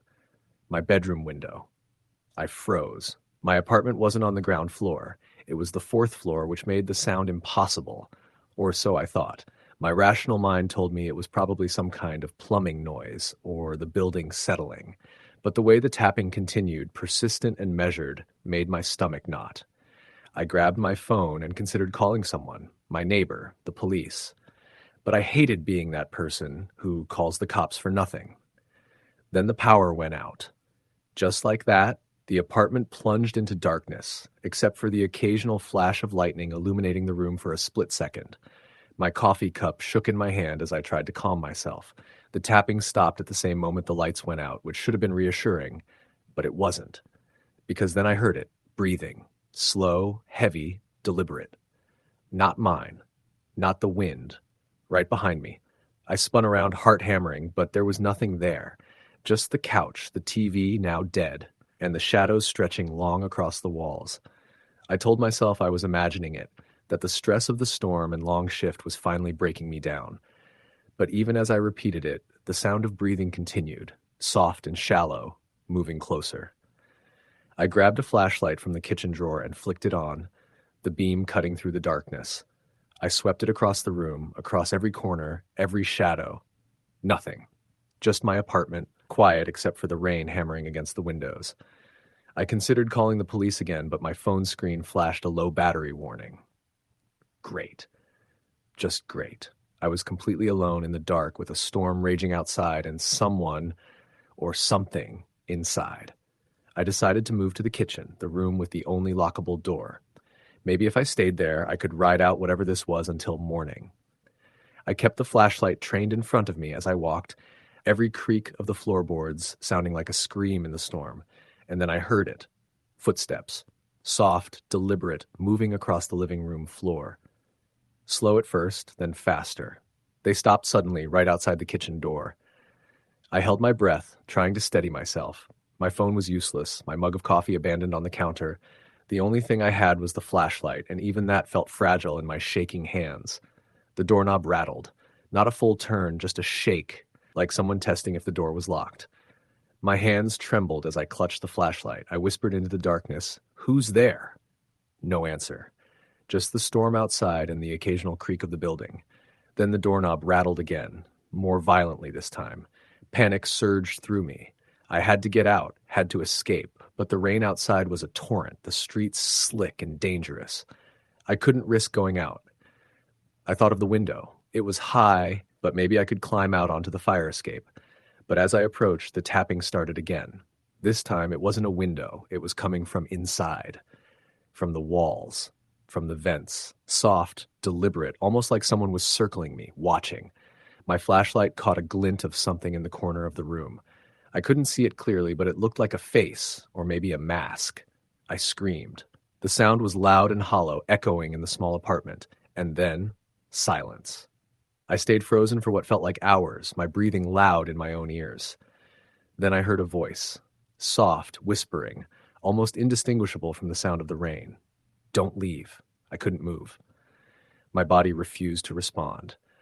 The flashlight slipped from my hands and clattered to the floor, spinning across the tile. I could see just enough in the brief flashes of lightning to make out the shape of someone standing in the doorway of the kitchen. Tall, thin, featureless. No face I could recognize, just the suggestion of one. I stumbled backward, tripping over the chair, and fell to the ground. The figure moved closer, each step silent on the wet tiles. I scrambled toward the window, desperate. My hands gripped the sill, slick with rain and condensation. The figure reached out, and I swear I could feel the cold radiating from it even before it touched me. Then, as suddenly as it appeared, it was gone. The rain outside slowed. The wind died down. The apartment lights flickered back on. I was alone, or so I thought. The next morning, I didn't sleep. I didn't eat. I called in sick to work and stayed glued to the windows, watching the street. Nothing unusual outside, just the remnants of the storm, puddles reflecting the gray morning sky. But the feeling lingered, like the figure had left something behind. A weight in the air, a chill I couldn't shake. Over the next few days, I noticed small things. Objects slightly moved from where I left them. The faint sound of tapping when the apartment was otherwise quiet, shadows where there shouldn't be any. I started recording everything on my phone, documenting every anomaly, thinking that if I had evidence, maybe someone would believe me. But every recording came out blank. Nothing. Sleep became impossible. Every time I closed my eyes, I saw the doorway, the figure standing there, watching, waiting. The whispering voice, soft and mocking, echoing in my head. I couldn't leave the apartment. Not really. The city outside felt just as unsafe as the stormy night, and I wasn't sure I could handle another encounter. Weeks passed. I stopped going out except for essentials. I installed new locks, security cameras, motion sensors. Nothing worked. The tapping continued, the footsteps, the whispering. I began to see fleeting glimpses in mirrors, in reflective surfaces, a shadow crossing behind me, a face in the window where there should have been none. I reached out to friends, but they dismissed it as stress, insomnia, paranoia. It's just the storm, or the old building, they said. But they weren't there that night. They didn't hear the breathing, didn't feel the cold radiating off the walls. One night, about a month after that first storm, I woke to the sound of someone whispering my name. Slow, deliberate. The voice was so close it felt like it was inside my head. I bolted upright in bed, sweat soaking my sheets, and saw it standing at the foot of my bed, taller than any human should be, faceless, featureless, but unmistakably there. I couldn't scream. My body refused to move. It extended a hand, and I felt a pressure in the room, like the air itself was thickening, suffocating me. I finally managed to grab my phone and turned on the flashlight. The beam struck the figure, and it vanished. I thought I was done. Maybe it had left, or maybe it never existed. But the whispering didn't stop. Even now, months later, I hear it when I'm alone. I hear it when it rains. Every tap against the window, every creak of the floorboards, every flash of lightning reminds me it's still there, watching, waiting, and I know it will never leave. Sometimes late at night, I wonder if anyone else has seen it, if anyone else has heard the whispers, or if I'm the only one cursed with the memory of that stormy night when something entered my apartment and decided to stay. I still live there. I haven't moved, even though every instinct tells me to. I tell myself it's safer here, that staying keeps it at bay. But deep down, I know the truth. It doesn't matter where I am. It only matters that I'm alone. And alone it comes. Some nights I sit in the dark, listening to the rain, holding my phone like a lifeline, knowing that any moment, any second, the tapping will start again. And when it does, I know what I'll hear next. The soft, deliberate whisper of a voice that knows my name, followed by the sensation of cold crawling over my skin, as if the storm itself has found a way inside. I've tried everything: lights, locks, recordings, friends, but nothing stops it. It doesn't even need to touch me anymore. The awareness of it, the knowledge that it is always just one room away, is enough to make my blood run cold. The rain is my enemy now, because the sound of it hides the subtle movements, the soft scraping of whatever is circling me. I keep telling myself it's temporary, that somehow it will leave. But I've learned something crucial. Some things never leave. Some things don't need to, because they've already claimed a space in your life, in your mind, in the very air you breathe. And once they're in, there's no telling when or if they'll ever let you go. Sometimes I sit by the window during a storm, watching the world outside blur into gray, thinking maybe, just maybe, it's a trick of the weather, a figment of my imagination. But then a tap comes, soft at first, almost hesitant, and I freeze, heart hammering. I know it's here. I know it's waiting. And I know that tonight, like every other rainy night since that first encounter, I will not be alone. I turn off the lights and hug myself, hoping for dawn, hoping for morning, hoping that the storm will end and take it with it. But I know better. The storm is only a veil. It hides it, it teases me, it lulls me into thinking I am safe.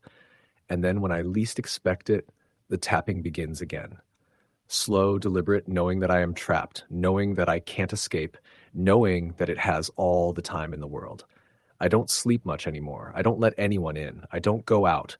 I sit and listen to the rain, counting the seconds between the drops, holding my breath each time lightning flashes, praying that when the figure moves, I will somehow be ready. But I know I never will be. Because the truth is this: it doesn't need me to be ready. It just needs me to be alone. Story the end. The rain had started in the late afternoon, a slow drizzle that soon turned into a relentless downpour, soaking the streets of the small American town in a gray haze. Streetlights reflected in puddles that grew larger by the minute, and the occasional car cut through the sheets of water, splashing rivers across the sidewalks. It was the kind of night that made people hurry home and lock their doors. The kind of night where the sound of raindrops hitting the roof made the house feel both cozy and suffocating. Emily had stayed late at the office, the monotony of her accounting work broken only by the occasional thunderclap that rattled the windows. She had been looking forward to getting home early, but the storm had slowed traffic, turning her usually 20-minute drive into an hour of tense creeping along soaked asphalt. As she navigated the streets, she noticed the way the rain made everything look different. Familiar buildings and trees distorted under the water and darkness, shadows stretching unnaturally along the sidewalks. She turned onto her street, a quiet residential road lined with old two-story houses that had seen better days. Streetlights flickered occasionally, struggling against the heavy rain and wind.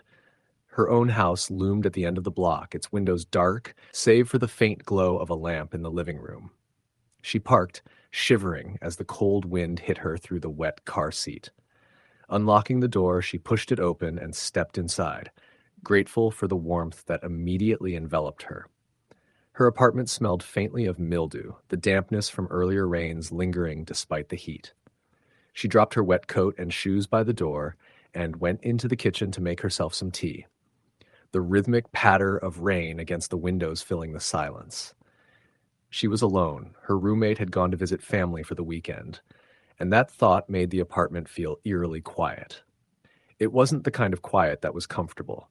It was the kind that made her notice every creak of the floorboards, every whisper of wind outside, every distant rumble of thunder.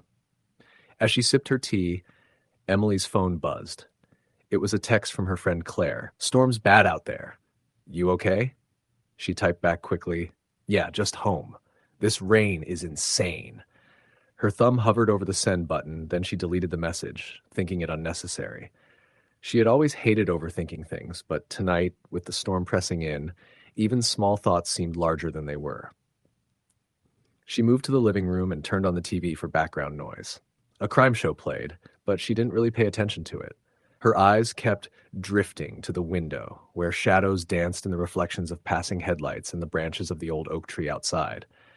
That tree had always been creepy, especially at night. Its limbs scraped against the side of the house during storms, and tonight it seemed almost alive, bending and twisting in the wind, tapping at the glass as if trying to get in. Emily tried to shake off the feeling of unease. She told herself she was just tired, that the rain and darkness were playing tricks on her mind. Still, she couldn't stop glancing toward the window, especially when a sudden flash of lightning illuminated the street. For a brief moment, she thought she saw a figure standing across the road, watching her house. She squinted, but the figure was gone. Her heart raced, and she told herself it was a trick of the light, the rain, anything but reality. She decided to distract herself by checking the mail. The apartment building's mailbox was just outside, under a small overhang that offered little protection from the rain. Grabbing her umbrella, she stepped into the storm, the cold rain soaking through her clothes instantly. The mailbox creaked as she opened it, the metallic sound harsh against the rain's drumming. There was a stack of letters, mostly bills and junk mail, except for one envelope that caught her attention. It was unmarked, no return address, the paper plain and slightly damp. She shivered, clutching it in her hands. A sense of wrongness settled over her. She didn't usually get letters like this, anonymous and out of place. Trembling, she tore it open. Inside was a single sheet of paper with a handwritten message. "You shouldn't be alone tonight." Her stomach sank. She laughed nervously, telling herself it was probably a prank. Someone from the office, maybe, or a neighbor trying to scare her. But the handwriting was unfamiliar, jagged and uneven, and the words seemed to echo in her mind with a weight that made her uneasy. She stuffed the letter into her bag and hurried back inside, locking the door behind her and leaning against it, trying to calm her racing heart. The rest of the evening passed in uneasy silence. Every bump, every groan of the old building, every gust of wind made her jump. She tried to focus on the TV, on the sound of the rain, anything to distract herself, but she couldn't shake the feeling that she was being watched. She kept checking the locks on the doors and windows, double and triple checking, as if that could somehow keep whatever it was away. Around midnight, the storm grew worse. Thunder shook the walls, and lightning lit up the room in blinding flashes. The power flickered once, twice, then went out entirely. Emily cursed, fumbling for her phone to use as a flashlight. She could see the apartment in the dim glow, the familiar shapes now strange and menacing. Shadows seemed to stretch across the walls, and the tapping of the tree outside grew louder, more insistent. Then she heard it, a soft knock, barely audible over the rain. She froze. The sound came again, slow and deliberate, somewhere near the front door. Her breath caught. She was alone, she knew that, but someone, or something, was outside. She clutched the phone like a weapon, heart hammering. Another knock, then silence. Emily tried to rationalize it. It could be the wind, the tree brushing against the building, anything but a person. But the sense of being watched didn't fade. She pressed her back against the door, listening. Then she heard something else, faint but unmistakable. The soft, deliberate scrape of footsteps on the wet pavement outside, moving toward the back of the apartment. Panic surged. She considered calling the police, but her hands shook too much to dial. She thought about fleeing, but the storm outside made that impossible. Her only option was to stay inside and hope whatever it was would go away. Minutes passed, or maybe hours. It was hard to tell. The storm's fury seemed to distort time. Then she heard a soft tapping at the window of the living room, the glass rattling slightly. She slowly raised the phone, using it as a flashlight, and peered through the blinds. At first she saw nothing, just the dark shapes of trees and wet pavement. Then she noticed it. A figure, pale and hunched, standing at the edge of the yard, staring straight at her. Her breath caught. She couldn't see a face clearly, but the shape of the body, the way it stood so still, made her skin crawl. She wanted to scream, to run, but her body refused to obey. The figure didn't move, didn't blink, just stared. Then, as if sensing her attention, it lifted a hand slowly, deliberately, and pointed at her. Emily stumbled back, tripping over the edge of the rug. The figure didn't move. She scrambled to the door, her mind racing, thinking of every horror movie she had ever seen, every news story about home invasions gone wrong. She fumbled with the lock, heart in her throat. Finally, she managed to bolt it, pressing herself against the door, shaking. Then came a sound that made her blood run cold. A slow, deliberate scratching at the door, fingernails scraping against wood. Not the sound of wind, not the sound of rain, but the sound of someone trying to get in. She wanted to scream, but no sound came out. Her phone slipped from her hands, clattering to the floor, and she heard it again, the scratching, closer now. Emily backed away, her eyes darting around the room for anything she could use to defend herself. Her gaze fell on the kitchen knife block. She grabbed the largest knife, holding it in front of her like a shield. She told herself it was ridiculous, that it wouldn't stop someone if they really wanted in, but it was all she had. Minutes stretched into eternity. The scratching stopped. She listened, every nerve on edge. Then a soft whisper, almost inaudible over the rain. "I know you're in there." Her blood ran cold. The voice wasn't familiar, but it carried an unnatural tone, almost as if it didn't belong to a human. She dropped to the floor, trying to stay out of sight, heart hammering. Another flash of lightning lit the room, and for a brief instant she saw the figure inside the apartment. Not through the window, inside. Standing at the far end of the living room, just beyond the shadows. She screamed, a sound of pure terror, and the figure vanished. She scrambled to the bedroom, locking the door behind her, sliding down to the floor. She pressed the knife against her chest, tears streaming down her face. She didn't sleep, couldn't sleep, listening to the storm and every little sound the old apartment made. Hours later, when the rain finally began to subside, she mustered the courage to peek outside. No figure, no footprints, nothing to suggest anyone had been there. Only the rain-soaked yard, the trees dripping with water, and the faint impression that she had narrowly escaped something she couldn't understand. Emily moved out the next day, leaving her apartment behind.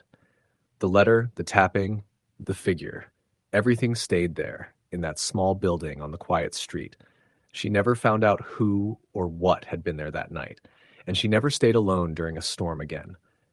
Even now, years later, she remembers the way the shadows stretched, the way the rain seemed to carry whispers, the way her own home became a place of terror in a single stormy night. She remembers the letter, still tucked away in a box she never opens. The jagged words burned into her memory. "You shouldn't be alone tonight." Some nights when the wind howls and the rain falls, she swears she can hear that same soft scratching at the door and the whisper that seemed to echo from nowhere, "I know you're in there." And she knows, somewhere deep down, that night wasn't just an accident, a random storm. It was something that had been waiting for her, something that still waits, patient and silent, in the dark corners of the world, in the spaces where the rain falls and the night stretches on too long. Story the end. The rain had started early that evening, drumming relentlessly against the asphalt roads and the tin roofs of the small town. Streetlights flickered sporadically, their orange glow cutting through the misty sheets of water that poured from the dark sky. Cars passed in slow, cautious lines, tires hissing against wet pavement, and the occasional wiper squeal punctuated the otherwise oppressive silence of the night. Most people had retreated indoors, leaving only the occasional late commuter or the wandering, lost soul to navigate the soaked streets. Mark Reynolds had been driving since early morning, making the long trek from his office in Chicago to his parents' house in rural Illinois. He'd taken the road less traveled, a winding path through dense woods that he remembered from childhood summer trips. The GPS had kept him on this route, insisting he avoid the highways, but the tension in his chest didn't ease as he drove under the dark canopy of trees, their wet branches scraping against the car roof with the wind. Rain streaked his windshield like smudges of oil, making it hard to see beyond the short radius of his headlights. The phone in the cup holder buzzed quietly, a reminder of the world outside his little cocoon of isolation. He ignored it, too wrapped up in the uneasy feeling that had been building all day, a gnawing, creeping anxiety that seemed to settle in his chest and refuse to leave. He had convinced himself it was just fatigue, the result of too many hours behind a desk, too many deadlines, too much silence broken only by the hum of his computer and the occasional elevator ding. But tonight, driving alone through the storm, he felt more than tired. He felt hunted. The first sign that something was off came shortly after he passed the old abandoned mill. He didn't know why he had remembered it. It had been years since he'd driven this road. But as the outline of the broken structure appeared through the sheets of rain, he felt a jolt of unease. The mill had burned down in the 1970s, leaving nothing but a charred skeleton of steel beams and scorched wood. He had passed it countless times before, yet tonight it felt alive. He could swear he saw a shadow dart across the ruins, something humanoid but impossibly thin, and it disappeared before he could blink. He shook his head and forced a laugh, gripping the steering wheel tighter. "Get it together, Mark," he muttered under his breath. It's just rain and old ruins. But the sense of being watched persisted, crawling along his spine like icy fingers. He tried to focus on the road, on the rhythmic swoosh of the windshield wipers, on the blurry reflections of the headlights in puddles. But every time he blinked, it felt like movement flickered at the edge of his vision. Something was following him, or so he feared. The road curved sharply, and as he rounded the bend, headlights appeared behind him. At first he thought it was another car, but then the pattern of the lights struck him as odd. They were too steady, too bright, like a single, unblinking gaze. He accelerated slightly, his tires splashing through accumulated rainwater, but the lights remained. The vehicle didn't overtake him. It stayed exactly 3 car lengths behind, matching his every move. Every instinct screamed at him to pull over, to find somewhere safe, but there was nowhere to go. The woods pressed close on both sides, and the next town was miles away. Mark's hands trembled as he gripped the wheel. He tried to rationalize the situation. Maybe it was another commuter, lost like him, maybe a truck driver keeping distance in the storm. Rationality offered little comfort.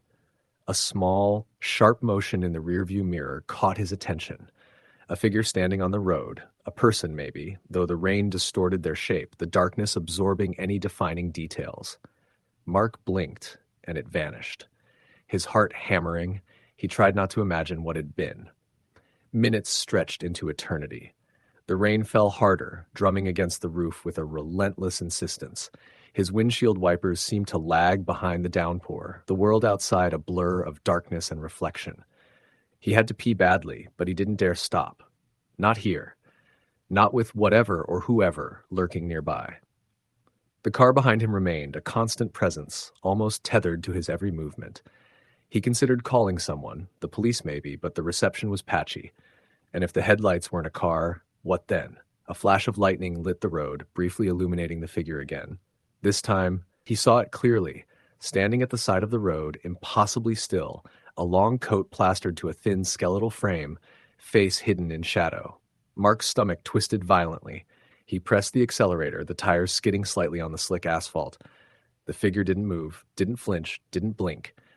And yet, when he looked again in his mirror, the lights were gone. He forced a shaky breath and muttered, "I'm losing it. I'm losing it. The rain worsened, and he slowed slightly, focusing on the next bend.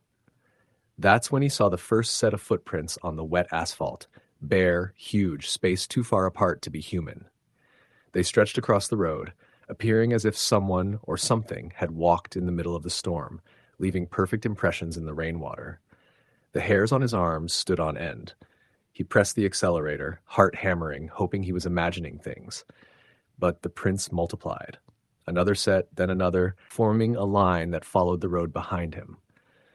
They were impossible. He could see them clearly, but they didn't belong to any human being. Mark's mind raced. He thought about turning back, heading to the nearest town, calling the police, anything. But the road ahead was nothing but darkness and rain winding endlessly into the forest. Then, without warning, a shadow darted across the hood of his car. He jerked the wheel to the side, narrowly avoiding what felt like the impact of a human body, though he couldn't be sure. The car spun slightly, tires screeching, and he forced it back onto the road. Breathing hard, he dared a glance at the side mirror. Nothing. Only rain and darkness. The headlights behind him were gone. Relief flooded him briefly, but it was short-lived. That's when he heard the whispering. At first, he thought it was the wind, the sound of rain against the car, but the whispering had words, faint but distinct, scraping against his ears like nails on metal. His name. Mark. Mark. Mark. It came from everywhere and nowhere, the voice echoing inside the car, reverberating against his skull. He slammed both hands on the steering wheel, trying to block it out, focusing only on the road. But the voice persisted, and suddenly the air inside the car turned icy. Breath fogged the windshield, and the radio, which had been silent, crackled to life, a low static whispering the same name. His vision blurred, and he blinked rapidly. When his eyes cleared, he saw them. Dozens of pale faces pressed against the windows, appearing from the mist, their features elongated and twisted, mouths moving silently in unison. The wipers swiped across them, but they returned as quickly as they vanished, floating just outside the glass. Mark's hands shook violently, and he tried to steer into a ditch to escape the vision. But the car obeyed only partially, sliding on the wet road. The whispering grew louder, urgent, commanding. "Stop! Stop! Stop!" The voice sounded closer now, like it was in the back seat, brushing against his neck. He dared not look, his head frozen in place, gripping the wheel with knuckles white as bone. The headlights flickered, and for a fleeting second, the forest was gone. In its place was a vast, empty expanse, gray and still, stretching into oblivion. The trees had vanished, replaced by a flat, barren nothingness. The road ahead was a void, a yawning black mouth waiting to swallow him. A hand touched his shoulder. Cold. Ice cold, with fingers so thin they seemed to cut through the fabric of his jacket. He screamed, jerking his head back, but nothing was there. The whispering became laughter, dry and cracking, echoing around him, inside him. His vision tunneled, breath ragged, sweat mixing with rain as he realized he couldn't stop the car. The accelerator was stuck, his foot trapped, heart pounding, mind teetering on the edge of hysteria. Then, abruptly, the world snapped back. The trees returned, the asphalt glistened in the headlights, and the storm raged on. He was still on the road, still driving, yet something had changed. The footprints were gone, the shadows vanished, the whispering silenced, yet the sense of being hunted remained, lingering like a shadow at the corner of his vision. He slowed, finally forcing the car onto the shoulder of the road, rain soaking him through as he stepped out. The wind lashed at him, soaking him instantly, but he didn't care. He looked around, heart hammering, but the road was empty. Only the storm remained. Mark knew he wasn't safe. Somewhere out there, whatever had followed him, or whatever had been inside him, was still watching. He had escaped the immediate terror, but he couldn't shake the feeling that it had marked him, tethered him to the night in a way he couldn't explain. The town ahead felt distant, irrelevant. He walked back to his car, hands shaking, and sat inside, trying to steady his breath. The engine was still running, and the heater was blasting, but the warmth did little to ease the chill that had settled deep in his bones. Hours passed. Rain fell. The world seemed endless, a gray wash of water and darkness. Every movement outside the car made him jump, every shadow a potential threat. He thought of turning on his phone, calling for help, but the battery was low, the reception non-existent. He realized then that he was utterly, completely alone. And yet, he wasn't. Not really. The presence was there, silent but insistent, as if the storm itself had a consciousness, as if the night had remembered him and would not let him go. Somewhere along the road, he lost track of time. Minutes became hours, or perhaps they were just a continuation of the same moment stretched thin by fear. And then in the distance he saw lights. A small farmhouse, windows glowing yellow against the storm, a beacon of hope. He drove toward it, praying it was inhabited, praying for warmth, for safety, for sanity. When he arrived, he ran to the door, drenched, shaking, and pounded until it opened. The house was empty. Not abandoned exactly, but silent in a way that felt deliberate, as if it had been waiting.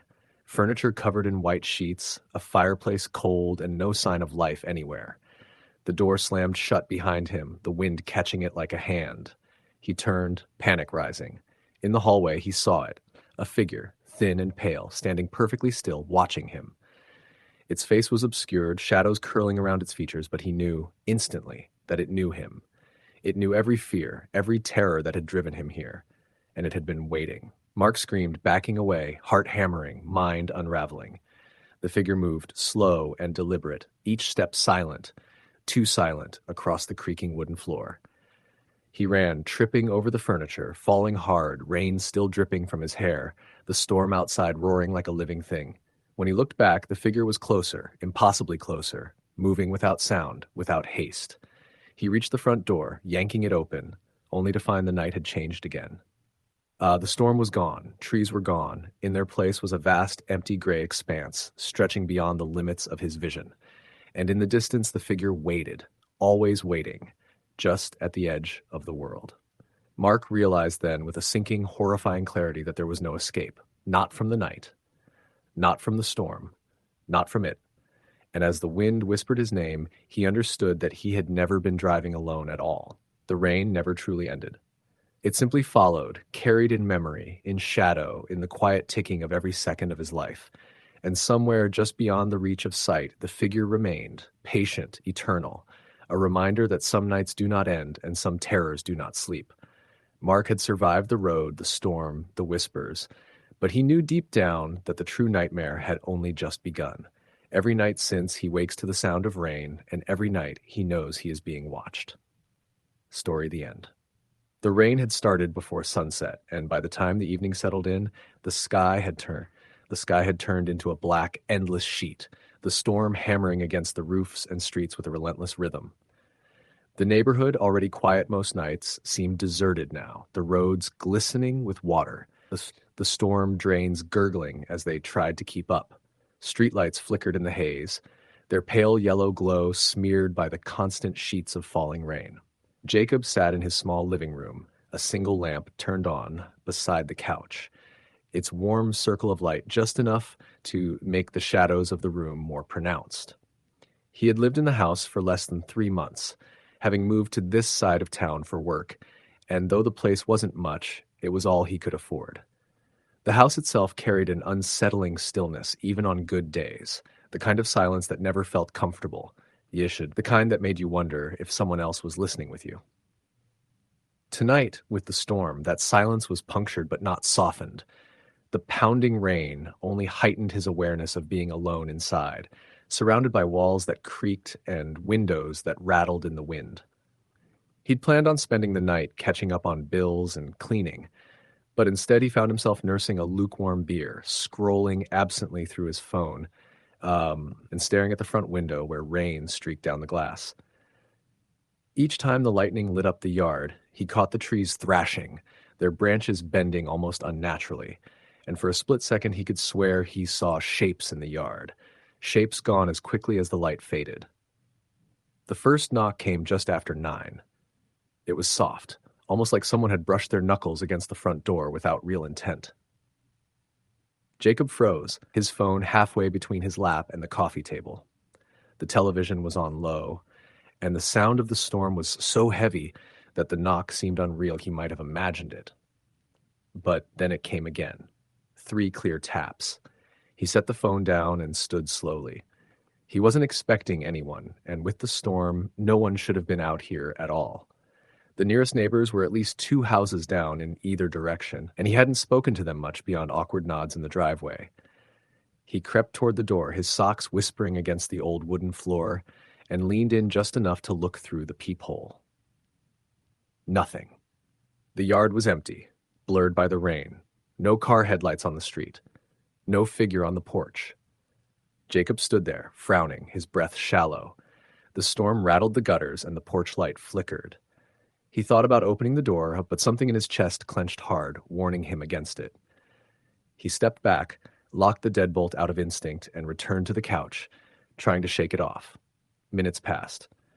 The TV droned on. The storm raged. Then another knock, this time louder.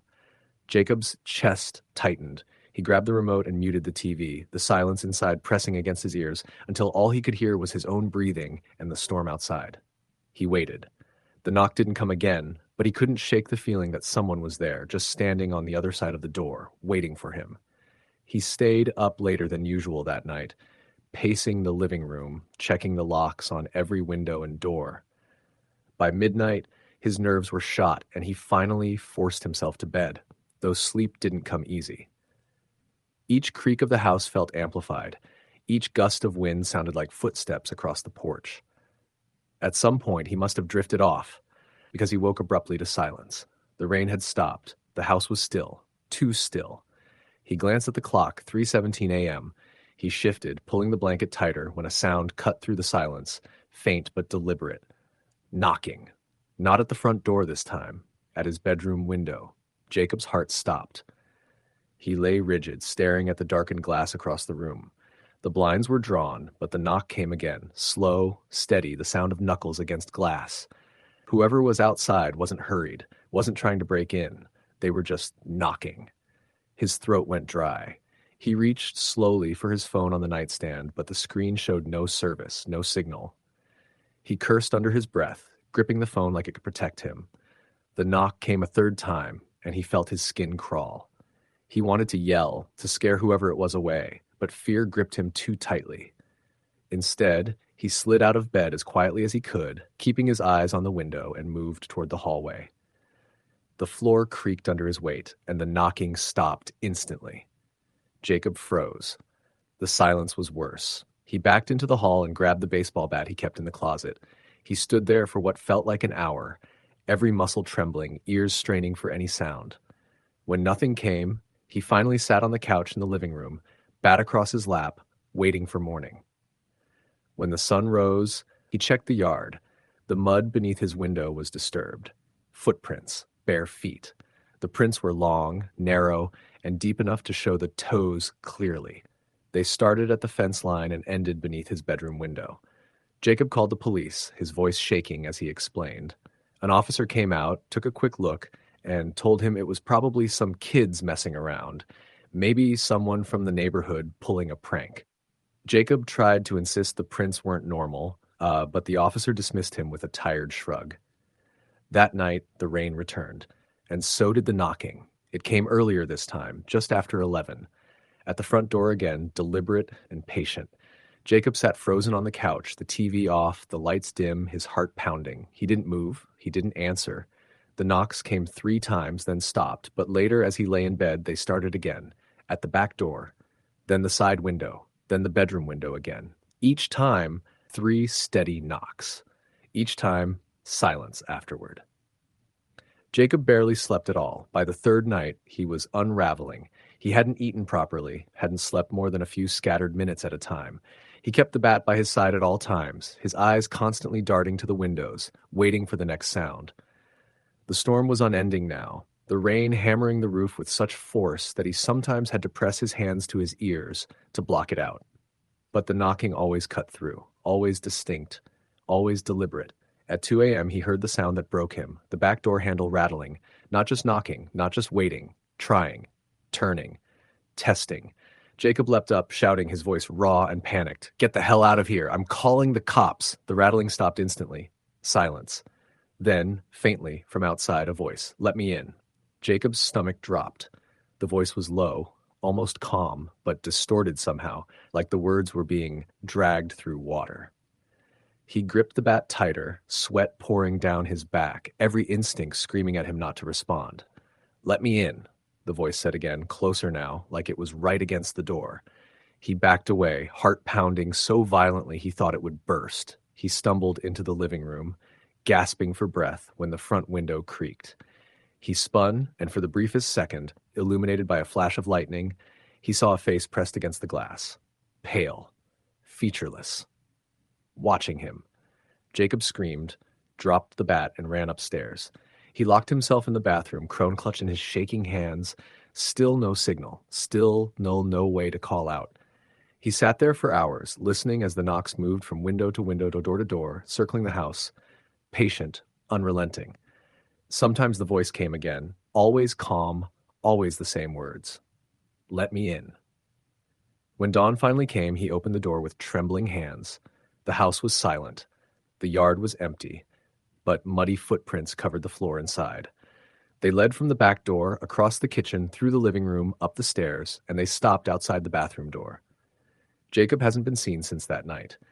Neighbors say the house stands empty now, the windows boarded up, the locks rusted. But when the storm rolls in and the rain hammers down, those who live nearby swear they hear it. 3 knocks, always 3, and sometimes a voice. Let me in. Story the end. The rain had been falling since just after noon, a steady, endless torrent that made the streets shimmer like black rivers under the dim yellow streetlights. By the time night fell, the whole neighborhood felt cut off from the rest of the world. The storm wasn't violent in the way some storms were. It wasn't all thunder and lightning tearing the sky open, but it was relentless. And the steady pounding of water on rooftops, the trickling into gutters, and the howling of the wind around every corner built a tension that seemed to seep into the walls of every house.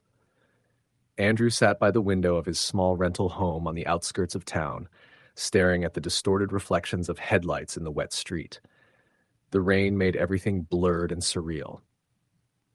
He lived alone now, and he had grown used to the silence of the house, but tonight it felt heavier than usual. Something about storms had always unsettled him, especially long ones that dragged into the night like this. His grandmother used to say that rain washed things away, but sometimes it stirred things up too.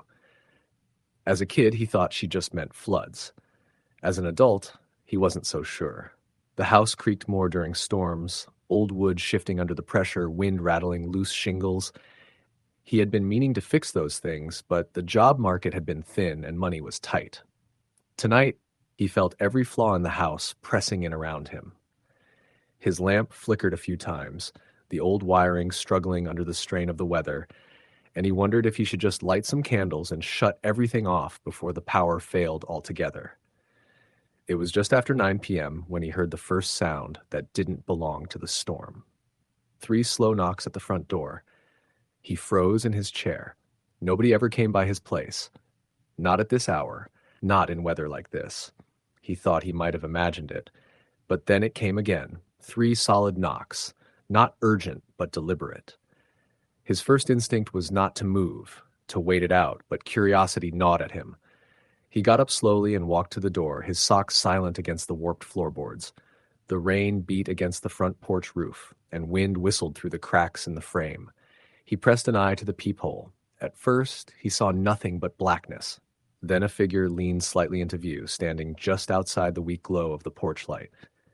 It was a man, tall, broad-shouldered, with what looked like a hood pulled over his head. Andrew didn't open the door. He cleared his throat and raised his voice, trying to sound steady. "Can I help you?" The man tilted his head slightly, then stepped forward so the light caught part of his face. His skin was pale, slick from the rains, and his eyes seemed fixed not on Andrew, but on the wood of the door itself, like he was measuring it. When he finally spoke, his voice was calm, almost flat. "My car broke down," he said. "Phone's dead. Can I come in and use yours?" Andrew's gut twisted.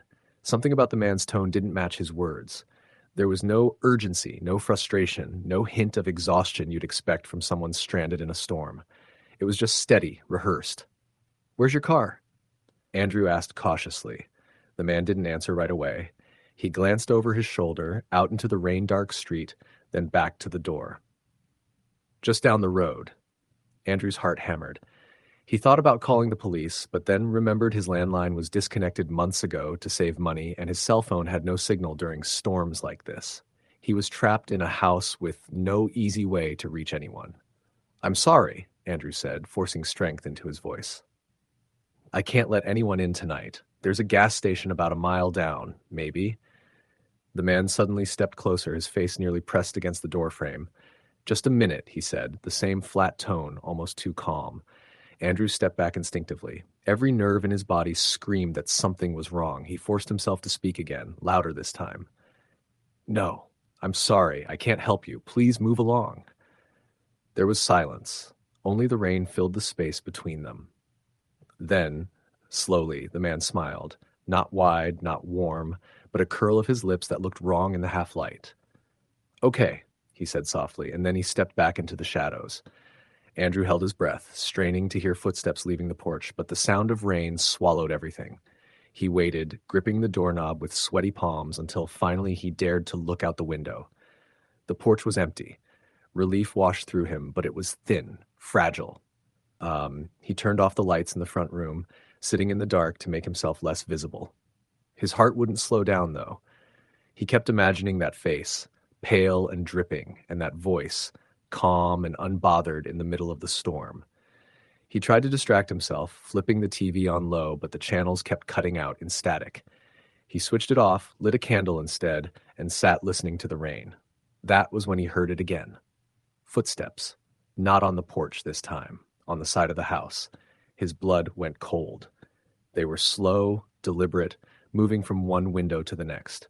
He could almost picture the man circling, dragging his fingers along the siding, peering in through the glass. Andrew sat frozen in the dark, afraid to breathe, afraid to move. The footsteps paused once, directly outside the window where he sat. He dared a glance, but the rain streaked so heavily across the pane, he couldn't see clearly. Still, he felt it, felt those eyes trying to find him inside. The steps moved again, fading toward the back of the house. Andrew thought about running for the back door, but what if the man was waiting? His only real option was to stay put, silent, and hope the intruder left. Minutes passed. The storm roared. The house creaked and groaned. But then another sound cut through it, a faint drip from the ceiling above him. He looked up, confused. There had never been a leak there before. The drip grew louder. He grabbed a flashlight and shone it upward. What he saw made his stomach drop. A wet footprint. It marked the ceiling, as if someone were walking in the crawl space above the living room. The water wasn't from a leak. It was dripping from soaked clothing, from shoes. Andrew's chest tightened, his pulse exploding in his ears. Someone was inside. He staggered back from the couch, flashlight shaking in his hand, poker-hot panic racing through him. He thought about bolting for the front door, but fear froze him. He could hear it now, creaking above him, slow, deliberate, like someone crawling on hands and knees, making their way toward the hall. He ran to the kitchen, grabbed the heaviest knife from the drawer, and pressed himself against the counter. The storm outside was deafening, but inside the house, every sound seemed magnified. The creak of floorboards above, the faint drip, his own ragged breathing. Then silence. The footsteps stopped. He waited, every muscle in his body screaming, knife clenched tight. Seconds dragged into minutes, but nothing happened. He forced himself to move toward the stairs, each step trembling under his weight. At the top of the stairs, the hallway stretched dark and narrow. He flicked the flashlight on, beam darting from door to door. The attic hatch at the far end of the hall was slightly ajar. He had never left it that way. His throat went dry. He raised the knife higher, inching toward it. The beam shook, his breath rasping in and out. He could see water dripping down the frame of the hatch. Then, suddenly, the hatch slammed shut. Andrew stumbled back, nearly falling down the stairs. His pulse thundered. He bolted into his bedroom, locked the door, and shoved the dresser in front of it. The rain battered the windows, thunder rolled, but all he could hear was the blood in his ears. Hours passed like that. He didn't sleep, didn't move, just sat in the corner with the knife, eyes locked on the door. At some point, exhaustion dragged him under, but even then he dreamed of footsteps, of dripping clothes, of a pale face smiling in the shadows. When morning came, gray and wet, he finally forced himself out. The house was silent. The attic hatch was closed tight. He searched every room, every closet, but found nothing. No footprints, no sign of forced entry, nothing but the faint smell of mildew and wet earth that hadn't been there before. For days afterward, he tried to convince himself it had been his imagination, nerves stretched too thin by the storm. But each time it rained, the feeling came back, that he wasn't alone, that the storm carried something with it. A week later, another storm rolled in. By nightfall, the rain was steady, unrelenting. Andrew sat in his locked bedroom, knife in hand, and waited.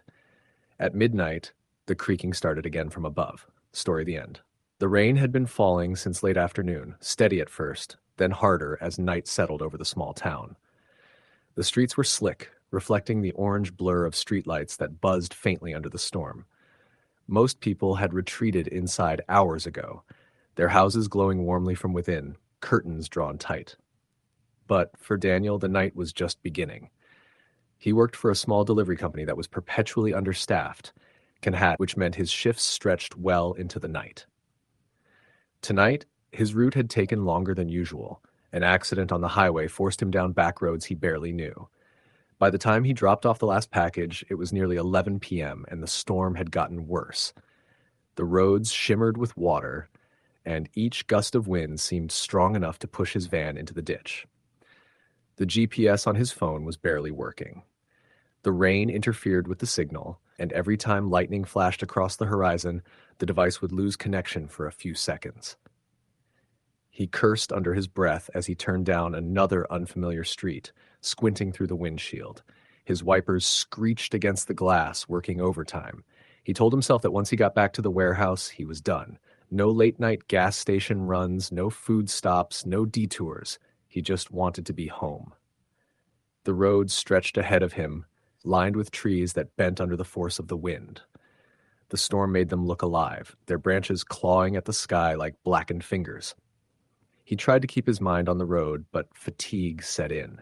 He'd been awake since 5 in the morning, and now every sound, the rattling of the van, the hiss of the rain, pressed down on his senses.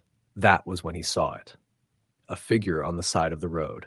He nearly missed it, only catching it in the sweep of his headlights. A person standing just beyond the guardrail, their body drenched, head bowed, arms limp at their sides. Daniel's stomach tightened, his hands gripping the steering wheel. He passed so quickly he couldn't make out details, only the unmistakable outline of someone alone in the storm. He drove another 100 yards before his conscience caught up with him. He pulled to the side of the road, tires spitting water, and sat there for a moment, debating. Common sense told him to keep going. It wasn't safe to pick up strangers, not at night, not in a storm. But something about the figure gnawed at him.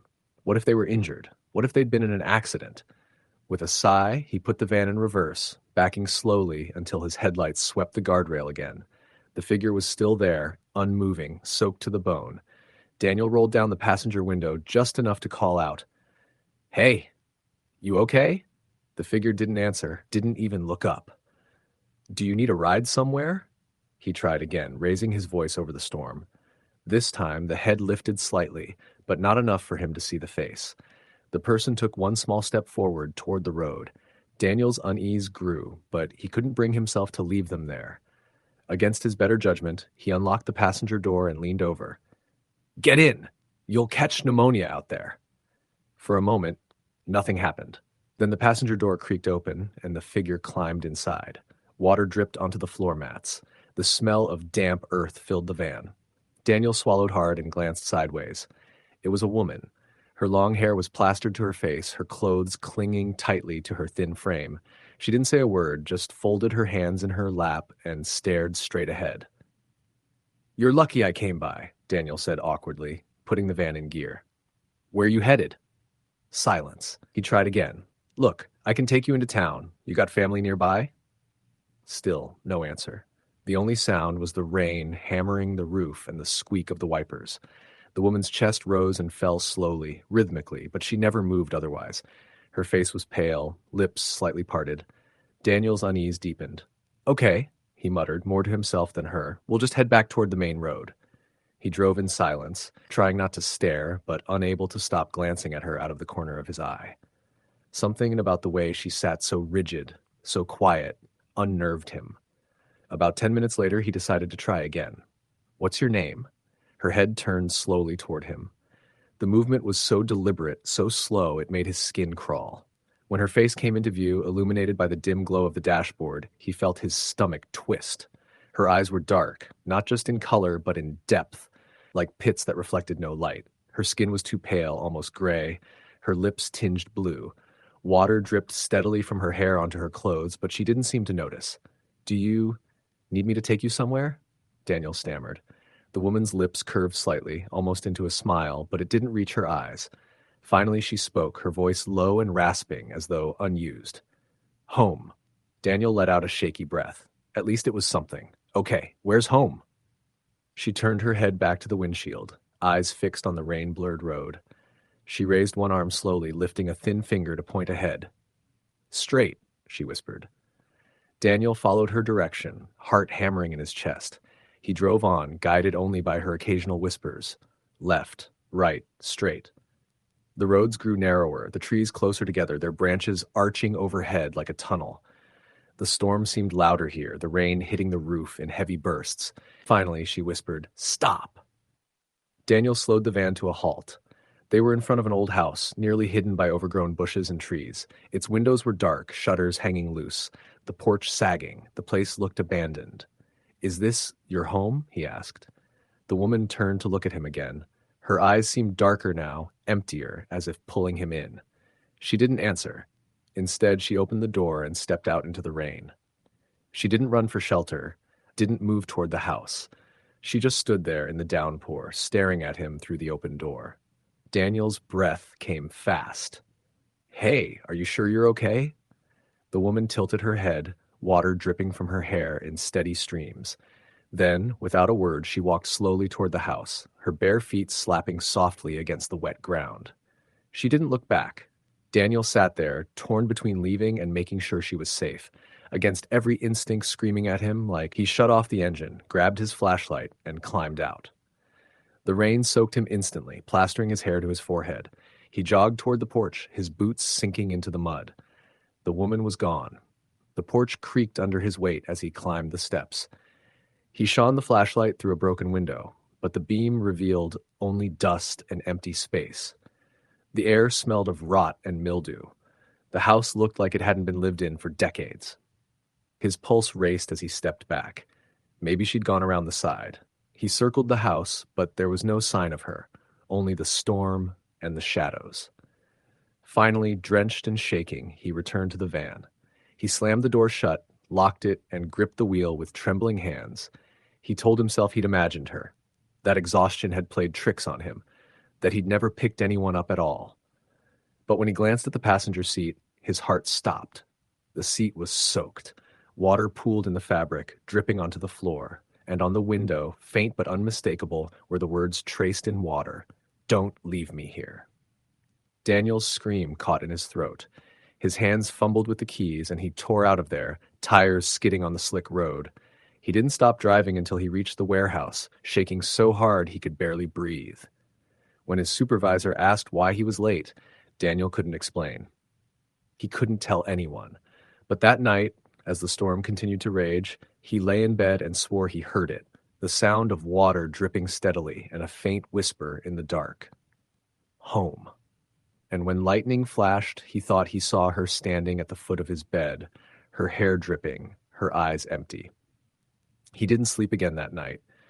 And in the days that followed, every time it rained, he swore he could smell damp earth in the van and feel the seat beside him grow colder, wetter, as if someone unseen was sitting there. Story the end. The rain came down in sheets, pounding against the thin walls of the old rental house like fists. Aaron sat at his kitchen table with the lights off, a half-finished beer sweating on the wood in front of him. It wasn't that the power was out. He just left the lamps off because something about the way the storm bent the electricity wires outside made him uneasy. The constant flicker of the streetlight across the road, shining in through the blinds in broken pulses, gave the room a strange heartbeat of shadow and light. The house was one of those places you only rented if you were desperate. He'd found it last month after moving out of his girlfriend's apartment on short notice, the kind of short notice that meant most of his things were still in boxes. He hadn't bothered unpacking much. He told himself it was temporary. But if he was honest, part of him just didn't want to settle into this place. The walls smelled faintly of damp even when the weather was clear, and the way the floors creaked felt off, like the house complained every time he moved. He sipped his beer and listened. It wasn't just the storm he was listening to, though. It was the silence beneath it, or at least what should have been silence. The storm had a way of swallowing other sounds, and in that swallowing, he swore he could pick out faint interruptions. A tap here, a shuffle there. That didn't belong to rain or thunder. At first, he dismissed it as his nerves. He'd never liked storms, not since he was a kid. He'd lie in bed, blankets over his head, waiting for the cracks of thunder to end. But now, at 31, sitting alone in a house that didn't feel like his, the old fear was back, pressing against him like a damp coat he couldn't shrug off. It was nearly 11 when the first clear sound came. A knock. Not loud, but sharp and deliberate, at the back door. Aaron froze, bottle halfway to his lips. He wasn't expecting anyone. Nobody knew him here, not really. He stayed to himself. The house was on the edge of town, down a road most people didn't bother with unless they lived nearby. The knock came again. 3 raps, spaced evenly, almost polite. He stood slowly, listening hard. The rain lashed the siding, but there was no mistaking it. Someone was at the door. He crept toward the kitchen, where the back door stood, a small square of fogged glass rattling in the frame. He reached for the switch, but hesitated. If someone was out there, did he want them to know he was home? The knock came a third time, louder now. His chest tightened. He swallowed, forced himself forward, and peered through the foggy glass. At first, he thought the rain distorted everything too much to see. Then, in the flash of a lightning strike, he caught it, a shape, tall and still, standing inches from the door. He couldn't make out a face, only a silhouette. His breath caught in his throat. He backed up 1 step. The figure didn't move. The storm groaned overhead, and the old wires outside buzzed. Aaron forced himself to the door and checked the lock. Secure. The chain, too. Relief washed through him, thin and weak, but it was something. He pressed his forehead against the cool door and whispered to himself, "You're just tired, man. It's nothing." When he looked again, the figure was gone. He stayed awake until 2, checking the door every 10 minutes. By 3, exhaustion forced him into bed, though he slept badly, waking at every crack of thunder. Each time he opened his eyes, he swore he saw a darker patch of shadow at the corner of the room. He told himself it was nothing, just tricks of the storm. Morning brought weak, gray light and puddles swallowing the driveway. He almost laughed at himself, embarrassed by his fear. He'd been stressed, paranoid, drunk. It was nothing. But when he stepped outside, his stomach flipped. The mud by the back steps bore footprints, bare ones, large. They led from the yard straight to the door, but none led back. Aaron told himself they were old, that the rain had distorted them, but he knew better. He didn't call anyone. He didn't have anyone to call. Instead, he stayed away from the house all day, killing time at a diner until the storm rolled back in that evening. That night, the knocks didn't come. Not at first. What came instead was a dragging sound from the attic. He hadn't been up there since moving in. The realtor had mentioned it was just storage space, unfinished. But now, lying in bed, he heard it clearly. Something scraping across the floor above his head. Stop. Scrape again. A pause, as if listening. His throat dried. He sat up, heart slamming against his ribs. He held his breath. Another scrape, slower this time, like weight being shifted. He grabbed the flashlight he kept by the bed and forced himself into the hall. The attic hatch was at the far end, a square of plywood in the ceiling with a dangling cord. He stood beneath it, beam trembling in his hand. The house moaned around him. The storm rattled the windows, and above it all, silence. No scraping now. He almost turned back. Almost. But something made him reach for the cord. He pulled, and the hatch creaked open. Dust rained down. The folding ladder shivered as it unfolded. He lifted the flashlight and shone it up into the black. Empty. Just beams and insulation. Then the light flickered, just for a second. When it steadied again, the beam landed on something in the far corner. A shape crouched low, too dark to be just insulation, too solid to be shadow. 2 pale circles glinted back at him. His body locked. He stumbled back, dropping the flashlight. It clattered, beam spinning across the walls before dying in the dust. He didn't climb the ladder. He slammed the hatch shut, shoved a chair under it, and didn't sleep until dawn. When he finally drifted off, the dream came. He was standing outside his own house in the storm, watching through the kitchen window. Inside, at the table where he'd sat the first night, was himself. Only it wasn't him. The figure looked like him, but the eyes were wrong. Too wide, too hollow, too fixed on the door. And in the dream, the knocking never stopped. The following days blurred. He tried to act normal, but the house wouldn't let him. Doors unlocked on their own. Windows he swore he'd shut stood cracked open.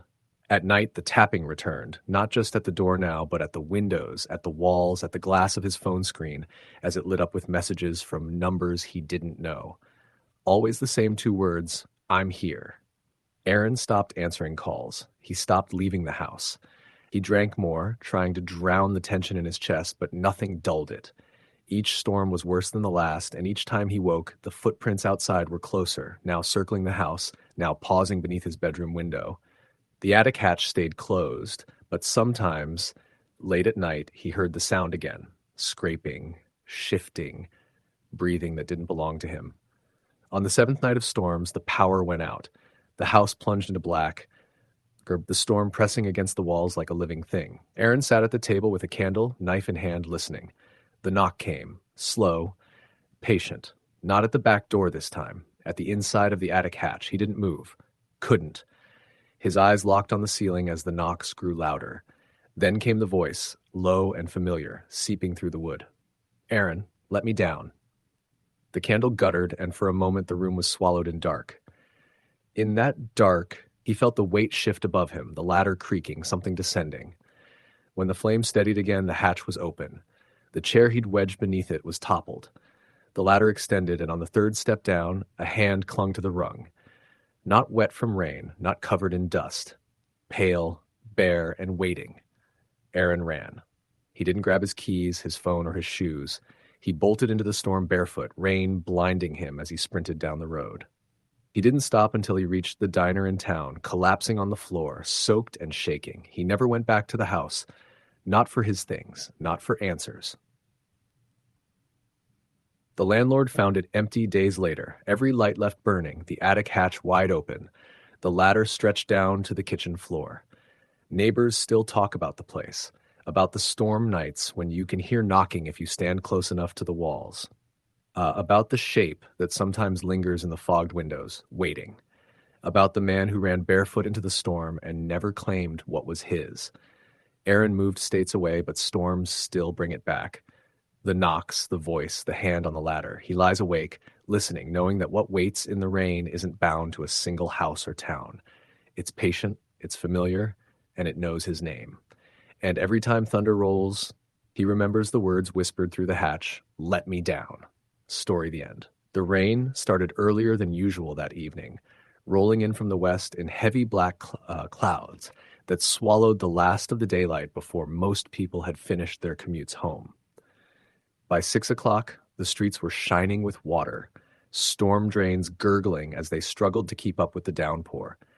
The weather report had called it a passing system, but it was clear to anyone watching from their windows that this storm wasn't going anywhere fast. I had just gotten home from my shift at the small law office where I worked as a paralegal. Fridays were supposed to be a relief, but this one felt heavier than most. I'd been fighting off a headache since lunch, and the stress of an upcoming case had followed me all the way to my apartment. My place was on the third floor of a 4-story walk-up in a quiet American town, one of those towns where the strip malls had slowly strangled the original Main Street and where people still waved at each other but never really wanted to know their neighbors. The first thing I noticed when I stepped inside was how unusually quiet the building was. Usually, I could hear the man upstairs stomping around or the TV from the unit next door. But tonight, just the steady hammering of the rain against the siding. I locked the door, hung my coat, and went through my routine. Microwave dinner, hot shower, sweatpants.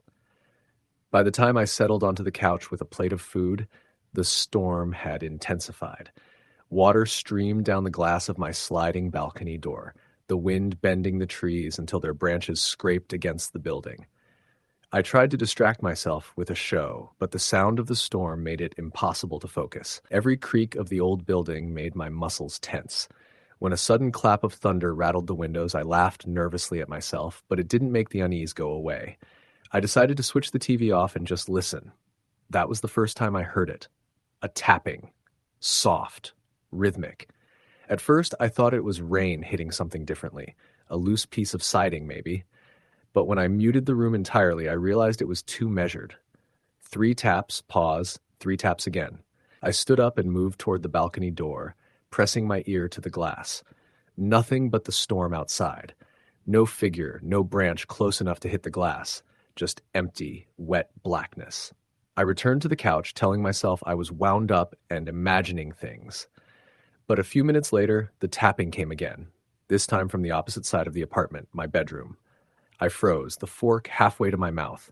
The idea that someone could be at my bedroom window on the 3rd floor made no sense. The fire escape was on the other side of the building. My rational brain wanted to write it off as plumbing noises or the wind. But deep down, I knew it wasn't that simple. Grabbing my phone for light, I made my way down the short hall toward the bedroom. The storm outside muted everything, but as soon as I got close to the door, the tapping stopped. I stood there, straining my ears, but the only sound was the hum of the rain. I flipped the light switch. My bedroom was empty. The bed neatly made, the window closed tight, rain streaking down the glass. My chest loosened slightly. I almost laughed at myself for being jumpy. Then my phone buzzed in my hand. I looked down. Unknown number. One new message. It read, "Don't look out the window." The blood drained from my face.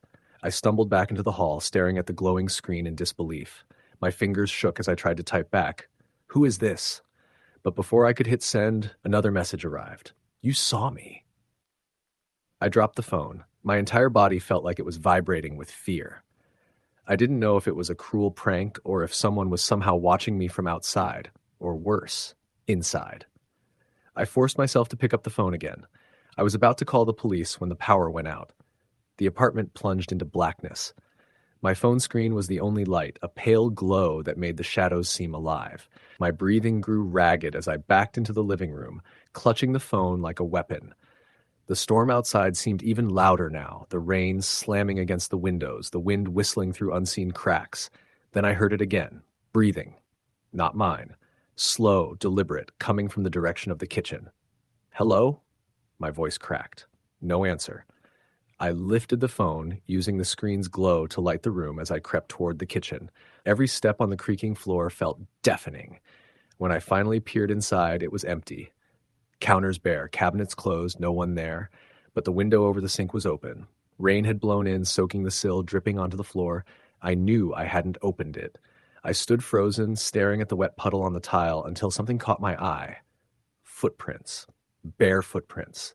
Leading away from the window, disappearing into the dark hallway. I stumbled backward, my phone slipping from my grasp and clattering onto the floor. The screen cracked, but it still glowed faintly, casting just enough light to see something at the far end of the hallway. A shape. Too tall. Too thin. Perfectly still. I couldn't move. My body refused to respond. Lightning flashed outside, illuminating the figure for a split second. No features, just darkness where a face should be. And then it was gone.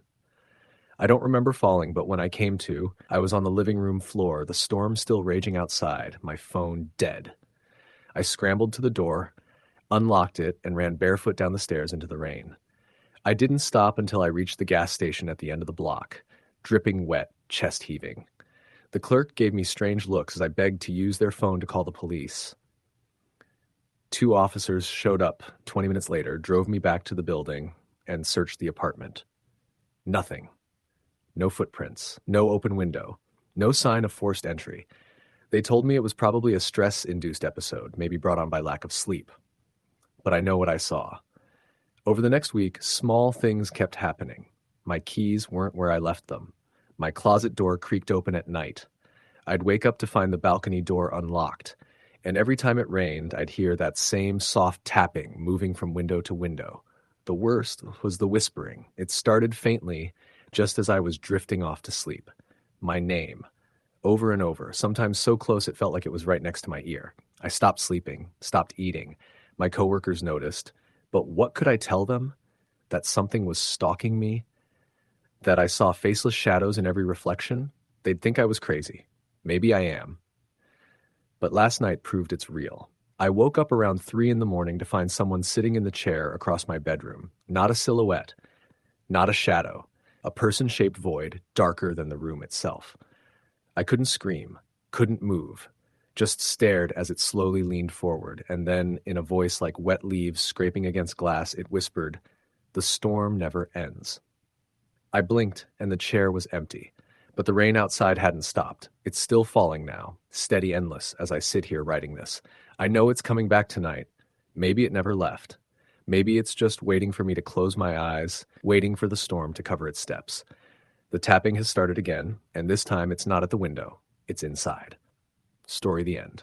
The rain began in the late afternoon, a fine drizzle that turned the streets of the small Midwestern town into slick ribbons of water. By nightfall, it had grown into a relentless storm, pounding the asphalt, drenching the trees, and turning the gutters into small rivers that gurgled angrily as the water surged through. The sky was an endless sheet of black, punctuated only by the occasional crack of lightning that illuminated the neighborhood in stark, fleeting detail. Megan sat alone in her living room, wrapped in a thick blanket, a cup of lukewarm coffee cradled in her hands.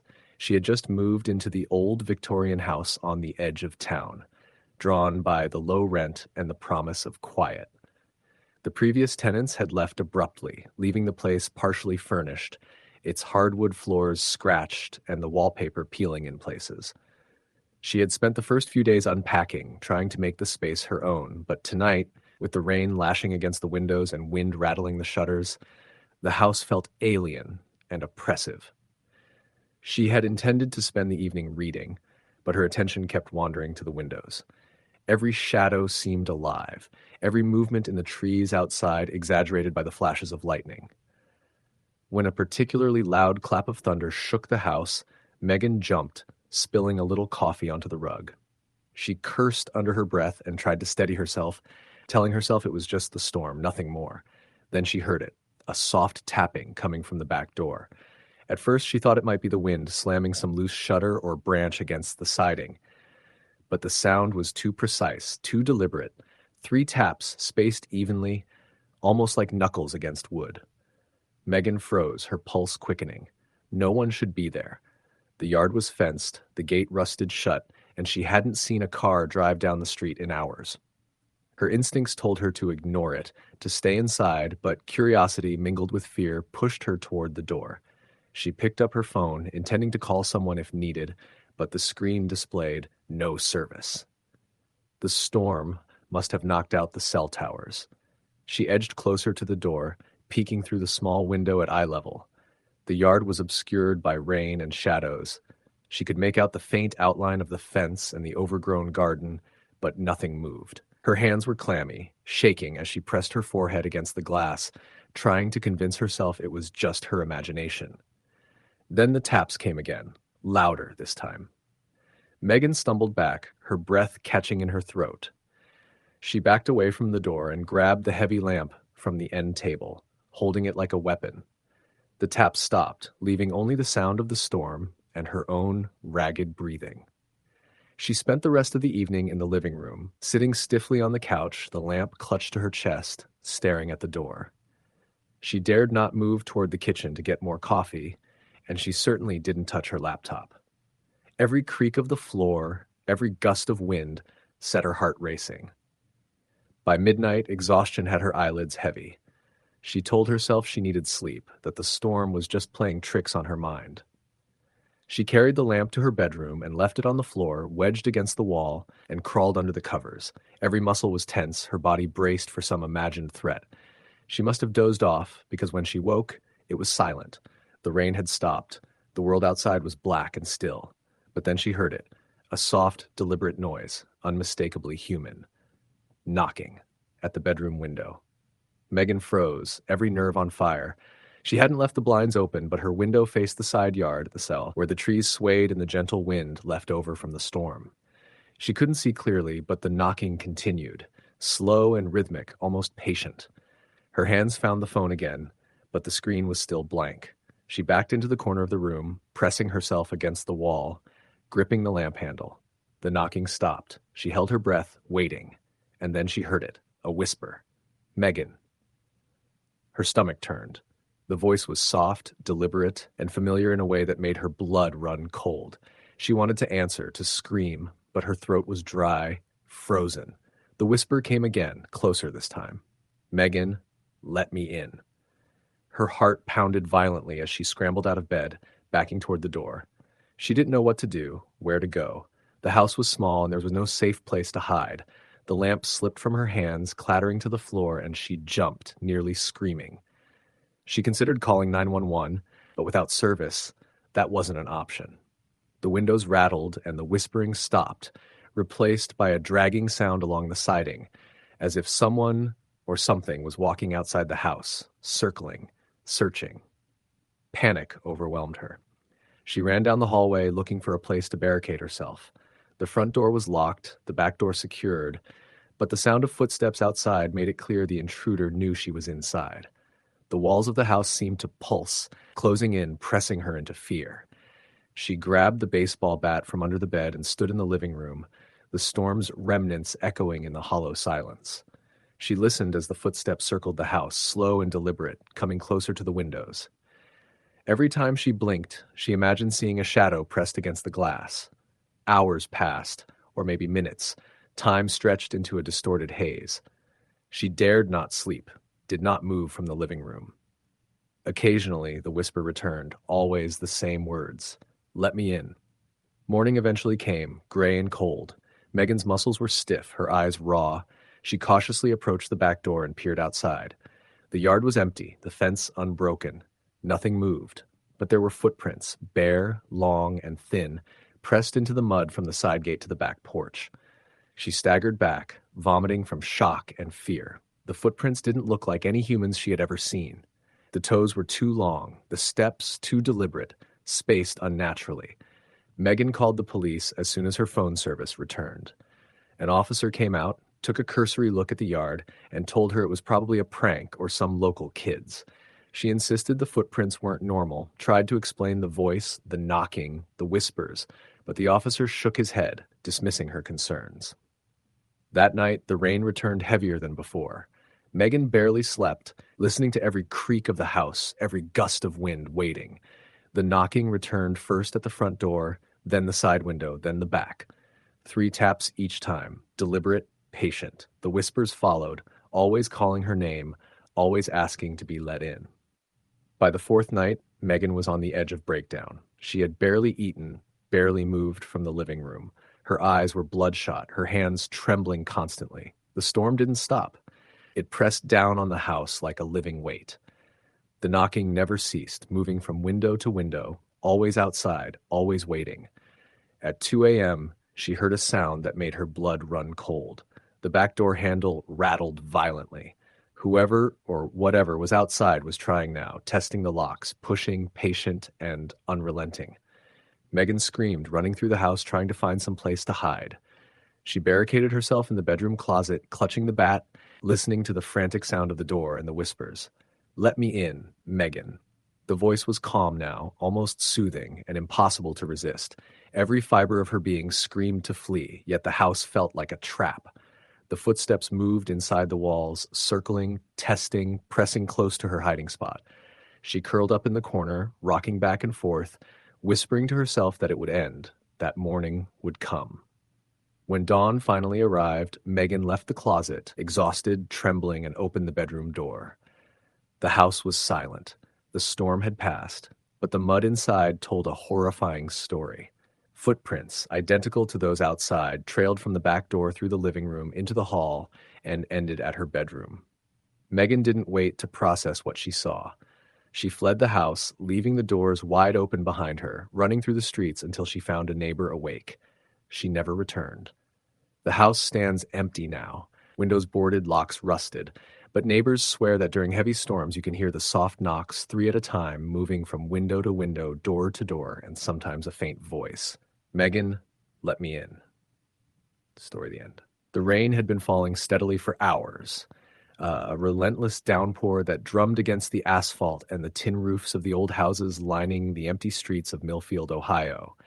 It was the kind of rain that blurred the world, turning streetlights into smudged halos and puddles into shallow mirrors reflecting a distorted, ghostly version of reality.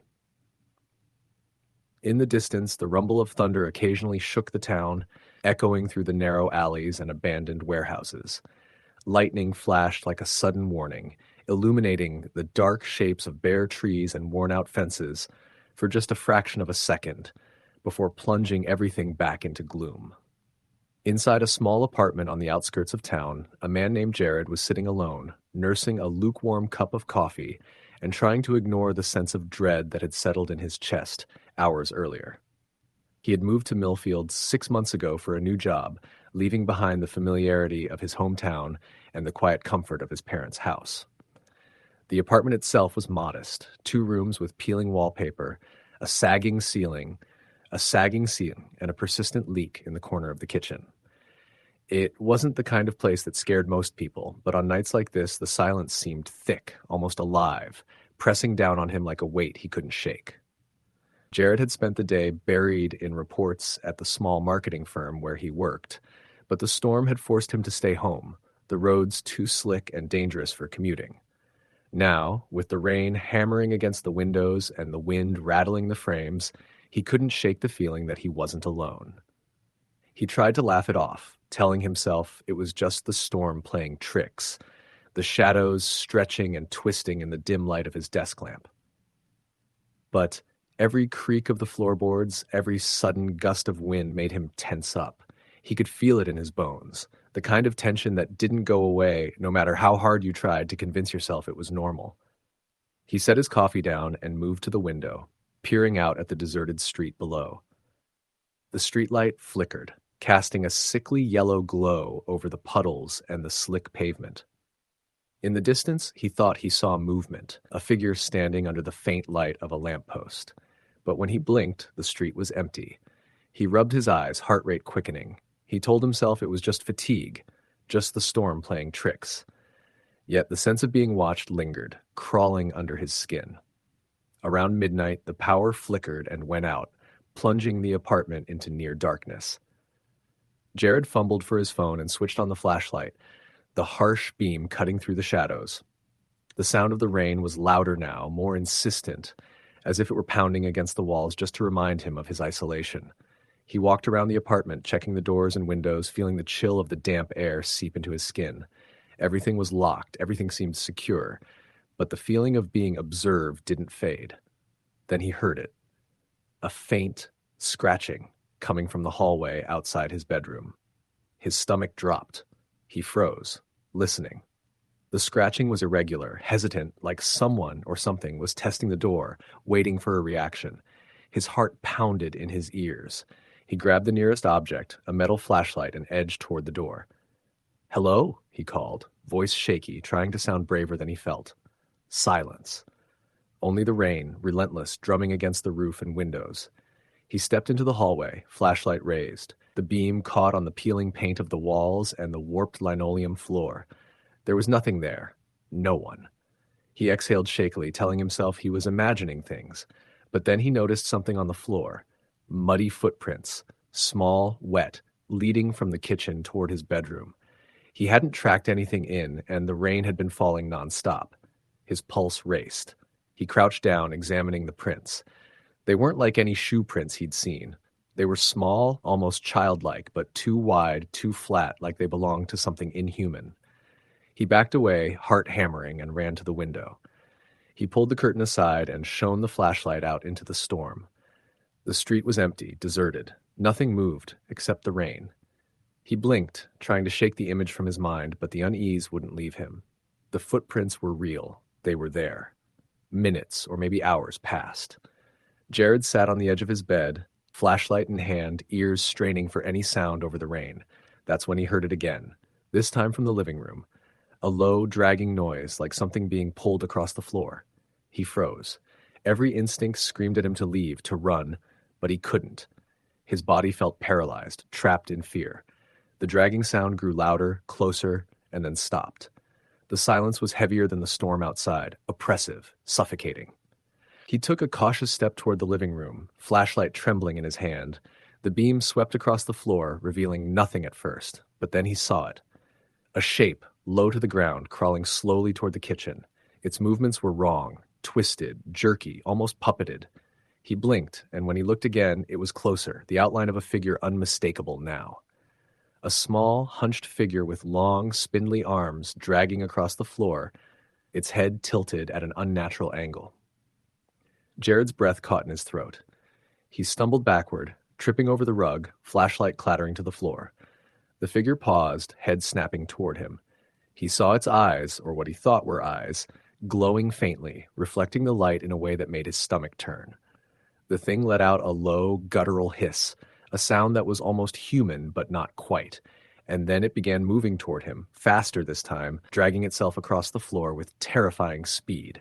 He grabbed the flashlight and swung it at the figure, but it passed through as if it were made of smoke, disappearing into the corner of the living room. Jared screamed, backing into the hallway, heart racing, body shaking. He didn't know what he was dealing with, but he knew he couldn't stay. He ran to the door, yanking at the lock, but it wouldn't budge. The handle wouldn't turn. He pounded on it, yelling, but the rain outside swallowed his screams. Then he heard it behind him, a soft, wet scraping sound, like fingernails against the wall, moving closer and closer down the hallway. He turned, flashlight sweeping the shadows, and saw multiple figures now. Small, hunched, crawling creatures emerging from the corners, their eyes reflecting the dim light. They made no sound except for the dragging, scraping movements, and the sight of them made his stomach knot in terror. He backed up into the kitchen, heart racing, trying to find something, anything, to defend himself. The kitchen was a small, claustrophobic space. Cabinets, counters, and the sink formed a cage around him. The figures were closer now, surrounding him, their glowing eyes unblinking, their movements wrong, unnatural. Jared swung a chair, screaming, but it passed through one of them, meeting only empty air. Panic gripped him like iron. He realized the apartment itself felt different, wrong. Shadows seemed to pool unnaturally in corners. The rain outside sounding muffled, distant, as if it weren't the same world anymore. He ran to the back door, hoping for an escape, but it was locked too. And then he noticed the windows. The rain outside had slowed, almost stopped, leaving the world beyond dark and still. But when he looked closer, he saw figures standing in the shadows outside, motionless, watching. Small figures, hunched, some crawling, others standing upright with heads cocked at impossible angles. They weren't moving, but he could feel their attention, heavy, suffocating, focused entirely on him. Jared backed into the center of the kitchen, chest heaving, mind racing. The flashlight flickered, then went out, plunging him into darkness. And in that darkness, he felt them. Around him, on him, pressing close. He screamed, a sound that seemed to get swallowed by the apartment itself, echoed back distorted and wrong. The figures were all around him now, their shapes pressing in, low guttural hisses mixing with the distant sound of rain that didn't feel real anymore. He tried to run, tried to fight, but his body moved as if underwater, sluggish, unresponsive. And then he saw it. One of the figures, crawling closer, its head tilting at a sickening angle, its glowing eyes fixed on him. It opened its mouth, wide, impossibly wide, and whispered his name. Not in a voice he recognized, but in one that was familiar, too familiar, echoing the sound of his own fear. Time fractured, seconds felt like hours. Rain, shadows, light, shapes, they all blurred together. He felt himself falling, sinking into the floor, into the walls, as if the apartment itself were swallowing him. The figures pressed closer, their touch icy, inhuman, the sound of their scraping nails against every surface ringing in his ears. And then, just as suddenly as it had started, it stopped. Silence. Absolute silence. The rain had returned, gentle now, tapping against the roof and windows like nothing had happened. Jared was on the floor, gasping, drenched in sweat. The figures were gone. The footprints had disappeared. The apartment was just an apartment again, silent, ordinary, normal. He didn't move for hours. Dawn crept in through the blinds, weak light spilling across the kitchen floor. When he finally stood, shaking, he checked every door and window. Everything was locked, everything normal. And yet he couldn't shake the feeling that they were still out there, waiting, watching, patient. Jared left Millfield that day. He quit his job, sold the apartment, and never returned. But even now, years later, he can't shake the memory of that night. The way the shadows moved, the way the figures crawled and watched, the way the air itself seemed to hum with something alive and waiting. He doesn't know what they were, and he doesn't want to. Sometimes, late at night, when the rain falls heavy against his new apartment windows in another state, he swears he hears that low dragging sound again. Soft, persistent, testing the walls. And he knows, deep down, that they are still out there, patient, waiting for the next time the world bends, the next time the shadows grow long, the next storm that will bring them closer. Story the end. The rain started early in the evening, first as a drizzle and then steadily growing into a relentless downpour. Every surface glistened, roads slick and reflective, puddles forming where the streetlights painted golden halos on the asphalt. In his small apartment on the outskirts of town, Michael sat on the edge of his couch, staring out the window. The storm had trapped him inside, as it did many nights, but this time there was something different about it. The air felt heavier, thicker, almost as if the rain itself was pressing down on the room and squeezing the walls closer. The apartment was silent except for the rain tapping against the windows, the occasional roll of distant thunder and the low hum of the refrigerator. Michael's mind wandered, thinking about how storms always seem to expose things, the cracks in walls, the frayed edges of old furniture, the way shadows seem to stretch and move differently under dim light. He had lived here for 3 years, alone, and storms had always made him restless, uneasy, but tonight the unease felt sharper, like something was waiting just beyond the glass. He reached for his phone and scrolled through messages, looking for distractions, but the storm seemed to erase all connection. The signal was weak, nothing more than a blinking no-service icon. Frustrated, he set the phone down and poured himself a drink, the clink of ice against glass sounding unnaturally loud in the quiet room. Then he heard it, a tap, tap, tap at the window. He froze, his drink halfway to his lips. The apartment was on the second floor, with a narrow fire escape running along the side. It must have been the wind, or maybe a branch from the tree outside swaying against the glass. He shook his head and tried to convince himself it was nothing. But then it came again, 3 deliberate taps, slow and measured. Michael's heart thudded. He got up cautiously and approached the window, pressing his face to the glass. The rain streaked and distorted everything outside, but in the brief flicker of lightning he saw a figure. A man, standing on the fire escape, hooded and soaked, looking up at him. Michael jumped back, nearly dropping his drink. The figure's face was obscured by the hood, but something about the way he stood, rigid and still, made Michael's stomach knot. Who's there?" he called, his voice shaking. The figure didn't respond. He just stared, motionless, as though waiting for something.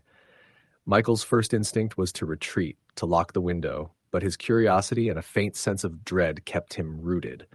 He had a door to the fire escape, but he'd never opened it at night. The thought of stepping out into the storm onto that narrow, slick metal made his palms sweat. Lightning flashed, illuminating the figure clearly for a second. Michael saw the man's eyes then, cold, dark, unblinking, fixed on him in a way that felt unnatural. The rain ran down the man's face, mixing with something darker on his jacket, something sticky that gleamed in the brief light.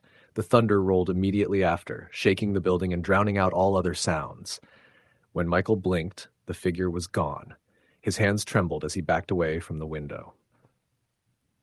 He locked the latch, double-checked it, and tried to calm his racing heart. Maybe he had imagined it, or maybe someone had been playing a cruel prank. But deep down, he knew it wasn't a prank. There was a weight to that presence, a certainty that whatever he had seen was real. He tried to focus on other things, turning on the television, but the screen was filled with static. The storm had disrupted the signal. He sat back down on the couch, clutching his drink, and tried to convince himself to relax. Minutes passed. The storm continued its relentless rhythm. Then he heard it again, a soft creak from the hallway leading to his bedroom. He froze. That hallway was narrow, and nothing could move in there without making a sound. The apartment was silent except for the rain. Michael reached for the baseball bat he kept near the couch, gripping it tightly.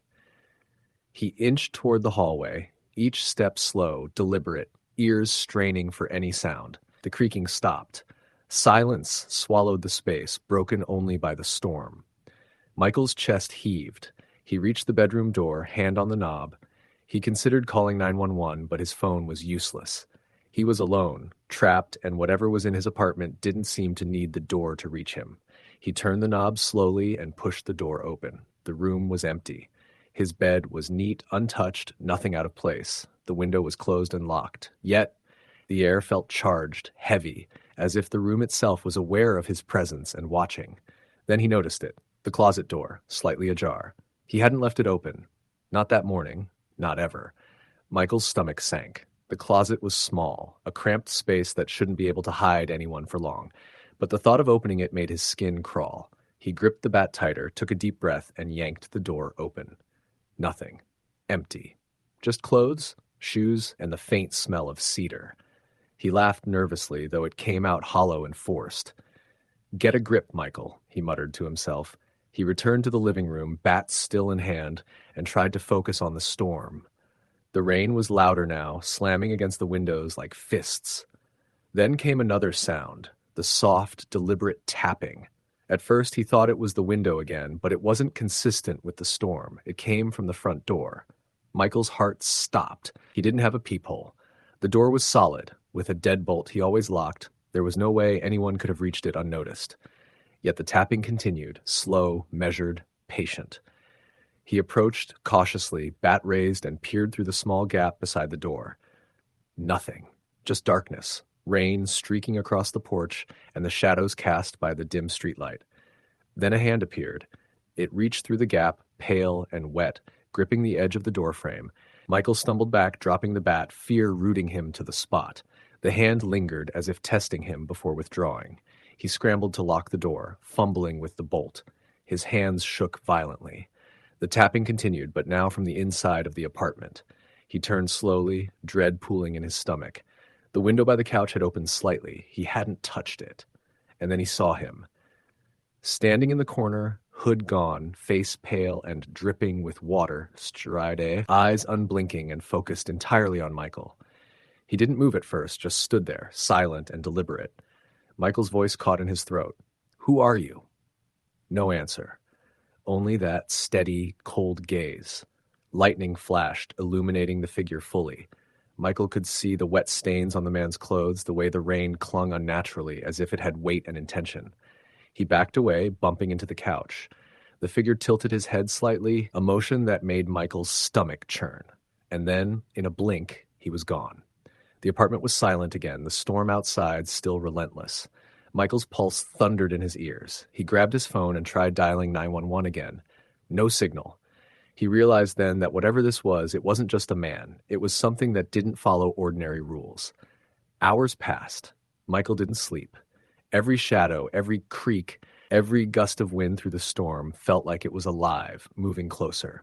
He kept the lights on, doors locked, bat in hand, but the fear never left. By morning, the rain had slowed to a drizzle. Sunlight barely pierced the gray clouds. The apartment looked normal again, as if nothing had happened. No footprints, no signs of entry, no disturbance. Just the lingering feeling of being watched, of something patient and deliberate that had left but had not really gone. Michael moved out 2 weeks later. He didn't tell anyone why. Friends asked about the sudden decision, but he couldn't explain, not fully.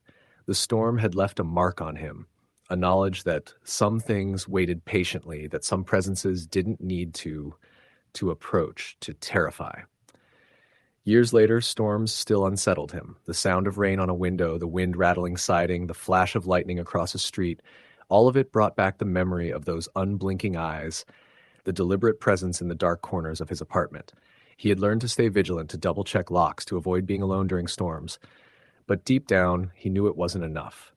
Some nights, when the rain falls heavy and unrelenting, he swears he can still feel that gaze, cold and patient, waiting just beyond sight, watching for the moment to return.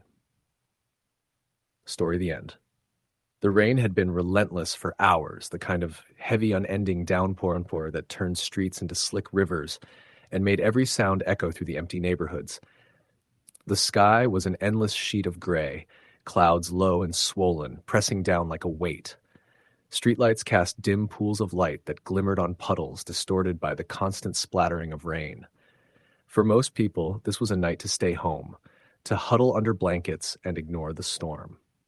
But for Mark, it was another shift, another night on patrol for the private security company that employed him. And the quiet unease of the night was about to become far more than he had bargained for. Mark's patrol route wound through the outskirts of town, along the back roads that traced the edges of abandoned industrial buildings, shuttered homes, and empty lots overgrown with weeds. The storm had already driven away any lingering pedestrians, and the occasional car was a rare, ghostly silhouette sliding past in the rain. The wipers on his patrol car worked overtime, scraping back the sheets of water to reveal roads slick with reflection, and every time the tires passed through a puddle, the splash seemed louder than it should be. The first unsettling thing happened just after 9 o'clock. Mark had passed an old warehouse, long abandoned and boarded up, when he thought he saw a figure in one of the broken windows. At first, he assumed it was a trick of the lightning that flashed across the clouds, illuminating the darkened street. But then he slowed, squinting through the rain, and the figure moved, or at least seemed to. It was too quick to be the wind rattling a loose shutter. It was deliberate. A flash of reflection in the puddle near the warehouse suggested a shadow where there should be none. Mark shook his head and muttered to himself, gripping the steering wheel tighter. "Get it together," he said. "Just water. Just shadow." He accelerated, the tires hissing over wet asphalt. The rain's rhythm was relentless, almost hypnotic, but the image stayed in his mind. When he passed the next corner, the figure appeared again, or maybe it had followed him. His heart skipped. The street was empty. There was no one. And yet, in the peripheral movement of the puddles and shadows, he could have sworn something was there. By 10 o'clock, the storm had intensified, and visibility was nearly zero. Mark's headlights barely penetrated the sheets of rain. His next stop was a residential neighborhood on the edge of town. One of those older areas with narrow streets, gnarled trees, and houses that had long since begun to sag under years of neglect. He was halfway through his patrol when the headlights picked up movement ahead. At first, it looked like a deer or maybe a stray dog, but as he approached, the shape grew taller, thinner, and distinctly human. A woman, or something that resembled a woman, stood in the middle of the road, her hair plastered to her face, clothes drenched. She didn't move as he slowed. The rain bounced off her head, creating small clouds of mist around her. Mark's pulse quickened. He stopped the car a few feet away. "Hey, you okay?" he called through the window. The wipers beat a frantic rhythm, but she didn't respond. Not a word. Not a blink. She just stared, her head tilted slightly, eyes obscured by wet strands of hair. He rolled down the window, letting the rain pour in. "Do you need a ride? Come on, it's not safe here." Still nothing. He fumbled for his radio to call dispatch, but the storm had rendered it useless. Static crackled, then silence. He sighed, cursing under his breath, his hands tightening around the wheel. Against every instinct screaming at him, he unlocked the passenger door and gestured. "Get in. I can take you somewhere safe." For a moment, nothing. Then she moved slowly, deliberately, and climbed into the car. The smell hit him immediately. Damp earth, mildew, and something else he couldn't place. Wetness seeped from her clothes onto the seat, water dripping onto the floor mats. Her presence was unnerving, not just because of the storm, but because there was something unnatural in her stillness, something that made the hairs on his arms rise. "Where do you live?" he asked, trying to sound calm. She didn't answer. Her head stayed fixed forward, her hands resting in her lap. Her eyes, when he glanced sideways, were hollow, reflecting the dashboard lights in a way that seemed to pierce through him. He swallowed hard and kept driving. The roads grew narrower, the trees forming a tunnel over the street. Every flash of lightning revealed shadows that seemed too long, too twisted. The storm amplified every sound, branches snapping, puddles sloshing, tires skimming wet asphalt. Yet inside the car she made no sound, not a single whisper, sigh, or shiver, just quiet. Mark tried again. "Look, I just need to know where to take you. Safe place, your house, a friend, anything." Finally she spoke. Her voice was low, rasping, almost a whisper, but clear enough to make him flinch. "Home." He nodded quickly. Okay. Straight ahead?" Her head tilted toward the road. A faint nod. Mark followed her instructions, guided only by the faint direction of her gestures and whispers. Minutes passed in tense silence. Occasionally, she would point left or right, her finger thin and pale, trembling slightly. He tried to engage in small talk, but she never responded, only stared ahead, her eyes empty. The deeper into the night they drove, the more the storm seemed to press down on him. The trees along the roadside bent unnaturally, branches tapping against the car roof, scratching against the paint. Every shadow seemed alive, and every sound set his nerves on edge. Then they arrived. The house she indicated was old, long abandoned, its windows dark and gaping, the porch sagging, shingles missing from the roof. Mark hesitated. "You live here?"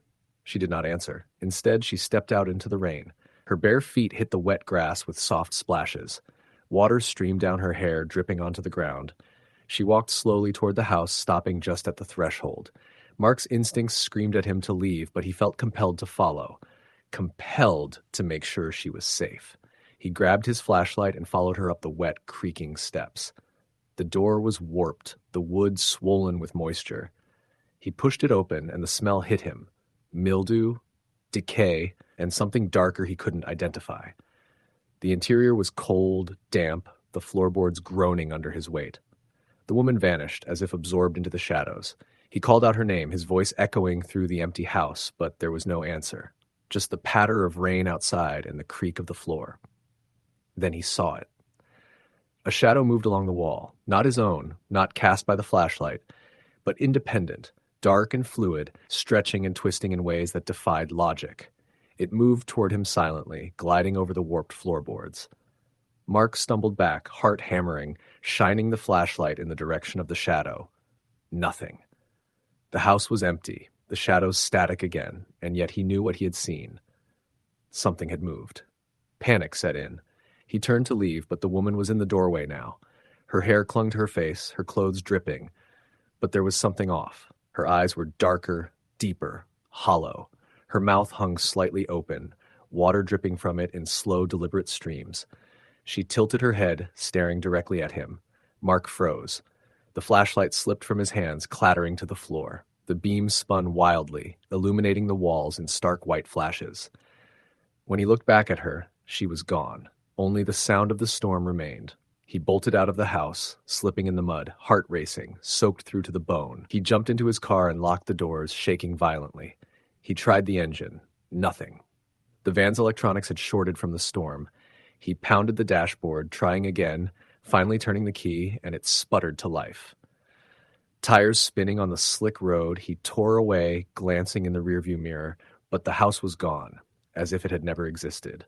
Only trees, dark and dripping. Shaking, he drove straight to the nearest diner that was open, the rain blurring the road, wipers screeching, headlights reflecting off endless puddles. When he arrived, he stumbled inside, dripping wet, and tried to explain to the clerk what had happened. But no words came out. He could only sit, shaking, staring out at the storm, listening to the rain. Hours passed. When dawn finally arrived, the storm had faded, leaving only wet streets and overcast skies. He returned to the area, hoping to find the house, to prove to himself it had been real, but there was nothing. Only an overgrown lot, trees swaying gently in the morning breeze, and the faint scent of damp earth lingering in the air. Mark never spoke of that night. He quit the security job, moved to another town, and avoided back roads whenever it rained. But sometimes when a storm hit, when the rain fell in heavy sheets against windows, he would swear he heard the soft patter of bare feet on wet grass, or the low, rasping whisper calling his name. He would never know if she had ever existed or if she had been something else entirely, a presence that thrived in storms, a shadow that waited for nights just like that one. And every time the rain fell, he felt it. Watching, waiting, patient. Story the end. The rain started that evening around 6. A slow drizzle at first, then quickly escalating into the kind of storm that turns the streets of small towns into rivers. The kind that hammers on rooftops, splashes against sidewalks, and turns headlights into smeared streaks of yellow and white. Emma had been driving home from her night shift at the diner, tired and cold, her windshield wipers working frantically to keep the downpour at bay. She didn't usually take the back roads, but traffic on the main highway had been backed up for miles after an earlier accident, so she cut through a series of narrow, winding streets she barely knew. Her headlights illuminated the wet pavement ahead, reflecting neon signs from the few open shops along the way. The storm had a way of making everything look off, distorted, like the town had been stretched and bent. A branch struck the hood of her car with a sharp crack, making her jump and slam on the brakes. She cursed under her breath, gripping the wheel tight and scanning the roadside for debris. When she finally pulled into the driveway of her apartment building, her nerves were frayed. The complex was small, old, the kind of place that hadn't seen renovations since the 80s. The asphalt was cracked, puddles reflecting the dull orange of the streetlights, and the wind howled between the units. Emma parked and stayed in her car for a few minutes, hands trembling, listening to the storm. The rain came down hard enough that it sounded like a wall outside, and yet underneath it, she thought she heard another sound. Faint footsteps on the wet pavement, moving in rhythm with the storm. She shook her head, telling herself it was her imagination. People often walk in the rain, she reasoned, but when she grabbed her bag and stepped out, the cold and wet hitting her like a punch, she felt a prickle of awareness crawling down her spine. The walkway leading to her unit was empty. No cars passed, no other people were outside. Only the storm and the sound of her own boots splashing through puddles. Inside her apartment, the lights flickered as she closed the door behind her. She hung up her coat, set her bag down, and tried to breathe, listening for anything unusual. The storm outside pressed against the windows and walls, and in that pressing, Emma felt a strange weight, like the house itself was holding its breath. She went to the kitchen to make tea, hoping the warmth would calm her jittery nerves. The kettle hissed, and the dim light made the shadows of the room sway in the drafts from the windows. Then she heard it, a soft knock, rhythmic and deliberate, at the front door. Her heart leapt. She knew she'd locked it. She lived alone. She froze, listening. The knock came again, 3 sharp raps, and she felt the hair on her arms stand up. Her rational mind told her it might be a neighbor, but she didn't know anyone well enough to expect a visit, especially in this storm. She grabbed her phone, considering calling the police, but the thought of explaining herself, saying that someone was knocking at her door in a violent storm, made her hesitate. Instead, she crept toward the door, her bare feet cold against the linoleum. She peeked through the peephole. Nothing. The hallway outside was empty. No movement. Just the storm, muffled and distant. She exhaled shakily and stepped back, convincing herself it was the wind or some debris hitting the building. But then came a whisper, soft, unintelligible, from the other side of the door. She spun around, eyes darting across the room. The whisper stopped. Emma's mind raced. She locked the door again and drew the chain. Then she sat down, clutching her tea like a lifeline, trying to calm herself. But every shadow in the apartment seemed sharper, more angular. The storm outside was relentless, and the taps and whispers from the door kept coming in fragments. She couldn't sleep. Every creak of the old building sounded like footsteps approaching, each gust of wind like someone brushing past the windows. Hours passed, or maybe minutes. Time was slippery in the storm's rhythm. At some point, exhaustion forced her to lie down on the couch, blanket over her shoulders. That's when the sound started again, this time from the bedroom. Soft, deliberate creaks, a shifting of weight, breathing. Emma froze. She had closed and locked the bedroom door. She didn't own a roommate. She lived alone. Her rational mind failed her, lost in panic. She grabbed the flashlight from the kitchen drawer, shaking, and slowly approached the hallway. The beam of light trembled across the walls as she inched forward. The bedroom door was closed, yet she swore she could see the outline of a figure moving just behind it. Her pulse raced. She whispered, "Who's there?" No answer. She took a deep breath, pushed the door open slowly. The room was empty. The bed was unmade, clothes scattered, nothing out of place. She moved to the closet, flashlight piercing the darkness, and found nothing there as well. Every part of her body screamed to leave, to run, to get out of the apartment entirely. But then she heard it again, a faint whisper, this time unmistakably close, as if right next to her ear. "Emma." She spun around. The room was empty. Her flashlight flickered. She backed toward the door and froze. The closet door, which she had closed seconds before, now stood ajar. A slow creak accompanied its movement, like a deliberate invitation. Panic overtook her. She ran, slamming the door behind her, and shoved a chair under the handle. She sat on the couch, shaking, and tried to breathe. The storm outside raged, and in the darkness, every small noise became amplified.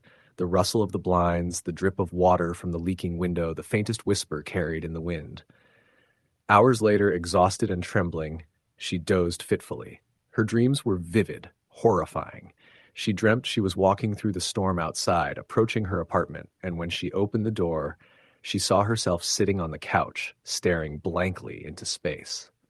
Then the apartment shifted around her, walls elongating, shadows thickening, whispers growing louder.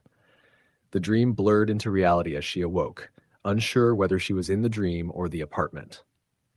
Morning light came weak and gray, and with it a faint relief. The storm had eased, leaving streets shiny with rainwater.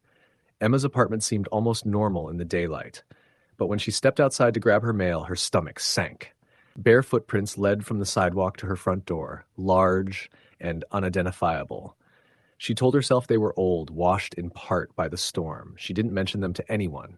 She couldn't. How could she explain this without sounding insane? The following nights were worse. The storm returned, and with it the tapping, the whispers, the movement.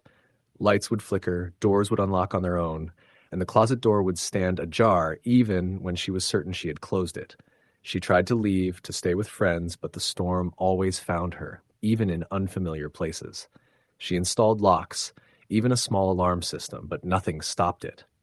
Sometimes she thought she saw shadows moving just outside her windows, tall figures standing in the dark, watching. Every knock, every whisper, every creak in the floorboards seemed deliberate, orchestrated to erode her sanity. One particularly violent night, the storm was relentless, wind tearing at the siding, rain battering the windows. Emma sat in the living room with her phone, flashlight, and a knife, trying to stay awake. Then came the sound, slow, deliberate footsteps from the bedroom, moving toward the living room. She didn't move, couldn't. Her mind froze as the door creaked open. A figure emerged, tall, thin, soaked in rain despite being inside, face obscured. Emma screamed, swinging the knife blindly. The figure stopped, tilted its head, and whispered, "You can't leave." The room went cold. The figure advanced, each step slow, deliberate, crushing. Emma backed into the corner, shaking uncontrollably. She stumbled over the rug, the flashlight spinning, its beam cutting across the figure's elongated shadow. And then, just as suddenly as it appeared, it was gone. Emma ran into the storm outside, not stopping until she reached a 24-hour diner, drenched and shivering. She called the police from there, but when they arrived later, the apartment was empty. No sign of forced entry, no footprints inside, just the aftermath of the storm. She never returned. She moved to another city, changing apartments, jobs, even her phone number. But the storms followed her. The knocks, whispers, and shadows seemed to exist wherever she went, patient and unrelenting. Every thunderclap reminded her of that night. Every flash of lightning brought her memories of the figure, the whispers, the feeling of being hunted in her own home. Emma tried therapy, medication, anything to dull the constant fear, but nothing worked. Storms were no longer just weather. They were a signal, a reminder that the presence was patient and that it had not forgotten her. She lived in a constant state of vigilance, checking doors repeatedly, refusing to sleep with windows open, avoiding storms whenever possible. Yet every storm brought it back. The tapping, the whispers, the weight in the air, the sense that she was being watched. The figure had chosen her, and one day she knew it would find her completely, no matter where she ran. The fear became a permanent shadow in her life. Even in daylight, Emma felt it, something at the edge of her vision, a whisper that might not have been there, footsteps that were imagined or remembered. Storms were the only proof it was real, and storms were inevitable. She learned to dread the sky, the clouds, the sudden cracks of thunder. Years passed, but the presence remained, patient, waiting, relentless. Emma knew she would never escape it. Some nights, when the rain fell heavy and the wind shook the trees, she would sit in her apartment, heart racing, flashlight in hand, waiting for the knock, the whisper, the shadow, waiting for it to finally come. She never slept fully again. The storms never ceased. And the figure was always there, waiting for the perfect moment, patient and deliberate, for the night when the rain would fall, the wind would howl, and Emma would be completely alone. Story the end. It started raining that night long before I got home from work. The kind of rain that comes down in sheets so heavy you can barely see your own hands. The kind that turns the streets into rivers and makes the world feel smaller and darker than it is. I had spent the whole evening at the diner, working late shifts, wiping tables, taking orders, and pretending I wasn't exhausted. The fluorescent lights overhead buzzed constantly, and the smell of coffee and fryer oil clung to my clothes. I should have been tired enough to sleep when I got home, but there was a tension in the air, something I couldn't shake. By the time I reached my apartment, my coat was soaked through, my hair plastered to my forehead, and my shoes squelching with water. I fumbled with my keys, trying to get the lock open with numb fingers. The rain beat against the windows so hard it sounded like it would break the glass. Inside, the apartment was dark, quiet except for the steady drumming of water on the roof and the windows. I kicked off my shoes, dripping water across the carpet, and hung my coat on the rack, still shivering. I decided to make a cup of coffee to warm up, but the kitchen light flickered when I switched it on, buzzing faintly before it stayed on.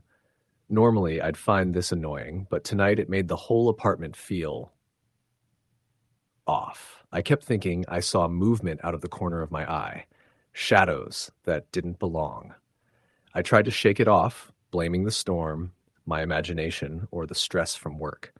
I sat down with my coffee, wrapping my hands around the warm mug, and stared out the window. The street below was slick with rain, neon lights from the corner store and gas station reflecting off the wet asphalt in distorted patterns. Usually I'd feel a sense of comfort seeing the world outside my window, even when it was dark. But tonight, the rain made everything look alien, threatening, and strangely quiet for a Friday night. Then I heard it, a tapping. Soft, deliberate. At first, I told myself it was a branch against the window, or maybe the building settling. But when I listened closer, I realized the taps were too measured, too intentional. 3 sharp taps, pause, 3 more. I froze, my heart hammering, and slowly moved toward the window. I pressed my ear against the cold glass, straining to hear. Nothing. Just the sound of the rain and the wind bending the trees outside. I told myself it was my imagination and went back to my coffee. But the tapping didn't stop. It moved. From the window to the bedroom, faint but unmistakable. My pulse quickened. My rational brain tried to explain it. Maybe a leak, a pipe, anything. But the thought of someone being in my apartment made my stomach twist. I grabbed my phone to call the police, but there was no signal. Of course, the storm was too heavy. I felt a wave of panic rise in me, choking my thoughts.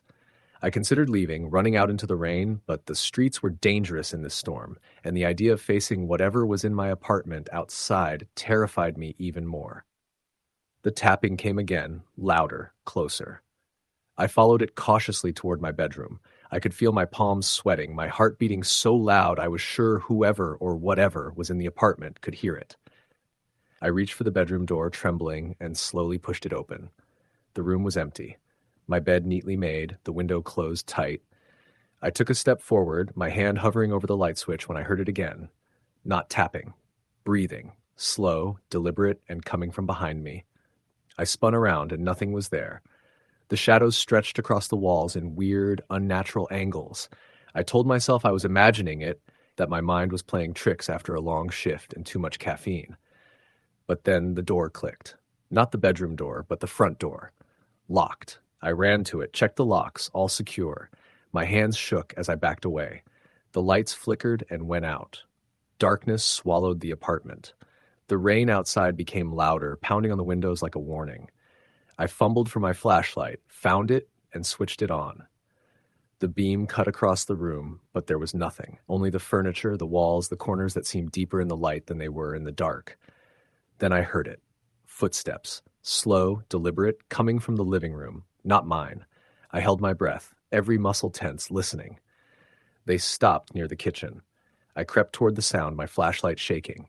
The kitchen was empty. Cabinets closed, counters bare. The window over the sink was closed. I froze. Then I saw it. The faintest movement out of the corner of my eye. A shadow, tall, thin, faceless, standing near the hall leading to my bedroom. I couldn't scream, couldn't move. Just stared as it tilted its head toward me. Lightning flashed outside, illuminating the figure for a brief moment. It was still, then gone, leaving only the darkness behind. My chest heaved, panic clawing at me. I backed toward the living room, stumbled over the edge of the coffee table, and fell hard onto the floor. The flashlight rolled out of my hand, flickering across the walls. I scrambled to my feet and ran to the balcony, hoping to escape, but the door was locked, jammed. The storm raged around me, and I realized I couldn't leave. I was trapped. My phone was dead. My neighbors, probably asleep, unaware of the terror in my apartment. I spent hours that night moving from room to room, trying to stay in the light, trying to convince myself the figure wasn't real. But every time I closed my eyes, I saw it. Every shadow seemed alive. Every tap, every creak, every draft felt like it was following me. By morning, the storm had slowed, but the terror hadn't left. I stayed in the apartment, too afraid to leave. Over the next few days, small things started happening. Items I knew I hadn't moved were out of place. Doors I had closed were slightly ajar. I would wake up to the faint sound of tapping on the walls, moving from room to room. Sometimes I heard whispering, my name, soft and deliberate. I installed locks, cameras, motion sensors. Nothing stopped it. The recordings were empty, the sensors inactive. I tried to tell friends, but they laughed, said I was overtired or imagining things, but they weren't there. They didn't see the shadows that moved independently of the light.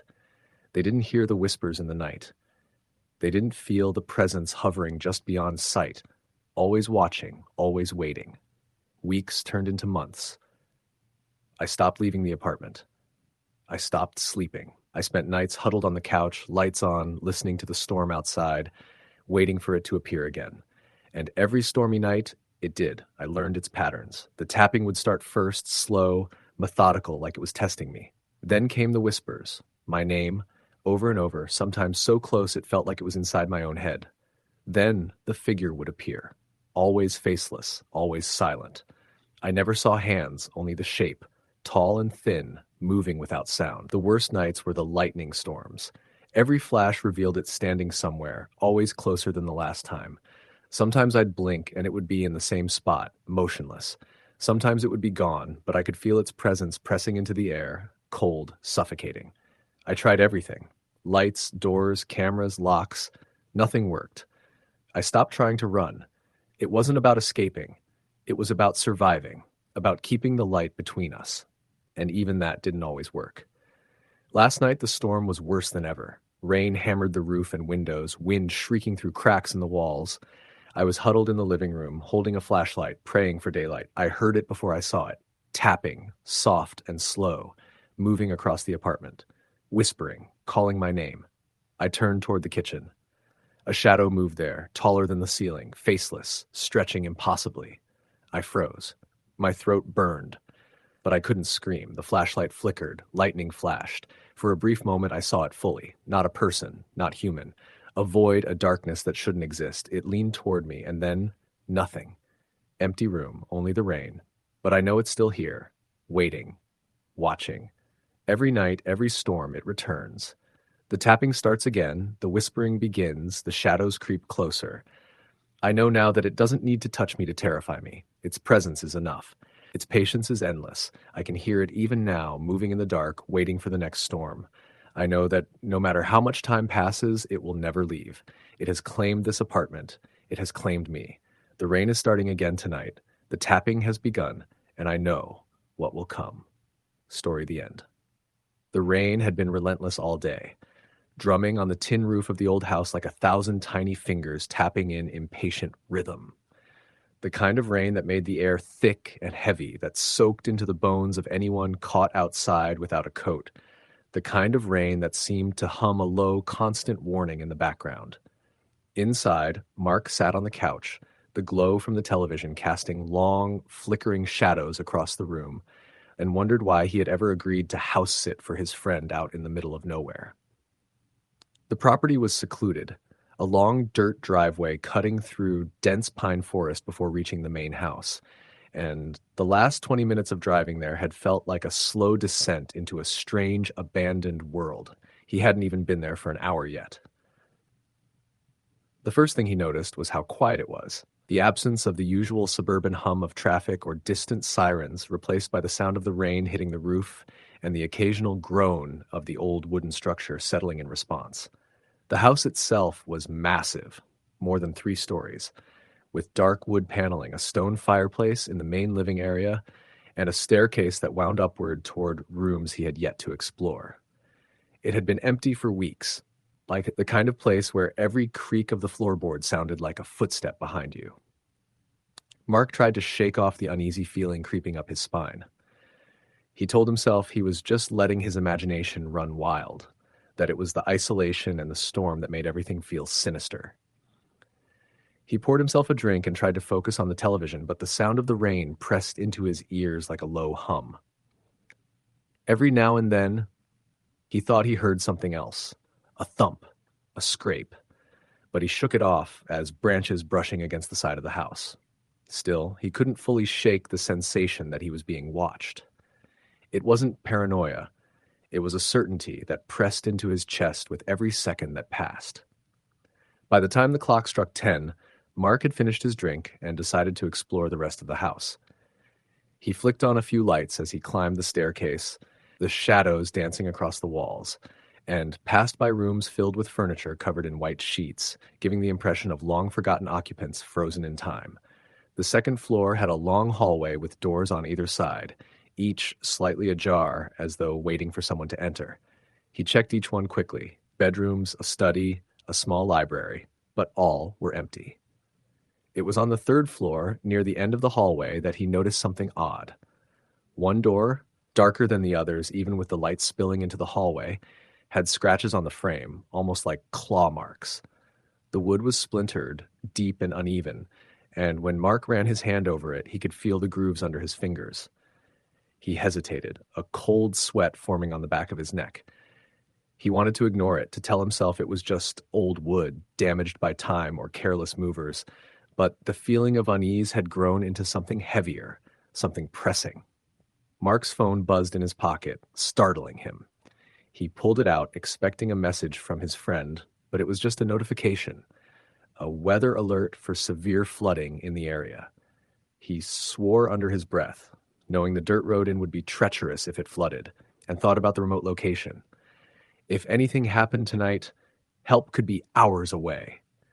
He tried to distract himself by checking the rest of the rooms, but the last one on the floor refused to leave his mind. The door frame was broken, the scratches fresh-looking despite the age of the house. He swallowed hard and, after a moment of hesitation, turned the knob. The door creaked open, revealing a small, dark room with only a single window, streaked with rain.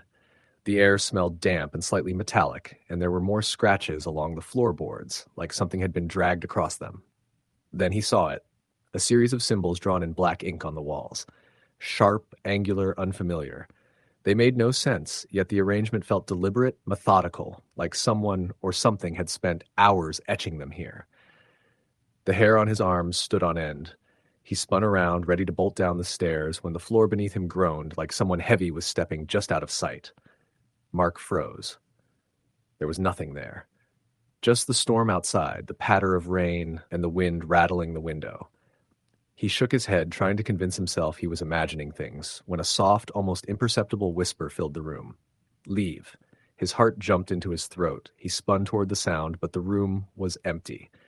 The whisper came again, closer this time, the voice low and wet like it had been dragged across gravel.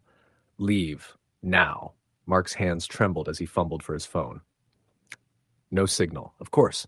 He cursed under his breath and shoved the phone into his pocket, taking a cautious step back toward the door. Another whisper, this one from behind him, soft and sibilant. You shouldn't be here. He spun again, chest hammering, and the room seemed to shift. The shadows looked darker, deeper, and the symbols on the walls seemed to writhe, like ink moving under the surface of the paint. Mark stumbled backward, tripping over the edge of the rug, and hit the floor hard. The whispering stopped. Silence, except for the rain and the groan of the house. He scrambled to his feet and ran down the hallway, past the other rooms, down the stairs, not daring to look back. When he reached the main floor, he slammed the front door open and nearly fell onto the porch. The rain drenched him instantly, but he didn't care. He had to get out, to drive down the long driveway and reach safety. But as he ran, he noticed something in the corner of his eye. A figure standing at one of the upper windows, staring down at him. Its face was obscured, but the shape was unmistakably human. Yet it didn't move. It didn't blink. It just watched. Mark bolted to his car, fumbling with the keys, heart hammering like a jackhammer in his chest. He finally got the door open, slammed it shut, and started the engine. The car lights illuminated the driveway, cutting through the rain, and for a moment, the figure at the window was gone. He exhaled, a shaky laugh escaping his lips, and drove forward, tires spinning in the mud as he descended the driveway. The forest loomed on either side, black and endless, the rain blurring the trees into grotesque shapes. Mark's hands gripped the wheel tightly, eyes scanning the road, ears straining to catch any sound beyond the storm. And then he heard it, the scratching. Soft at first, like fingernails dragging along metal, then louder, closer. He glanced at the rearview mirror and saw a shadow moving behind him, just at the edge of the light. A second shadow appeared, then a third, all keeping pace with the car, impossibly fast. Panic surged. Mark pressed the accelerator harder, tires spinning, mud flying, but the shadows kept pace, sliding along the ground like oil. He screamed, tears mixing with the rain on his face, and the shadows seemed to grow taller, darker, closing in from all sides. Then one leapt forward, landing on the hood of the car, a weight that made the suspension groan. He slammed on the brakes, tires skidding, and the creature fell to the side, only to disappear into the blackness of the forest. Mark didn't stop. He drove blindly, rain lashing against the windshield, until he reached a narrow stretch of road where the forest thinned. His headlights revealed a small, abandoned gas station, the kind that looked like it had been closed for decades. He skidded into the lot, heart hammering, and killed the engine. Silence. No shadows, just the rain. He climbed out of the car, drenched, shivering, and ran toward the building, hoping for a phone, a payphone, anything. The gas station was dark, the windows grimy, but he could see movement inside. Figures, dozens of them, huddled near the shelves, their faces turned toward him. They didn't move, didn't breathe, just stared. And then he realized the symbols, the same markings he had seen in the house, that etched into the walls, smeared on the floor, wrapping around the figures like chains. Mark froze, heart hammering, and then the figures began to move, slowly, jerking like marionettes, shuffling toward him. He stumbled backward, tripping over debris, and fell to the ground. The figures were close now, their eyes black pits, mouths open in silent screams. The rain fell harder, soaking him, but the cold didn't matter anymore. Only the fear, only the need to escape. He scrambled to his feet and ran to the car, fumbling with the keys, but the door wouldn't budge. Something was holding it, pressing down from above, heavy, wet, impossible. Mark's vision blurred, heart hammering in his chest, and the whispering returned, all around him now, coming from the rain, from the shadows, from inside his own mind. You shouldn't be here. Desperate, he screamed, tried to pull the door open, but the figures were upon him, dragging him toward the forest, toward the darkness. The last thing he saw before everything went black was the reflection of the house in the rearview mirror. The window on the third floor glowing faintly in the storm, and a face pressed to the glass, staring down at him. When the storm cleared the next morning, the road was empty. The forest was silent. The house stood alone, dark and quiet, as if nothing had happened. The gas station was abandoned, more so than ever, with no sign of the car or its driver. Locals passing by later said the place gave them chills, a sense of being watched, of something lurking just beyond the trees. No one who entered after the storm ever saw Mark again, but some claimed that on rainy nights you could hear whispers carried on the wind, soft, wet, and insistent. Leave. Now. Story the end. It was one of those nights where the rain never seemed to stop, tapping incessantly against the windows like a persistent, mocking heartbeat. The sky had turned a bruised shade of gray early in the evening, and by the time Marcus drove home from the office, the streets were slick and shining, reflecting the neon glow of streetlights and the occasional flicker of a passing car. He hated nights like this. Not because of the rain itself, but because of how quiet it made the world, and how the quiet made him think. And thinking alone was dangerous. At least it was when you lived by yourself in a city where almost everyone else was too busy to notice what was lurking just beneath the surface. Marcus lived in a small old apartment building on the edge of a neighborhood that had once been lively, but had since slipped into a quiet, uneasy decay. The place was cheap, but the wiring was old. The floors creaked, and the stairwell always smelled faintly of mold and something metallic that he couldn't quite place. He liked to tell himself the apartment was just character. That was easier than admitting that he stayed there because he liked knowing that nobody else lived near him to interfere or to notice when something went wrong. That night, he came in dripping wet, shaking the rain from his coat, his shoes leaving little puddles across the hallway tiles. He hung his coat on the rack, muttered at the dripping umbrella, and flicked on the lights, only to have a weak, flickering bulb greet him with its uneven glow. He thought about replacing it a dozen times, but then shrugged. The flicker seemed to fit the mood of the night. Marcus made himself a cup of black coffee, his only companion, as he settled on the worn leather couch in the living room. The storm outside raged like a warning. Lightning illuminated the room for brief, electric moments, and the thunder that followed felt almost too close, like it could crack the walls of the building itself. He sipped his coffee and listened to the rain, letting his mind drift towards something he tried not to think about: the disappearance of his neighbor a few weeks ago. Her name was Laura, an older woman who lived one floor above him. She had been the only other person in the building who seemed alive, the only one who ever smiled when she passed him in the hallway. Then one night, she didn't. The door to her apartment had been ajar, swinging slightly with the drafts from the storm outside. Marcus remembered noticing it as he went out to throw the trash. He had assumed she just forgot to lock it, but the next day, no one had seen her.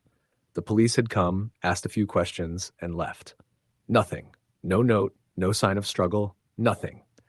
And the building, normally lifeless, seemed even emptier now. He didn't want to think about it, but the rain had a way of dragging memories to the surface, forcing him to stare at them like shadows on the walls. He shook his head and tried to focus on something else.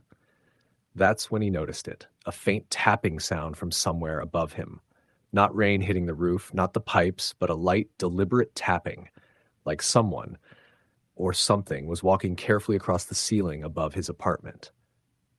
He froze. The tapping stopped as abruptly as it had started. Marcus told himself it was the building settling. Old buildings made noises.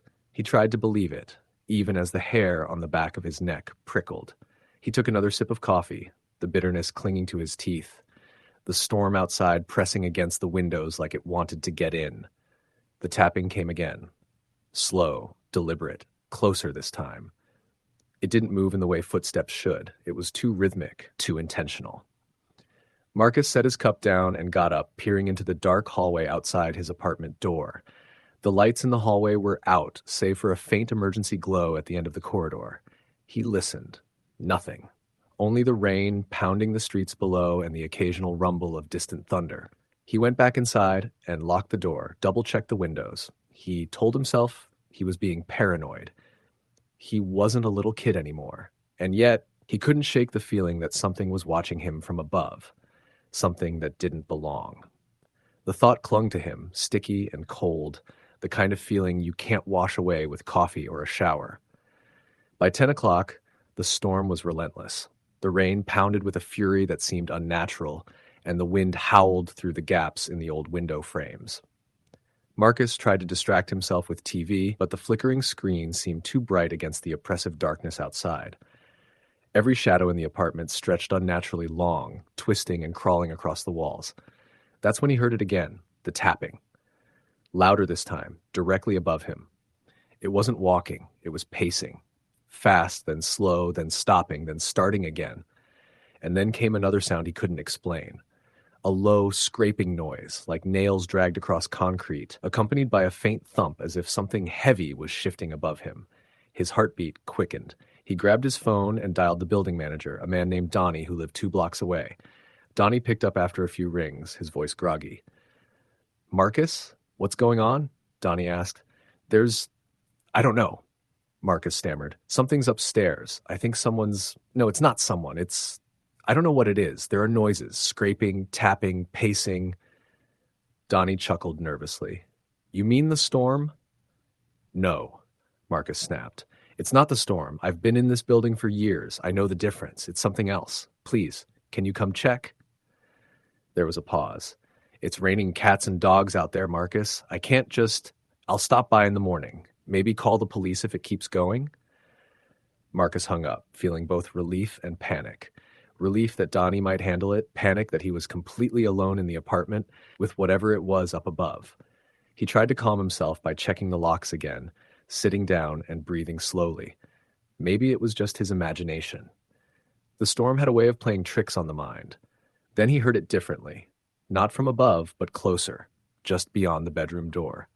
A slow, deliberate scraping, like someone dragging their fingers along the wall. Marcus froze. His phone's flashlight wouldn't turn on, as if the device itself refused to illuminate what was coming. He considered calling 911, but even thinking about speaking made his throat tighten. The scraping stopped.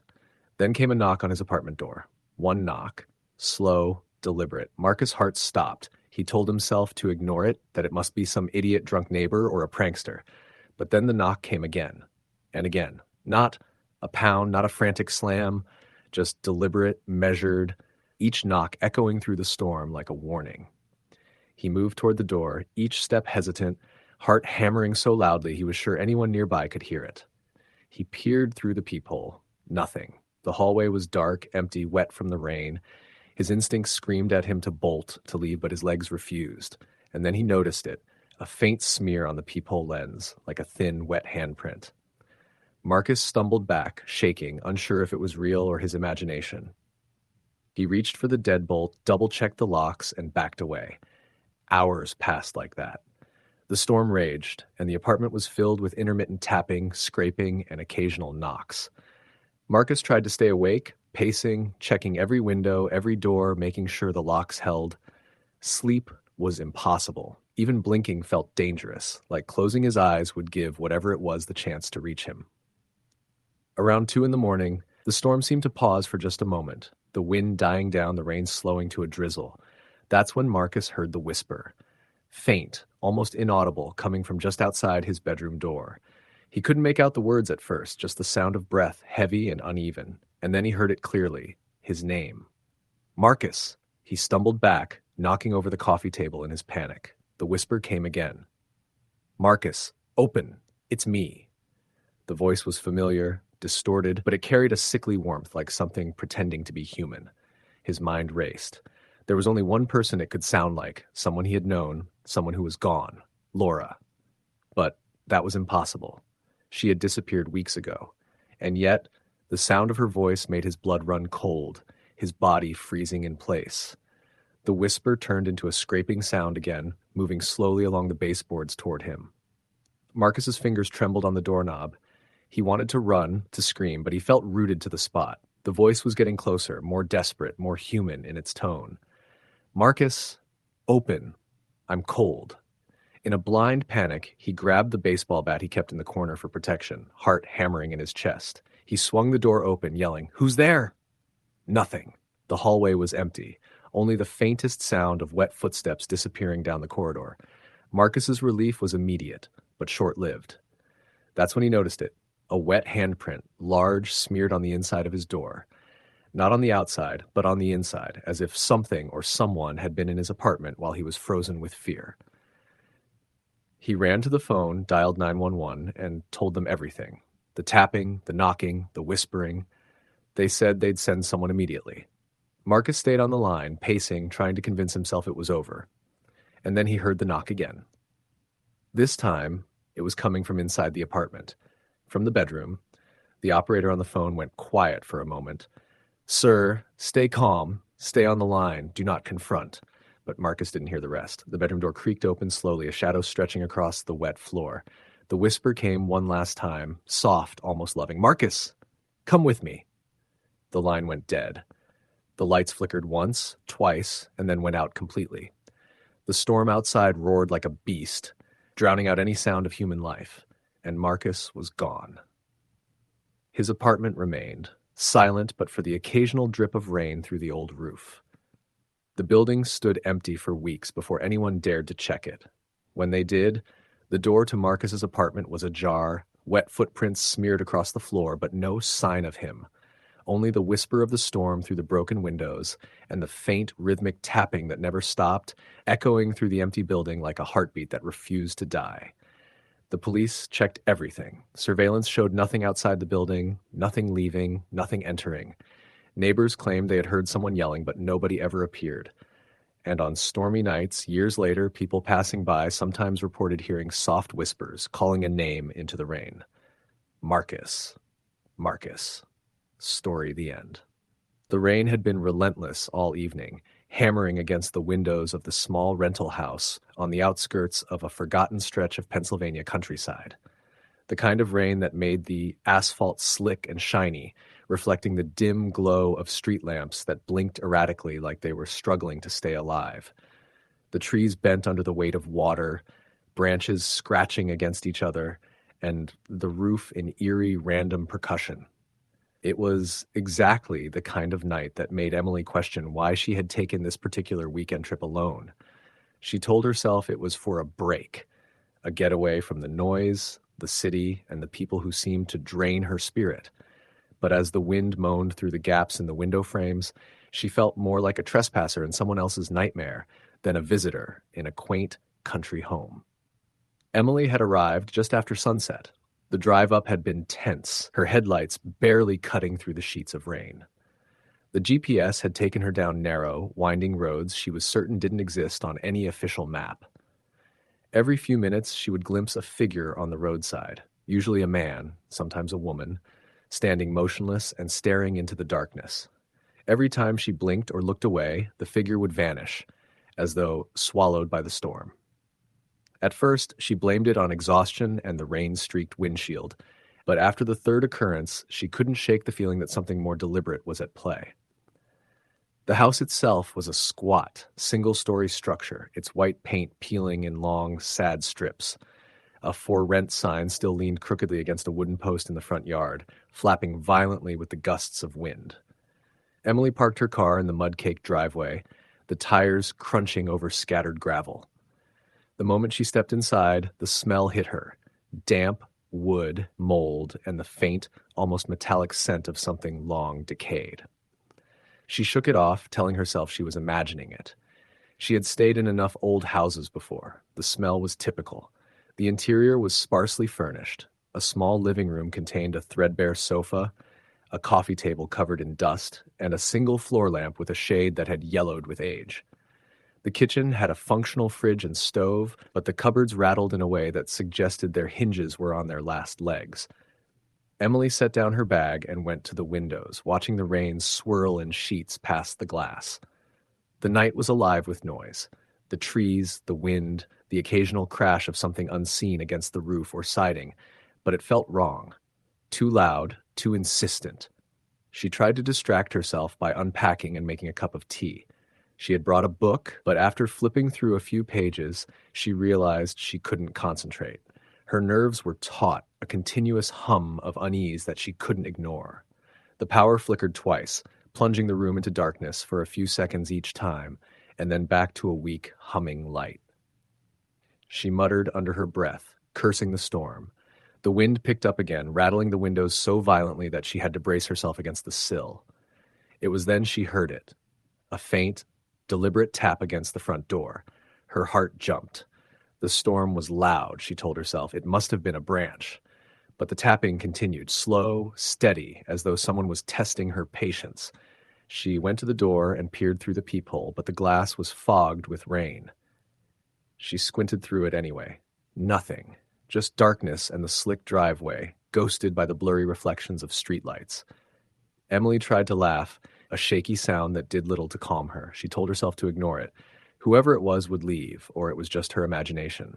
Still, a creeping fear settled over her like a wet blanket. She went back to the living room, but the atmosphere had changed.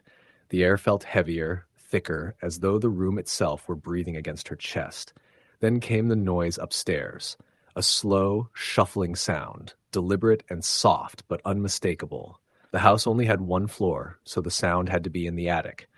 She remembered the small hatch near the ceiling, a flimsy, square door with a metal latch. She had assumed it was just storage, nothing more.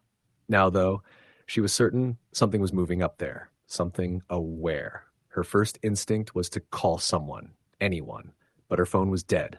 No signal, not even a flicker. The storm had taken it all. She cursed herself for coming here alone, for not checking the weather, for not bringing a friend. Panic surged in her chest. She grabbed a flashlight from the kitchen drawer and aimed it at the ceiling hatch. Nothing. The shuffling stopped. Silence. Then a low thump, like someone lightly kicking from above. Emily's breath caught. She backed away, her hands trembling.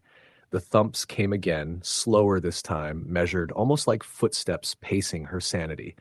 She wanted to run, but the front door was locked, bolted from the inside, and the key had broken off in the lock the moment she tried it. The reality that she was trapped hit her hard. Minutes or hours, she couldn't tell, passed. The storm didn't let up. The house groaned and squeaked, each sound echoing like it was amplified just for her. Then came a whisper. So soft she almost didn't hear it over the wind, but unmistakably human. It said her name. Emily. Her flashlight trembled in her hands. The whisper came again, closer this time. Emily, come. She turned toward the stairs that led to the basement, though she had never even gone down there. Something about the sound made her want to obey, to see who or what was calling her. She forced herself to stay put, telling herself it was a trick of the wind. She had read stories about psychotic breaks, about auditory hallucinations brought on by isolation and stress. Surely that was all it was. Then the basement door creaked open. It had been shut tight. She hadn't touched it. The sudden, deliberate swing sent a chill that went straight through her bones. The whisper came again, this time a hiss. Emily. Fear was no longer abstract. It had weight, pressing her down to the sofa. Her mind screamed at her to move, but her body refused. The door to the basement swung slowly, almost lazily, revealing nothing but blackness beyond. She saw her reflection in the floor lamp's glass, pale, wide-eyed, a mask of terror she didn't recognize in herself. And then movement in the darkness.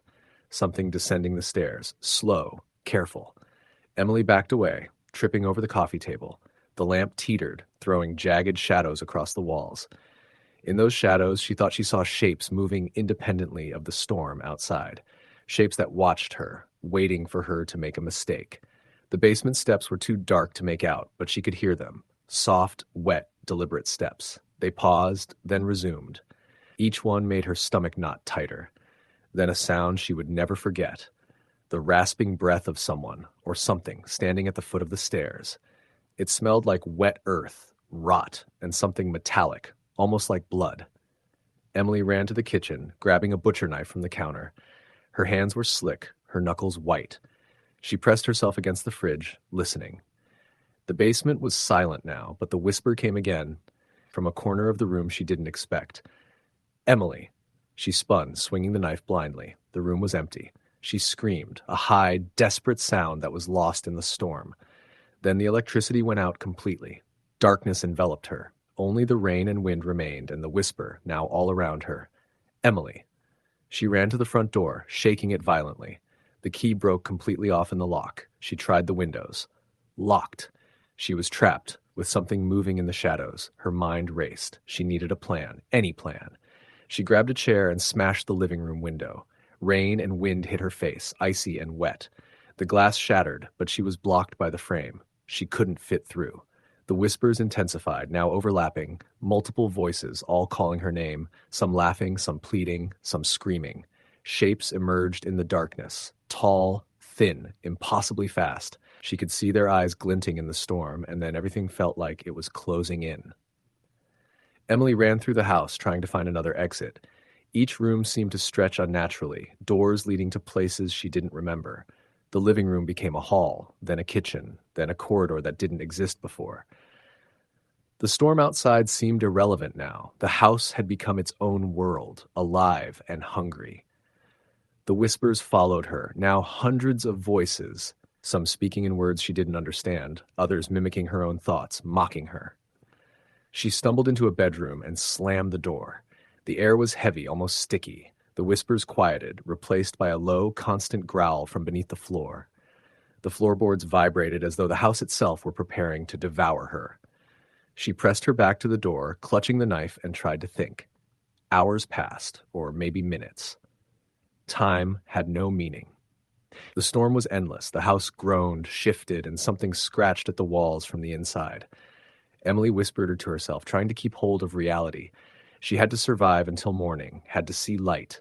She could not stop, could not let the house consume her. Then silence, total, oppressive silence. Emily's ears rang, her heartbeat felt deafening.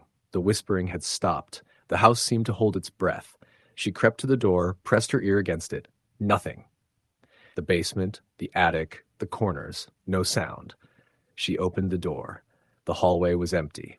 She ran, barely registering the distorted rooms she passed. Finally, she saw the front door again. The rain outside was a steady curtain, relentless, but she didn't care. She threw herself against the door. It opened.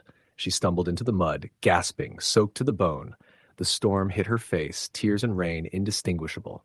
She turned to look at the house one last time. The windows were dark, no movement, no whisper. The storm seemed to have swallowed it, hiding it from the world. Emily ran down the road, not stopping until the lights of the next town emerged through the rain.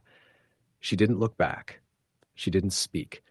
She just ran, hoping the sun would rise before the memory of that house could consume her completely. When she finally reached safety, soaked and shivering at a small diner at the edge of town, she tried to tell the waitress what had happened, but the words wouldn't come out, choked by panic and disbelief. No one would have believed her anyway. How could they?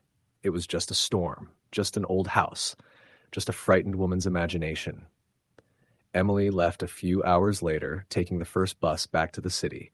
She never returned to the rental house. She never spoke of the night again. But sometimes when the sky darkens and rain begins to fall, she swears she hears her name in the wind, and she knows deep in her chest that somewhere out there the house waits, watching, whispering, hungry. Story the end. The rain started early that evening, heavy and unrelenting, as if the sky itself were trying to wash something away. I had just finished my shift at the convenience store. A late Friday night crowd of a few regulars and a couple of teenagers too hyped on energy drinks and bad decisions. By the time I locked the door behind me and stepped into the downpour, my jacket was soaked through and my shoes squelching in the growing puddles along the cracked sidewalk. Streetlights cast distorted halos on the wet asphalt, turning the familiar suburban streets into something eerie, unfamiliar. The drive home was tense. I kept my headlights low, afraid that the glare on the rain-slicked roads would blind me to potholes or the occasional car sliding around the corners. The radio offered only static and the occasional weather alert about flash floods in the area. It was the kind of night where the storm seemed alive, pressing down through the windshield, trying to see into the car with me. When I finally pulled into my driveway, the rain had not let up. It was relentless, hammering the roof of my old sedan and bouncing off the pavement like a million tiny fists. My apartment building loomed in front of me, an aging brick structure with peeling paint and the kind of dimly flickering porch light that made every shadow deeper than it should be. I parked, grabbed my keys, and ran for the stairs, dripping water along the cracked concrete steps, cursing under my breath. Inside, the apartment smelled of damp carpet and stale air. Normally, that smell felt homey, familiar, but tonight it seemed oppressive, like it was trying to warn me of something. I hung my wet coat by the door and kicked off my soaked shoes. I was tired, wet, and uneasy. I brewed a cup of coffee, hoping the warmth would shake the chill that had seeped into my bones. I sank onto the couch, wrapped in a blanket, staring out the window at the storm. Lightning cracked across the sky in jagged lines, illuminating the street for a fleeting moment before plunging it back into darkness. The wind rattled the window frames and made the old blinds shake, casting chaotic shadows across the walls. I tried to focus on the TV, a crime drama I had half-watched earlier, but every creak of the building, every gust of wind made my stomach twist. Then I heard it, a tapping, soft, deliberate, almost rhythmic. It came from the window near the balcony. I froze, holding my breath. My first thought was that it was the storm, a branch scraping against the glass. But the sound was too measured, too precise. 3 taps, pause, 3 taps again. I set my coffee down, heart hammering, and moved toward the window. The street outside was empty, nothing but the rain and the wet asphalt reflecting the distorted glow of streetlights. No branches, no animals, nothing that could have made that sound. I pressed my ear against the cold glass. Nothing, just the storm. I told myself I was imagining it. I must be. I had worked a long shift, was exhausted, and the storm was playing tricks on me. I walked back to the couch, trying to convince myself it was nothing. Then the tapping came again, this time from the direction of my bedroom. My rational mind screamed at me that this made no sense. How could anyone or anything be inside my apartment? I didn't want to go check, but I couldn't ignore it either. My hands trembled as I picked up my phone, only to see it dead. Of course it was. I had forgotten to charge it during the day. The tapping stopped. I exhaled shakily, trying to calm myself, but then came a whisper. My name. Soft, almost a breath. Not outside, not through the phone. Inside. My bedroom. I froze. Hello? My voice cracked. No answer. The whisper came again, slightly louder. My name. This time I could feel it pressing in, close enough that it brushed against the hair on my arms. I grabbed a flashlight from the kitchen drawer and slowly approached my bedroom door. Each step felt impossibly loud. My apartment, usually so familiar, felt alien. I reached the door and hesitated. I could see nothing under the gap of the door, nothing through the cracked window. But I knew. Something was there. I forced myself to open the door. The room was empty. The bed was made, the window closed, everything in its place. I laughed nervously, a short, hollow sound. I'm imagining it, I whispered to myself. It's just the storm. Then I heard the doorknob rattle. I jumped. My flashlight beam swept across the room. Nothing. The doorknob rattled again. Slow, deliberate, my apartment door, locked. I backed away from the door, heart hammering, and the whisper came again. You saw me. I dropped the flashlight, which clattered to the floor and rolled under the bed. My body froze. Cold sweat ran down my neck. The whisper came closer, now from behind me, from the direction of the window. I didn't dare turn. The lights flickered and went out. Darkness swallowed the apartment. The storm outside seemed louder now, louder than any storm I had ever experienced. The tapping began again, moving, slow, methodical, as if it were circling me. I tried to call out, to scream, but my voice was gone. I grabbed a chair and held it in front of me like a weapon, shaking as I edged toward the window. The glass was slick with rain, but I saw nothing outside. The shadow in the corner of the room flickered. Tall, thin, faceless, watching. Lightning flashed. In that brief instant, I saw it clearly. Not a person, not human. Just darkness, too solid to be a shadow, moving as if it had weight and intention. Then gone. I ran. Stumbling over the carpet, down the hall, to the living room. I tried the balcony door. Locked. Jammed. My apartment, once a place of safety, was now a trap. The tapping and whispering followed me, close enough that I could feel the air shift with its presence. I stayed awake all night, huddled in the living room, flashlight in hand, listening to the storm and the impossible movement inside my own apartment. Morning came, but it offered no relief. The rain had slowed, the wind died, yet the feeling remained. Something was in the apartment. Something patient, waiting. Over the next days, small things shifted. Keys moved, drawers left ajar. I would wake to find my bedroom door open, though I had locked it. The whispering returned at night. My name, soft at first, then louder, more insistent. I installed locks, cameras, motion sensors. Nothing helped. The recordings showed nothing. The sensors never tripped. Storms were the worst. Every time it rained, the tapping began, moving from window to window, room to room. The shadow appeared, always tall, always faceless, always silent. I learned its patterns. Tap, whisper, watch, wait. Sleep became impossible. I stopped leaving the apartment. I spent nights on the couch, lights on, praying the storm would end, but it never seemed to matter. The presence didn't need the storm. It only needed me to be alone, awake, aware. Last night, the storm returned, harder than ever. Rain pounding on windows, wind rattling the walls. I sat on the couch, flashlight trembling, waiting. Tap, tap, tap, whispering, my name. I saw it in the kitchen this time, leaning impossibly closer than ever before, not human. A void, darkness where form should exist. It tilted its head, observing, then vanished. But I know it's still here, waiting for the next storm, waiting for me to be alone again. The tapping has started tonight. I hear my name whispered in the wind. Shadows move where they shouldn't. I can't leave. I can't escape. I can only wait and listen and hope that somehow it does not notice me too much. The rain is relentless, the tapping is coming closer, and I know what will come next. Story the end. The rain had started as a drizzle in the early evening, a soft patter that sounded almost comforting against the roof of the small farmhouse on the outskirts of Brookville, Ohio. By the time Dylan Harper left his night shift at the convenience store on the edge of town, it had become a relentless downpour. The The streets were deserted, the neon signs of the few remaining shops reflecting off puddles that had formed in the uneven asphalt. The world felt smaller, narrowed down to the dim headlights cutting through sheets of rain and the rhythmic swish of windshield wipers. Dylan's old pickup truck groaned under the stress of the wet roads, tires hissing against the water pooling in the ruts of Route 17. Driving that road had never unsettled him before. He'd been doing this commute for years, from the convenience store to his parents' house, a lonely stretch lined with cornfields and patches of woods. But tonight, the rain made the familiar landscape alien. Shadows clung to the edges of the road, moving in ways the eye didn't expect. The trees bent with the wind, their wet branches scraping against each other in a slow, deliberate rhythm, like fingers tapping out a message meant only for him. Halfway home, near the curve where the road dipped down into the shallow valley, he saw it, a figure standing under the feeble light of a broken street lamp.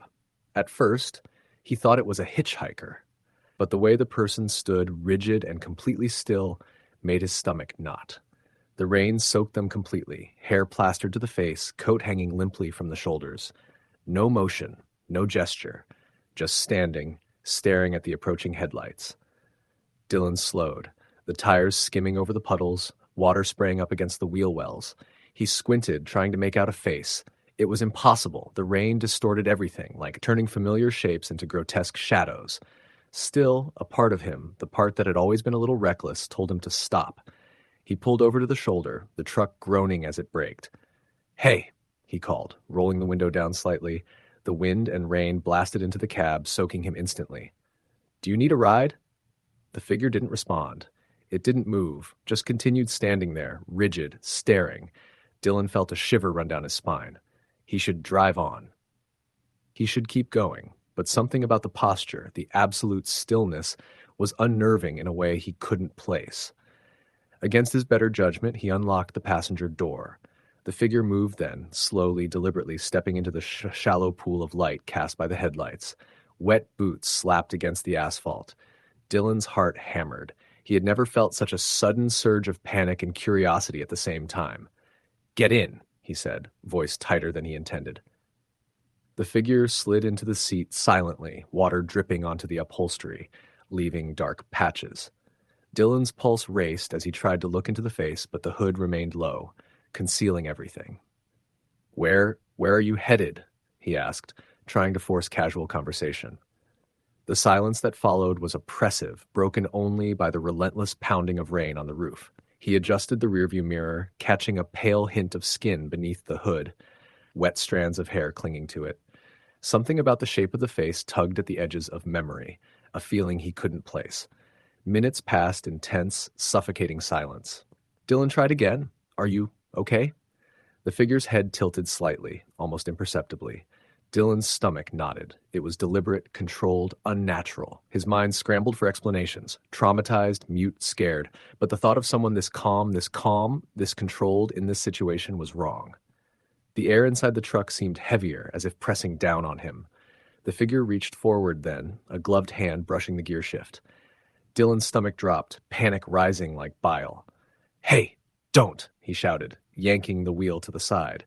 The truck fishtailed on the slick asphalt, tires spinning in the rainwater. He fought to regain control, the hand clamped down harder, too strong, too deliberate.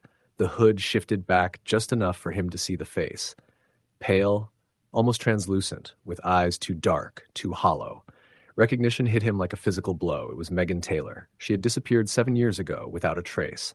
The town had searched, hoped, mourned, and now here she was, soaked, silent, staring at him with that impossible calm, whispering in a voice that wasn't quite human. "I've been waiting." Dylan felt the world tilt, his grip on reality slipping. He fumbled for words, for explanation. "Megan, this isn't real. You disappeared. Where? How?" The figure didn't answer. It didn't blink. It simply leaned closer, the faint smell of wet earth and decay rising from it. Dylan's pulse pounded in his ears.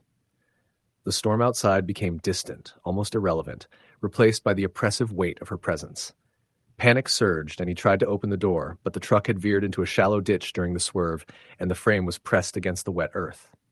He was trapped.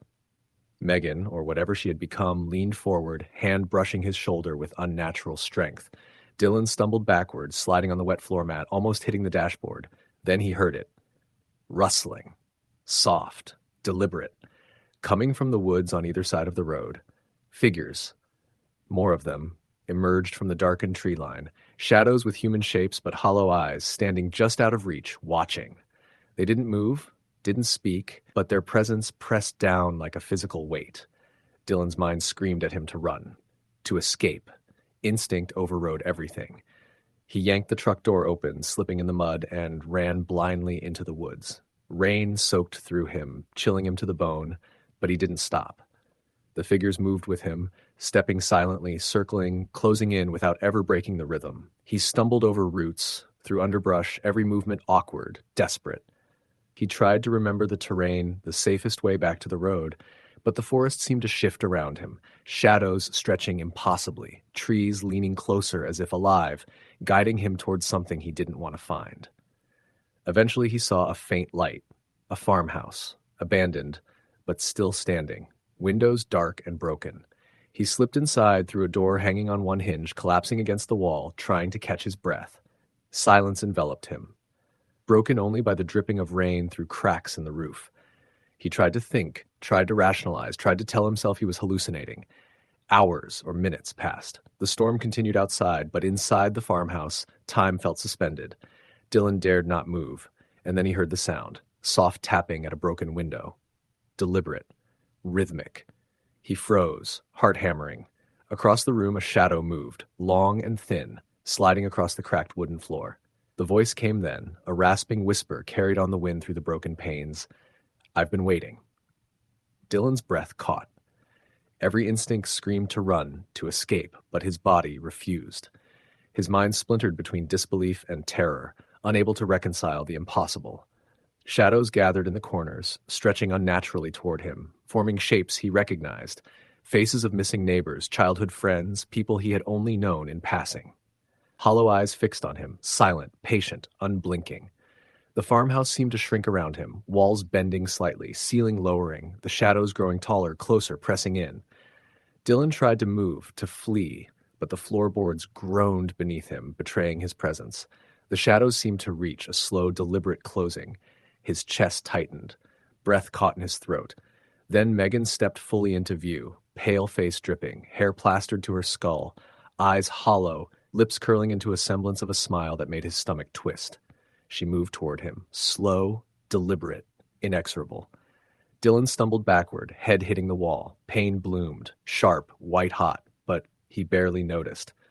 Instinct, pure survival, propelled him to his feet. He ran through the farmhouse, doors flung open to darkened hallways, each room a cavern of shadows. Figures emerged in every corner, standing silently, eyes hollow, waiting.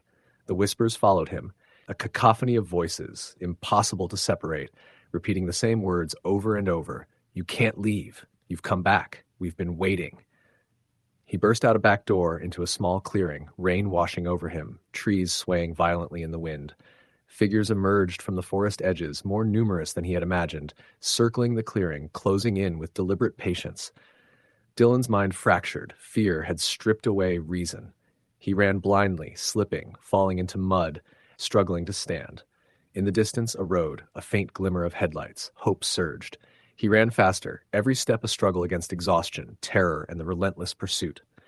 The figures followed, silent, methodical, unrelenting. He reached the road and flagged down a passing car, soaking wet, shaking, hysterical.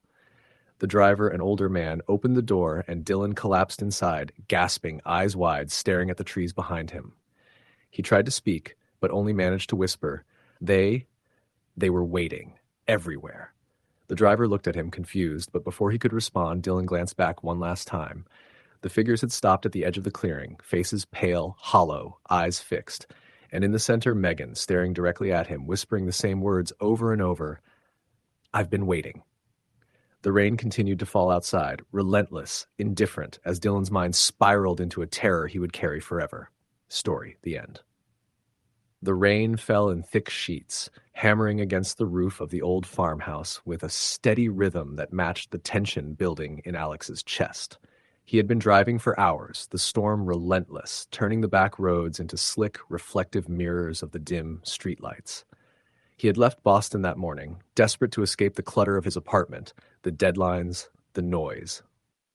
A weekend getaway to the countryside sounded perfect, until the sky had darkened and the roads had disappeared beneath torrents of water. By the time he reached the outskirts of a small Vermont town, the storm had escalated into a full-blown tempest. Trees bent under the wind and branches whipped against his windshield with a thudding, splintering sound that made him flinch. Visibility was near zero, and the yellow lines of the road were washed out, leaving nothing but the endless gray of rain and asphalt. He tried to focus on the rhythm of the windshield wipers, tried to ground himself, but a creeping unease gnawed at the edges of his thoughts. Alex's GPS had gone dead hours ago, the signal lost in the dense forest that lined both sides of the road. He considered turning back, but every mile behind him looked worse than the one ahead. That's when he saw it, a flickering light in the distance, barely visible through the storm. A gas station, small, old, a single pump under a sagging canopy. Relief hit him, sharp and immediate. He eased the car forward, tires hissing on the waterlogged asphalt. The interior of the gas station smelled of damp wood and rust, the fluorescent lights flickering weakly overhead. Behind the counter stood a man whose face was sharp, almost skeletal, the skin taut over prominent cheekbones. He didn't look up immediately, and when he did, his eyes seemed too dark, too hollow. "Evening," Alex said, trying to keep his voice steady. "Could I get some gas? And maybe a coffee?" The man nodded once, slowly, without speaking, and began to fill the small, solitary pump. Alex wandered toward the corner where a few dusty magazines lay stacked, glancing absently at the old photographs lining the walls. Families in faded black and white smiled stiffly at the camera, children frozen mid-laugh, fathers in work jackets, mothers in modest dresses. One photograph caught his attention. A young woman sat on a curb, drenched in rain, knees hugged to her chest, staring straight at the camera. For a moment, his breath caught.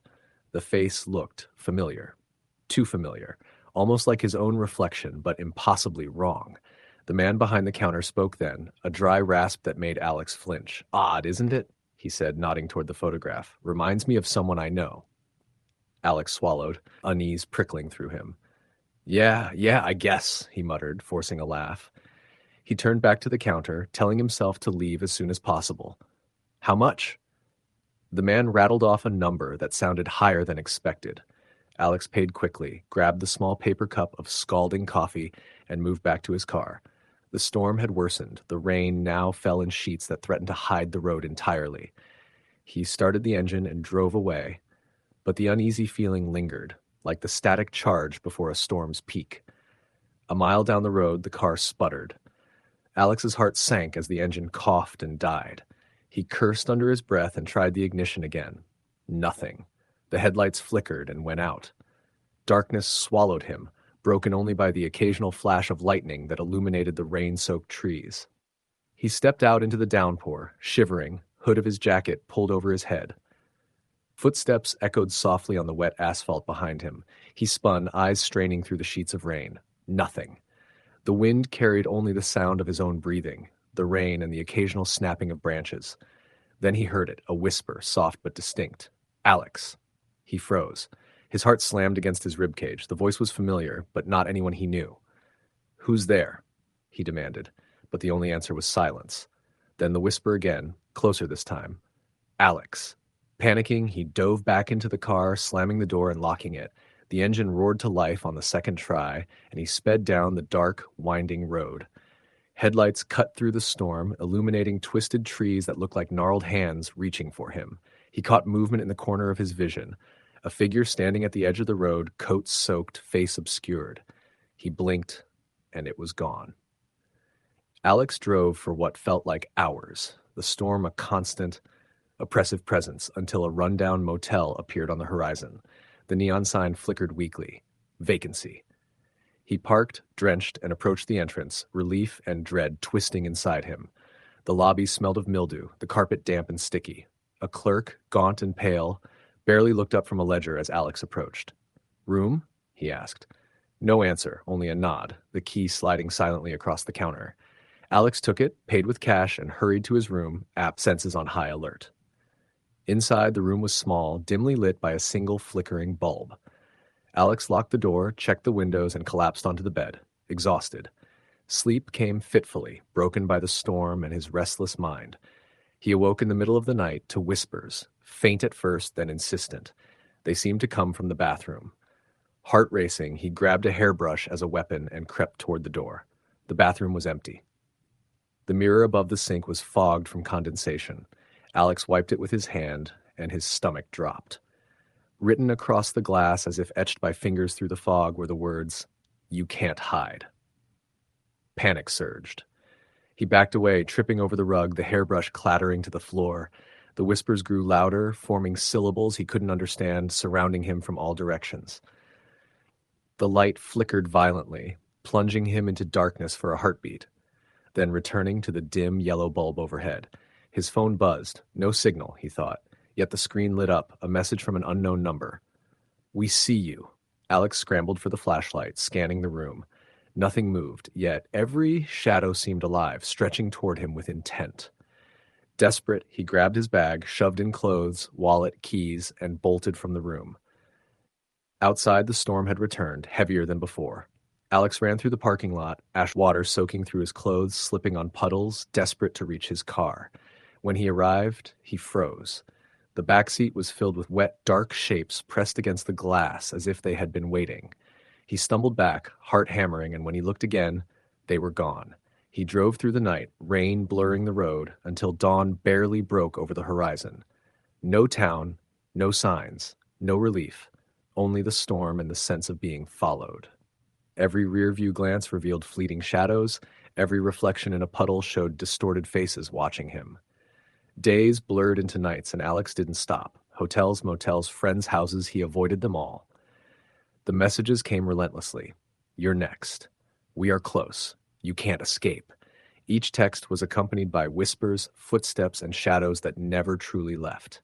He tried calling the police, but each line went dead. Even the internet seemed broken, as if the storm had swallowed not just roads but signals. Alex's body grew thin, sleep eluded him, and the fear became a constant companion. He drove through storms, avoiding cities, highways, and daylight when possible. Shadows flitted just out of sight, whispering in the wind, shaping themselves from the trees and puddles, always following, always waiting. Sometimes, at night, he glimpsed his own reflection in a store window or car mirror, and the face staring back seemed wrong, paler, wet, hollow, with eyes that did not belong to him. The whispers told him to stop, to surrender, but he could not. To stop meant death, or something far worse, absorption, being pulled into the storm itself. Years passed like this. Alex became a ghost, wandering highways, living in the margins of towns, always moving, never safe.